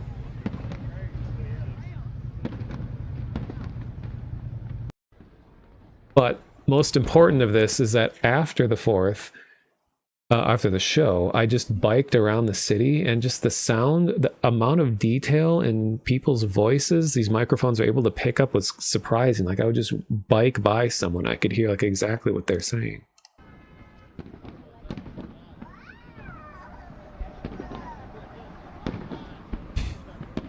You can hear Bab.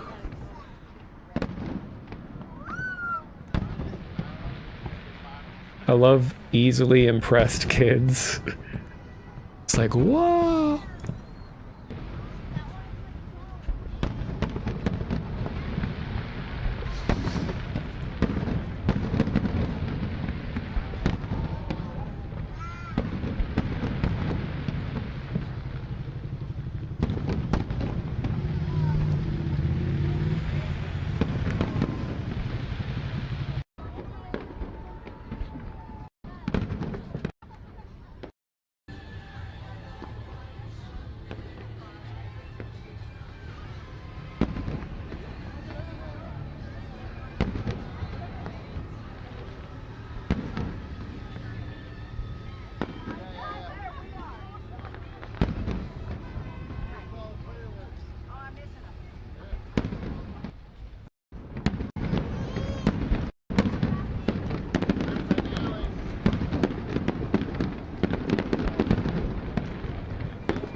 Sorry, flashing lights.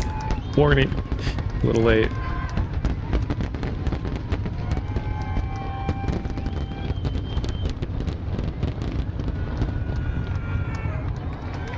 So this show is pretty small.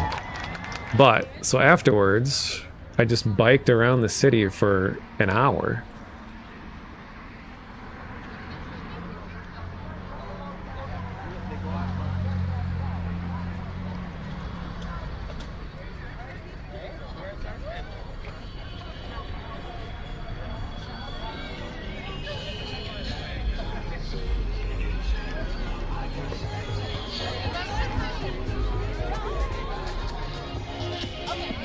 Whoa!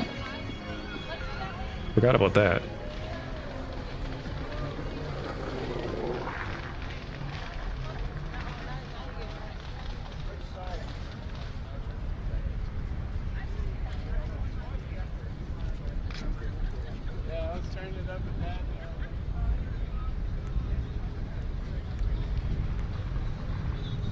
Just can't get over the sound.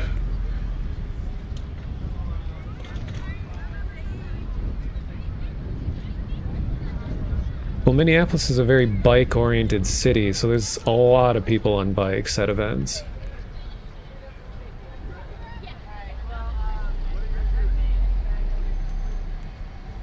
And in addition to bikes, there's just cars clogging everything. Oh, sorry, there's gonna be like a lot of random firecrackers and stuff. They're not gunshots, at least not in this video.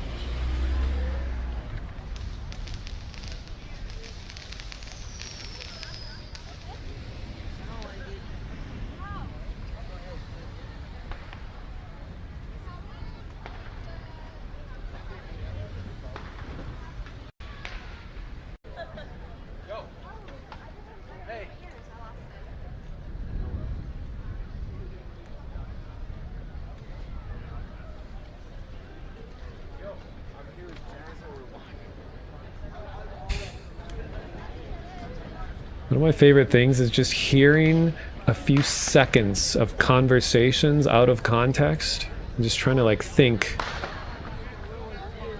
like what were they talking about?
And this is pre-COVID.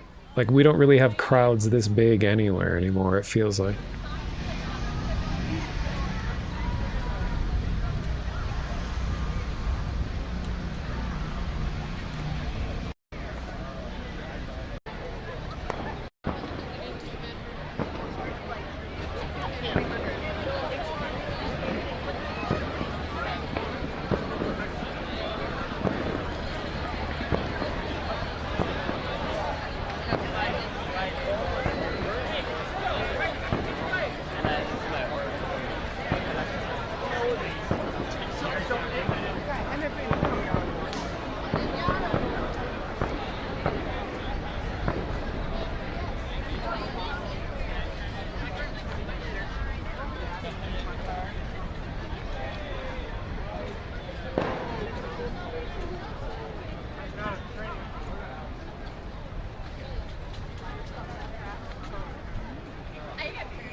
All right.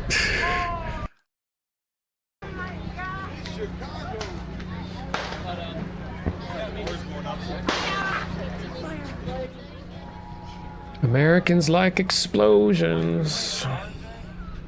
Your name's RJ?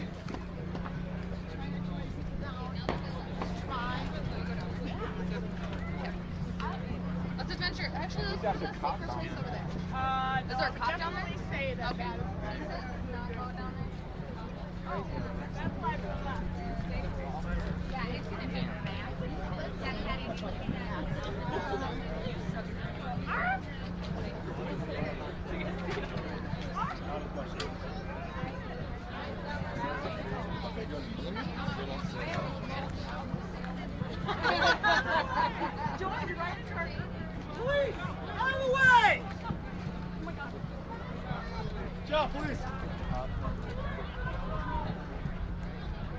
It was nothing that important. It was just, I think someone injured themselves with a firework, believe it or not. Yeah, just the quality of the audio that comes out of this microphone is just really impressive. So how clear I can hear what people are saying around me.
Someone just brings bagpipes to a July 4th show, I guess.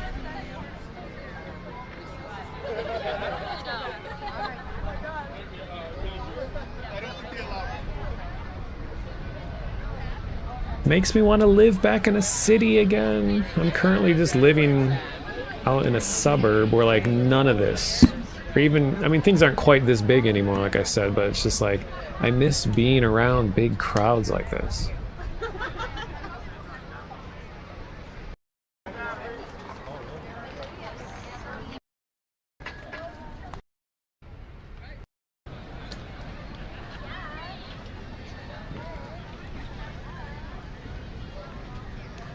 Like, yeah, old Fred's busting out the bagpipes again.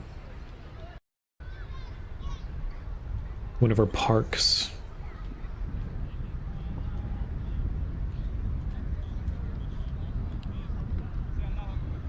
I always had to go to all of these shows and events by myself. Oh well. Very liminal park it is.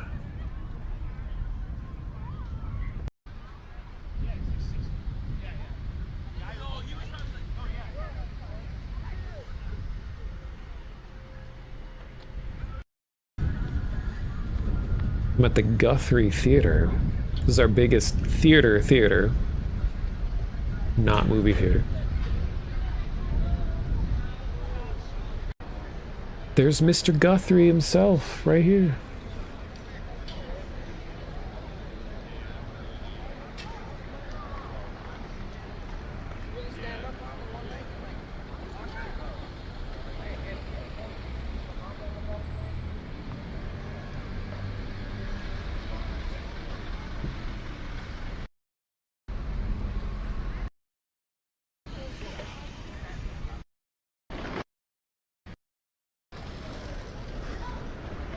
Sounds of the skateboards.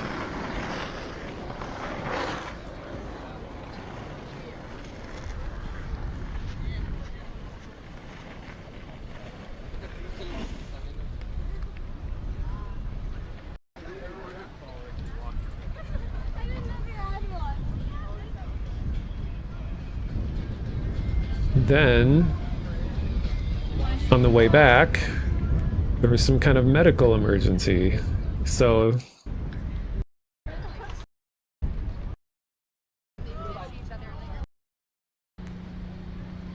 flashing lights again.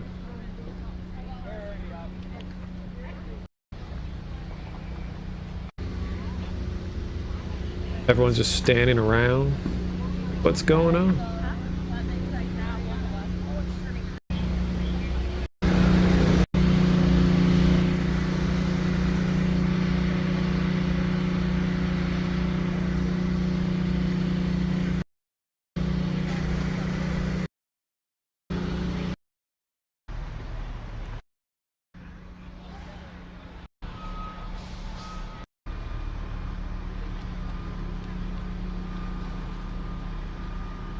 Well, I mean, that's the end of that video.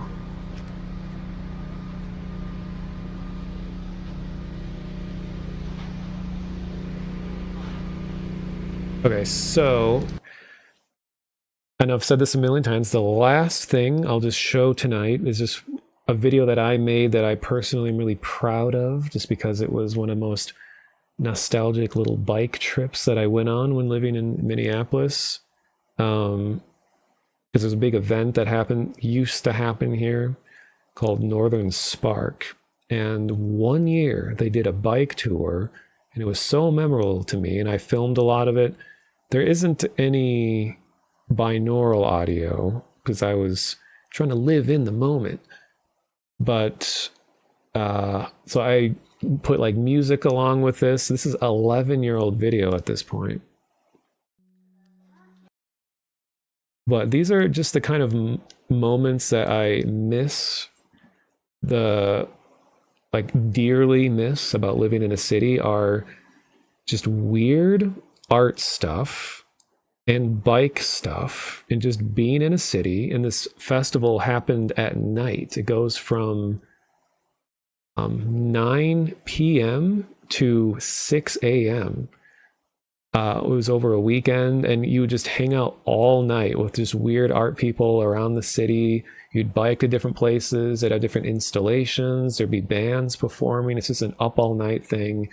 And we'd have this like tradition where we'd all stand out on the bridge that you've seen a few times in the video now, the big Stone Arch Bridge, and we'd watch the sunrise together. And the festival ended, as no longer happens, ended 2 years ago, I think. I'm surprised it made it past the pandemic, but they just changed so much about it. Light Art Festival. Oh yeah, like projection art is one of the biggest things that happens at this festival, where they project just big images onto the sides of buildings. And I volunteered like 6 years, I think, in a row at this festival, and I ran the information booth and got to talk to a lot of people. And I hate to connect everything back to like Skyrim RP again, but that's just been like the most impactful social thing that's been going on in my life recently. I don't know if that's sad or what, but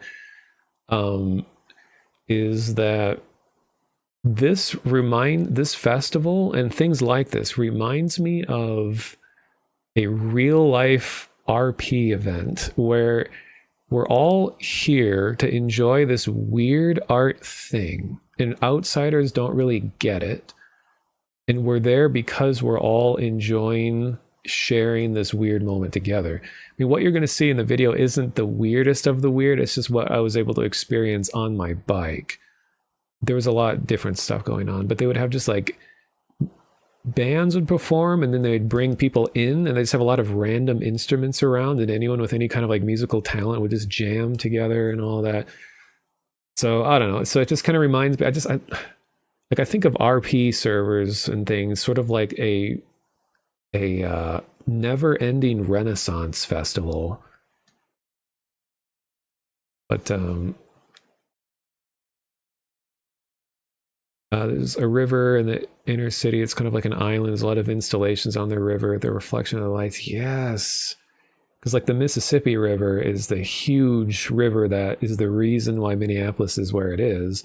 So there's always a lot of stuff going on with this river, and it extends, like all the way north and south along the whole US. And I didn't make it this year because this happened one of the earliest years, but they had this giant floating illuminated, like it was supposed to look like a ghost that was floating across the river. And it was actually on a boat, but they extended it way up in the air, so it just looked like this giant bird was just hovering over the surface of the water, and it was such an amazing thing. I mean, I could sit here and just show my home movies forever, but for the sake of time, this will be my last one. It's just like 6 minutes. So this is from 2015.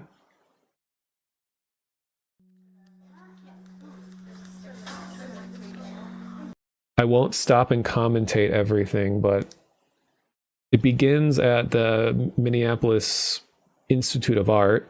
So you start off with a banger of weird art kids doing weird art stuff at a weird art school, and then it just gets better from there. So anyway, I won't interrupt anymore.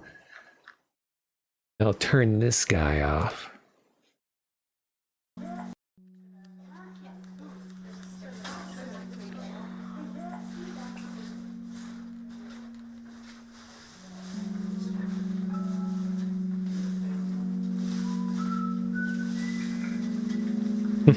Windows.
Oh, that was just makes me so nostalgic for how my life used to be.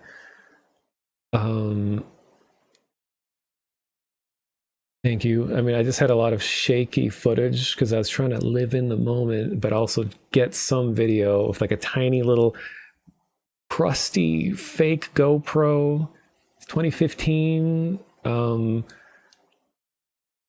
just do quick little director's commentary. Is so funny thing about this in the beginning is this is this is kind of an exaggeration, but this is one of the moments where I realized that I'm getting old. And this was 10 years ago. That I was the only one in this room besides the professor here. And yes, this is one of the professors in the clean suit, or whatever it's called. I was one of the only ones that knew what a tape was. He was telling us, play the tape. And the other kiddos in the room here were like, what tape? And they thought they was talking about the tape that was on the floor that was all strewn about everywhere. He's like, no, put the tape. And I was saying like, oh, which tape? This one here? And then I eventually put the tape into there. But the other people were like, I don't know what this is. And I'm like, oh. And then I put the camera down to do it. And then this room, classic student art is to just have a bunch of CRTs laying around everywhere because kids are terrified of CRTs these days. So they're automatically spooky when you put them in a room. But there was some of them had like home videos or just really random footage that was sitting around on these screens. And you could put different videotapes into the players.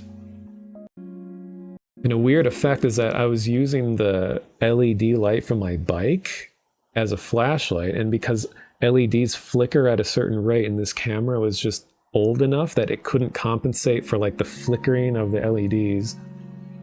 And also this light on the camera here was stolen that night because I left my bike locked up somewhere temporarily and someone came by and just like swiped a bunch of lights. It was a cheap free light, but this is the final moments of this light in my life. The light in my life. So dramatic, but no, literally just a light that I had at some point in my life. This is our orchestra hall where like big orchestral performances have, and we had a local video game group here, video game development group called Glitch, where they had student work shown off here. So it was essentially like a local game jam happened before the festival, and this was all the student work was on display, so you could just come by and play their games. And I remember talking to some of the people here at the time.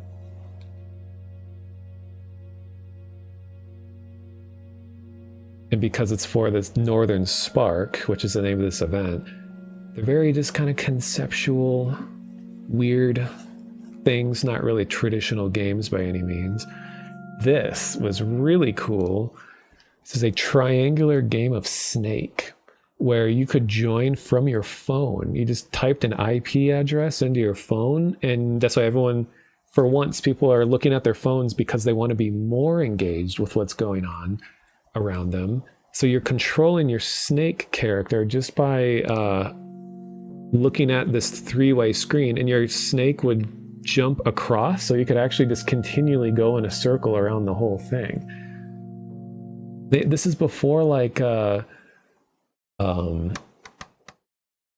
what's it called, like Slither.io and all these things. Exactly, Shlag. I was just saying, this is like, this predates that. Everyone is getting together and playing with their snakes, you know, out in public. And you can't see it, but there's also another game. This might have been a different year. Well, this was a separate thing. I couldn't understand what was going on at this game. There's just a lot of cards flying around. But, so there's the Target headquarters is in Minneapolis. And it has a giant LED screen that goes around the entire top of the building. And one year, they participated in the festival, and you could play a game on the skyscraper. So literally the whole city can see you playing this game. But it was very simple. It was a battle for territory where the whole thing would just glow one color. And when you bring your phone out, the more people actively pressing a button on your phone representing whatever color, there was like 8 different colors, the more taps on your phone of that color, the building would change to that and you would represent it. So I was fighting for blue team, and I was just like, press, doing like an idle game, like clicker on a colossal scale because it was like the size of a skyscraper. It was fun. This is a big corporation that wanted to be a part of a quirky art scene thing. And I just love this little area. There's just kind of this fantastical glow behind it with all these older like amber lights. And the audio here is actually extremely loud, which is why I opted to not put it in, because we're right next to a highway. You know, all the traffic going by.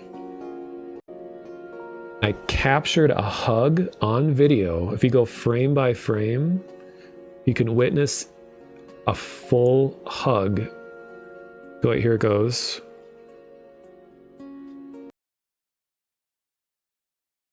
See, they're about to take the picture.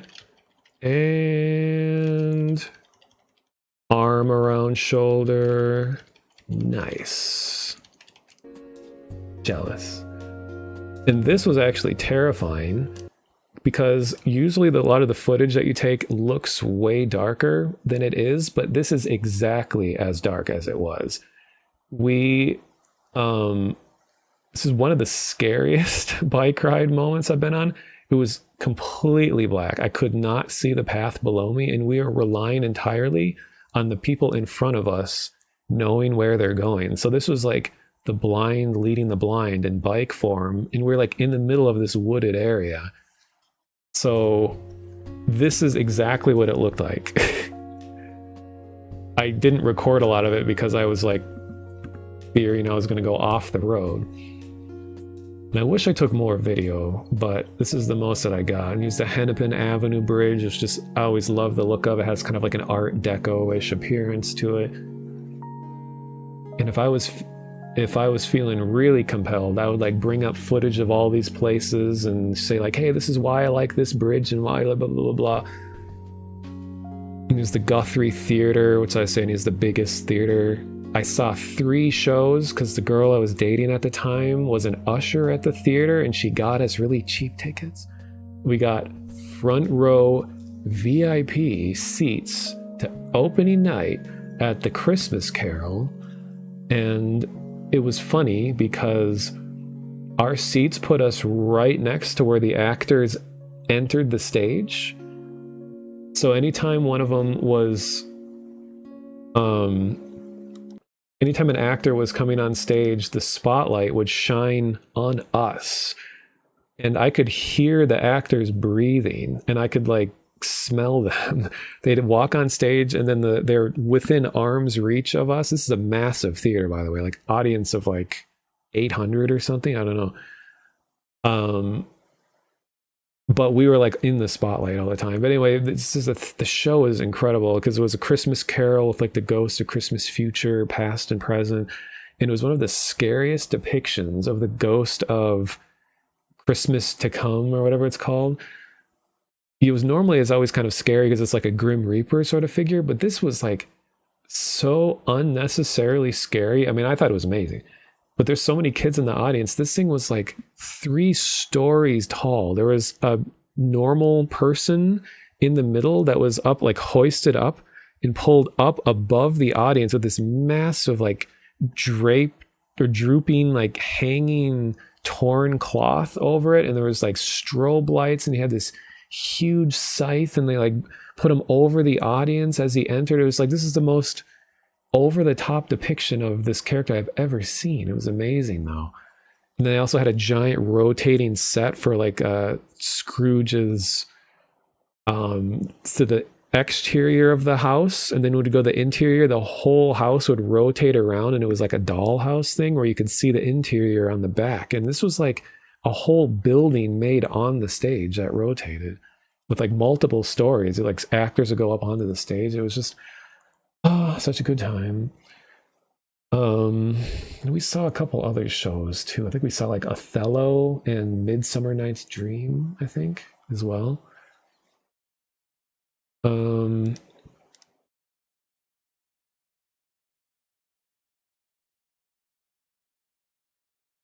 I'll see you later, Roy. Yeah, this is literally for real. The last thing I'm doing is just talking about this, but yeah, I hope you cool down. Yeah, I hope you chill, Roy. Okay, chill out.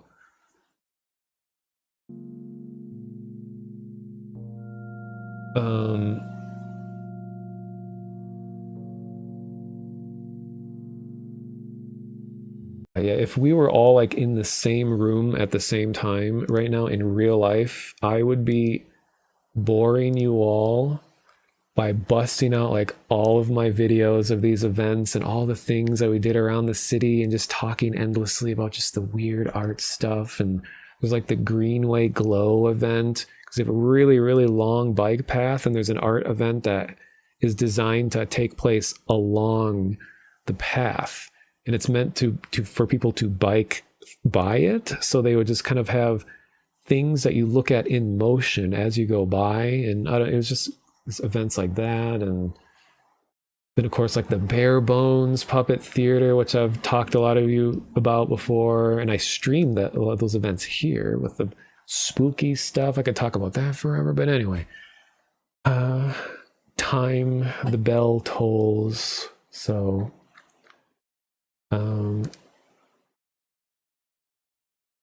anyway, before I say bye, I'm just going to see who I should raid. Surprised there's still 40 of you here. It's very impressive.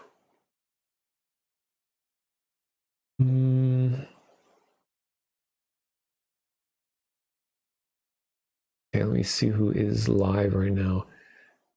Nobody's live. Everybody's dead. Does the bell toll for? That is a good question.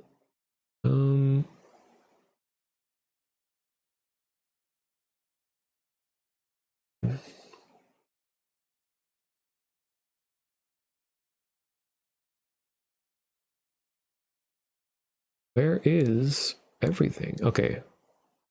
I could raid Joel playing Deltarune. I've talked to Joel a couple times. Could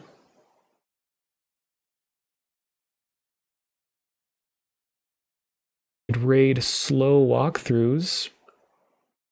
She's playing Skyrim. Oh. She's also been streaming 8 hours, and I think is trying to end her stream. Yeah.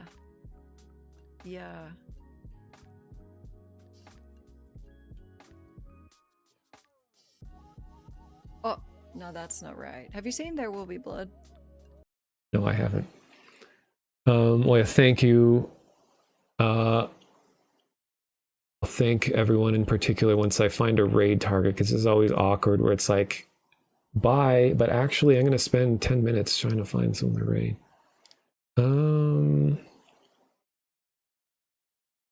Could raid a fellow David. What's he doing? Some kind of modern warfare game? A lot of Russian streamers I follow are streaming. I don't want to dump a bunch of English speakers into a Russian stream. Live webcam of Iceland. 24-hour Warcraft 2 strategy stream.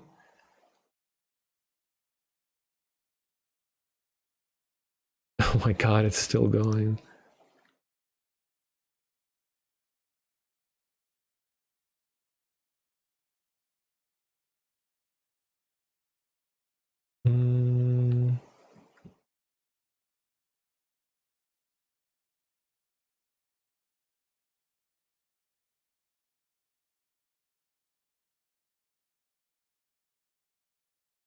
Heroes of Might and Magic. Can I move over here? Thank you. We can get the 80 experience back.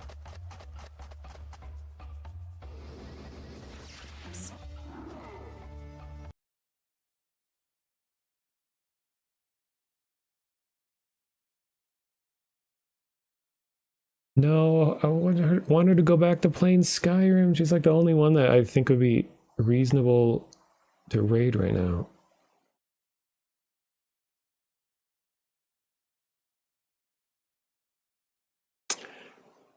Or I could just do Tonal Whiplash and raid Joel. Just playing Deltarune. Uh-huh. Right. The emeralds. Oh, is Barrage streaming?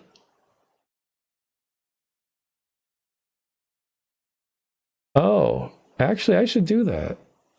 I think his name is Black Hawk God.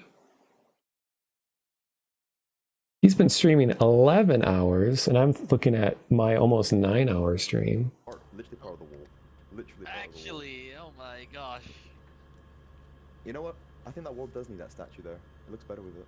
Okay, funny thing is that I don't think he knows what my internet name is, so he's going to be like, who is this?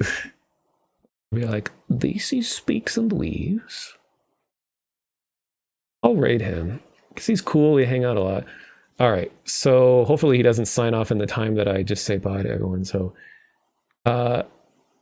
thank you all so much for watching. It really does mean a lot to me when I can not stream for like 5 months or whatever it is, and people still come back. I got around like 40 or so people, so that is really cool that you're all still around. And I do have a Discord server if you like, as we say, cool stuff, slick stuff. You know, it's just weird, obscure parts of games and just my interests. Mysterious things, all of that. It's hard to describe. And it's called Ludo Crypto, but has nothing to do with cryptocurrency. Yeah, see you later, Roy and Sloan and Eel and Sholag and Cookie and Flopels. Thank you for the follow. And Hat Team Epic, Game Dev Jeff, username Shortstop Lich, Legacy Sofungus, AV Darling. Oh yeah, you woke up to see that I'm still streaming. That is a certified monotonous stream moment, is when you fall asleep to the stream and wake up and the stream is still happening. Alright, might stream again in the future, who knows? I never know, it's a mystery. Okay, I thought, is he signing off? Oh, I managed to do it the normal way. I'm done. Okay, I gotta do this before he disappears. So the person that I'm raiding is one of the Skyrim RP people, is one of my Argonian Egg brothers. Like Flopels in chat is Egg Sister. Like Silche. And this is Barrage. And he's gonna have no idea who I am. I could be like, oh, this is the Jarl of Whiterun. I am here to investigate your stream.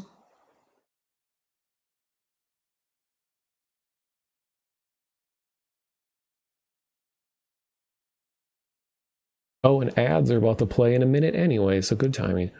All right, farewell, everyone. Skyrim RP has made me say farewell and greetings more than I ever did previous life. All right, tschüss.